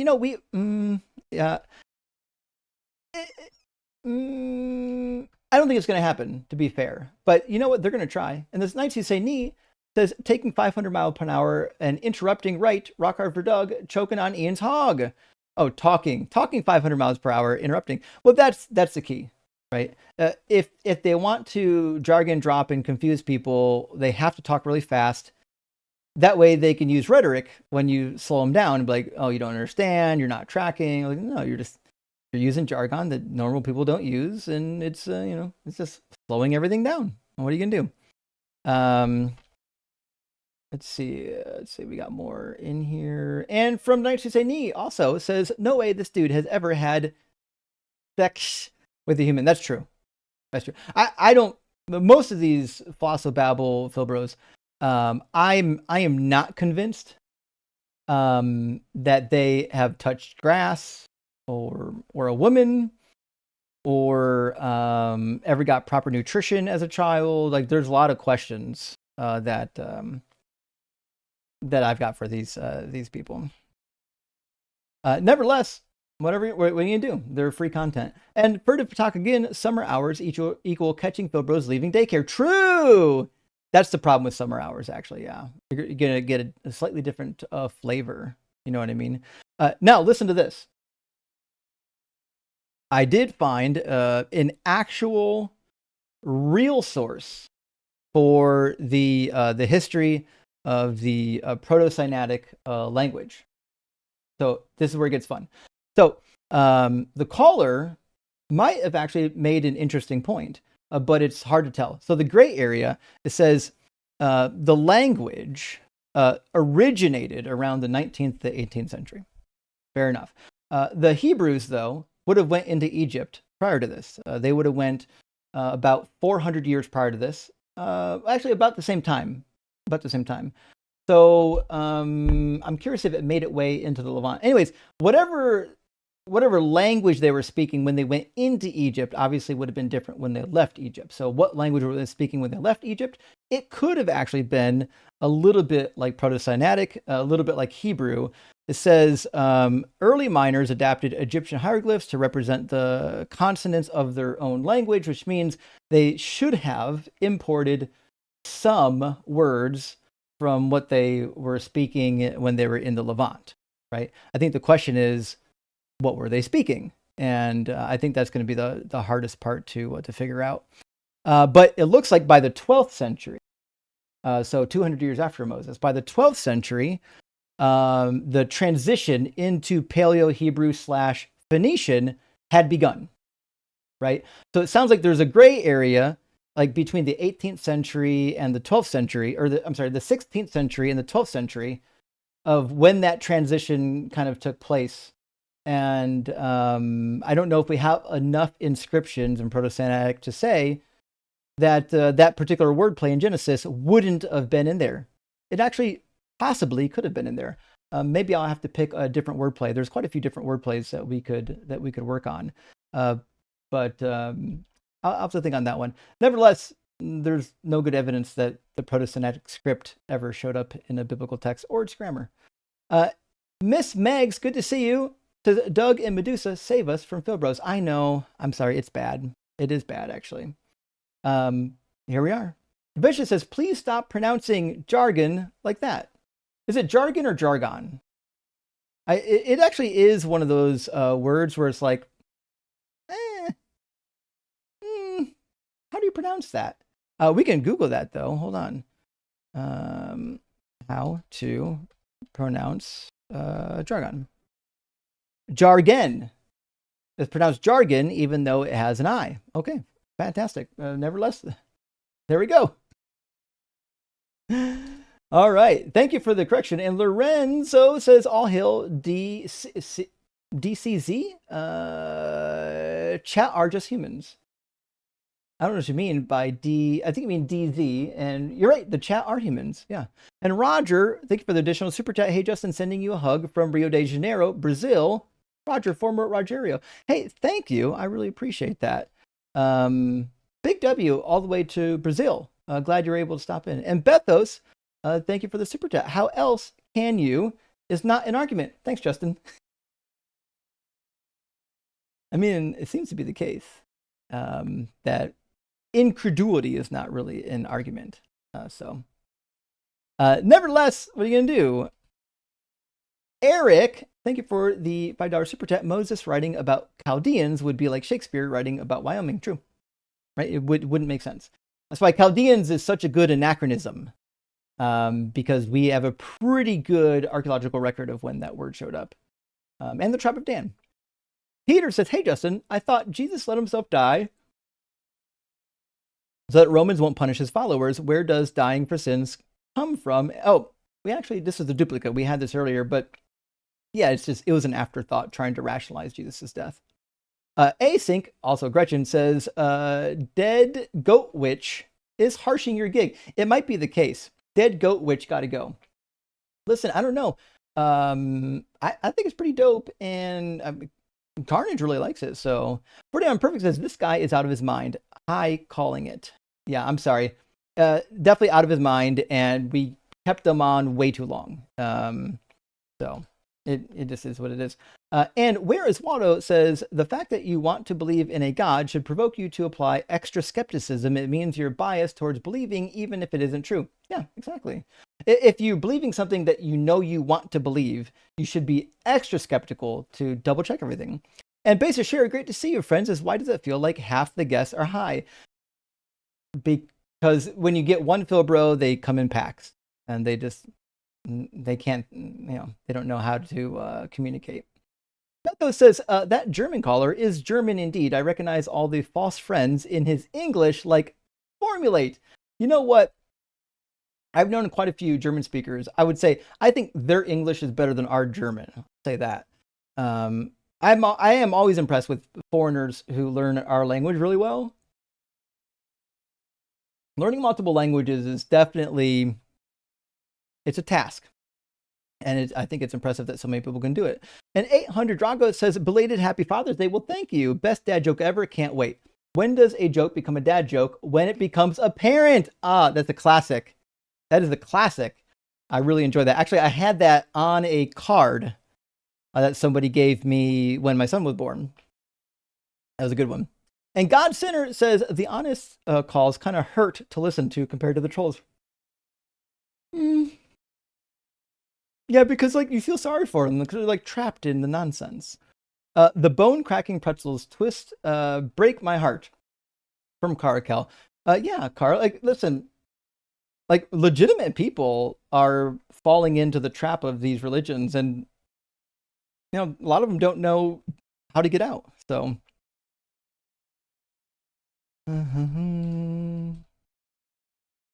One second.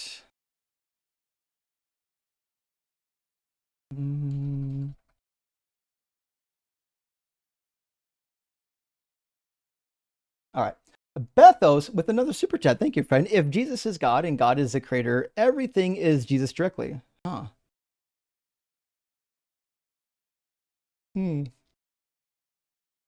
If Jesus is God and God is the creator, everything is Jesus directly. I don't know if everything was made through Jesus, perhaps. That's what the New Testament says. Can't have it both ways. German caller. I don't like German milquetoast apologetics. You know what? The apologetics were not good. He was kind though. He was all right. But yeah, the apologetics were not good. Not good at all. And Worship, good to see you, says, can you ask Christians if they agree with fake verses that are copies of satanic Bible sins and statements? It would be hilarious. Reddit Deconstruction Zone. You know what?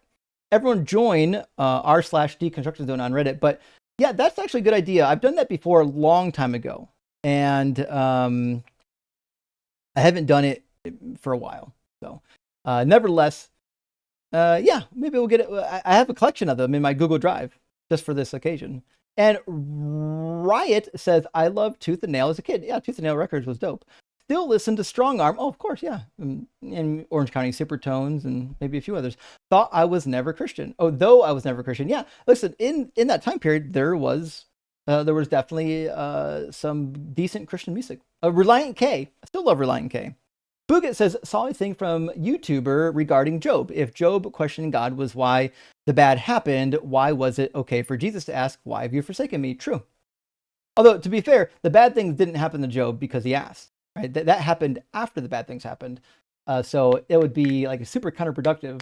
Well, it would be counter to the timeline to say that that was why he was punished, right? Because Job didn't sin throughout the whole ordeal. It's like but nevertheless, yeah, that's a fair point. If questioning God allows you to be a sinner, then Jesus was a sinner. And Jinxseed says, I'm actually pissed off about the 6th edition of New Oxford Annotated Bible being rescheduled again. I know.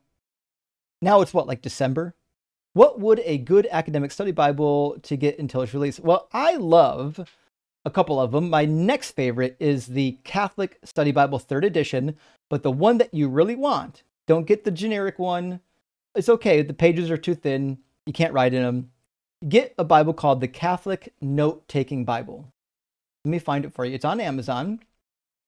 There's only one edition of it. There's only one version. It's got like a brownish, greenish cover. That's all you can get. It's like a pleather, like a fake soft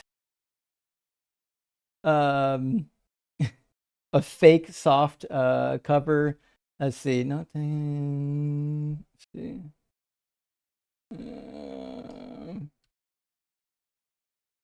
If I can, it's not as popular up here on Amazon anymore. I might have to go into my past purchases and locate it because it's actually not coming up in search results anymore. Let me go into my past orders and just type in Bible and see if it's still listed. if it's not listed, let's see, then you might have to get it elsewhere, not on Amazon. Oh, damn. Okay, let's try this. I don't know why it's pulling so much stuff up. That's not what I need. Surely it's still listed on Amazon. I typed it into my search results, the Catholic Note-Taking Bible, and this is not coming up. Let's see. Is there? Here it is, though. It's on Thrift Books. Is there an ISBN? If there's ISBN, we can still make this, get this done. Yeah, we do have an ISBN. Let me see if we can plug that into Amazon and see if that works. It is available on Books Run, Walmart. Damn. It looks like, I think they stopped printing this thing. Oh, that's so sad. It was so much better than the standard Catholic Study Bible 3rd edition. I mean, oh, there is one version of it still left. Here it is. All right, we got it. I'm going to put a link in the cheat sheet for this. Give me 1 second so that we don't lose this. This is going to be in the resources tab. And let's see. Do we have a section for Bibles? I don't know if we do. I think I'll just stick it under biblical studies. I'm going to call this the Catholic Note-Taking Bible. And then let me paste the link in here. And now on the Deconstruction cheat sheet, you should have a link to the Catholic Note-Taking Bible. It's a fantastic Bible. It looks like right now on Amazon, they're $115 because they're discontinued. I bought mine for like $35. You're probably going to have to use the internet to find it, unfortunately. But nevertheless, if you can't get that specific Bible, just get the regular Catholic or the regular Catholic Study Bible 3rd edition. It's really good. McDubbin says, we've been Mandela affected on the Fibro timer. It was never real. It never existed. Justin is laughing at us. I'm sorry. You know what? It was just as punishing for me as it was for you. I thought it was boring and pedantic and drawn out as shit. So I was punishing myself during the whole thing, and what are you gonna do? Next time on my next live stream, I will make sure to definitely not entertain these nonsense Philbro arguments and waste everyone's time. And D20, thank you for the super chat. If you can't explain it to us in layman's terms, then you don't understand what you're talking about. That's the case. Listen, I love that you learned some philosophy. You read a book. You learned some big words. Great. I love that for you. But you know what? We didn't fucking read those books. So if you come here, you got to use words that normal people would know. And if you don't, fuck, that's on you. Sorry. I can't help that you don't know what you're talking about. Ice Cream Assassin says, please, for the love of Doug, stop the Phil Bros. I tried. We had 3 of them fucking in here today. I told you they travel in packs. And Secular Felina says, brave Sir Brugly ran away. Brave ran away array. That's from Monty Python and the Holy Grail. Brave Sir Robin ran away? It's a really good song. That's good. God Sinner, thank you for the $10 super chat. The argument fails because of a quote from a great work of art. Moon's haunted. What? Moon is haunted from Caracal. I don't know. I actually don't know that work of art. Hold on. Let's see.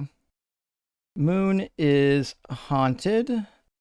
Is a meme? I didn't know it was a meme. Oh, interesting. Well, now I got to learn a new meme. Apparently, there's a whole meme about this, and I've got to learn it. Thanks for letting me know. An ontological shock. Good to see you. Says, why did the baby push around in his mom's stomach? He didn't have enough womb.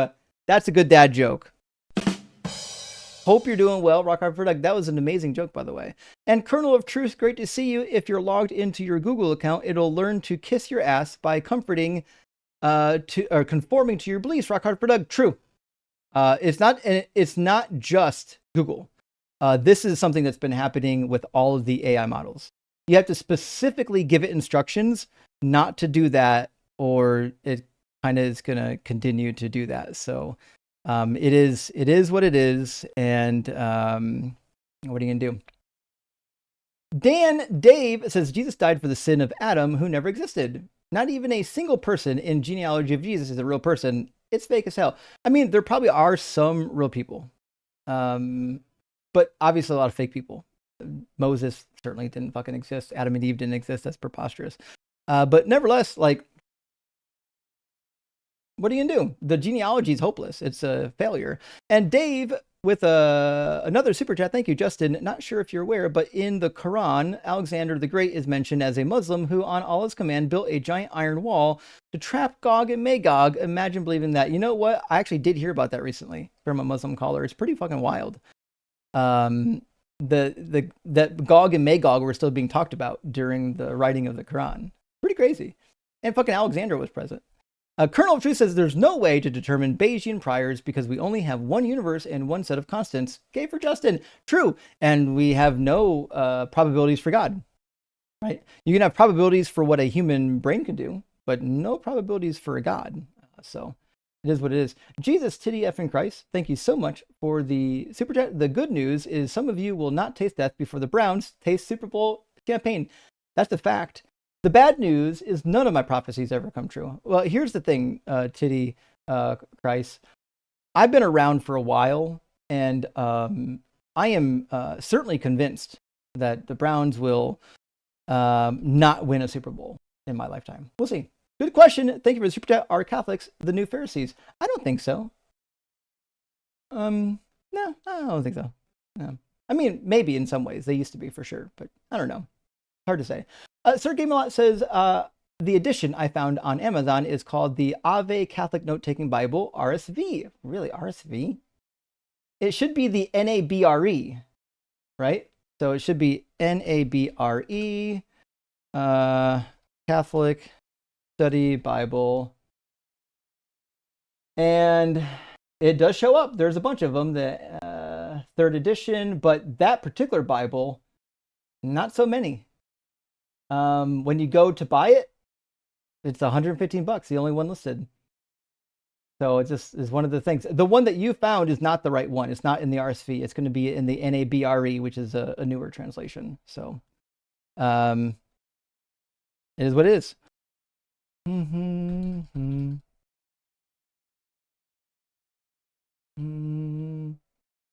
Anyways, I think that's it. I was looking through all the chats. Hey, friends, who's live right now that we can go raid?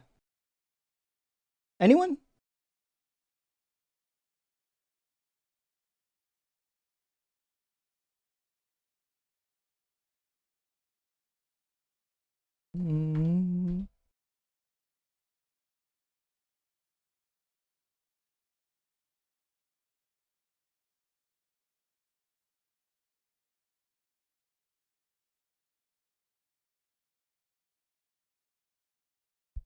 I see GM. Ogar. Oh, Ogar is fun. Yeah, let me check the YouTubes to see who's live on the YouTubes. And we'll see what we can do here. Oh, fuck. Blitz is live right now. Holy shit. On Skep Talk with Forrest. That should be a fun matchup on YouTube. Oh, Sebastian's fucking live? No way. Okay. That's what we're gonna do. Hey, listen, here we're gonna split the audience. I need everybody on YouTube to head over to the line and catch our boy Dr. Blitz and Forrest cooking on science. That's what we need to tell them. Justin sent you, DZ sent you, and tell them Doug sent you. And then on TikTok, I need everyone to head over to Pinkbeard, aka Sebastian Cole, and give him a good old raid from Deconstruction Zone. Tell him hi, we love him, and friends, have a great night. We'll see you again Wednesday.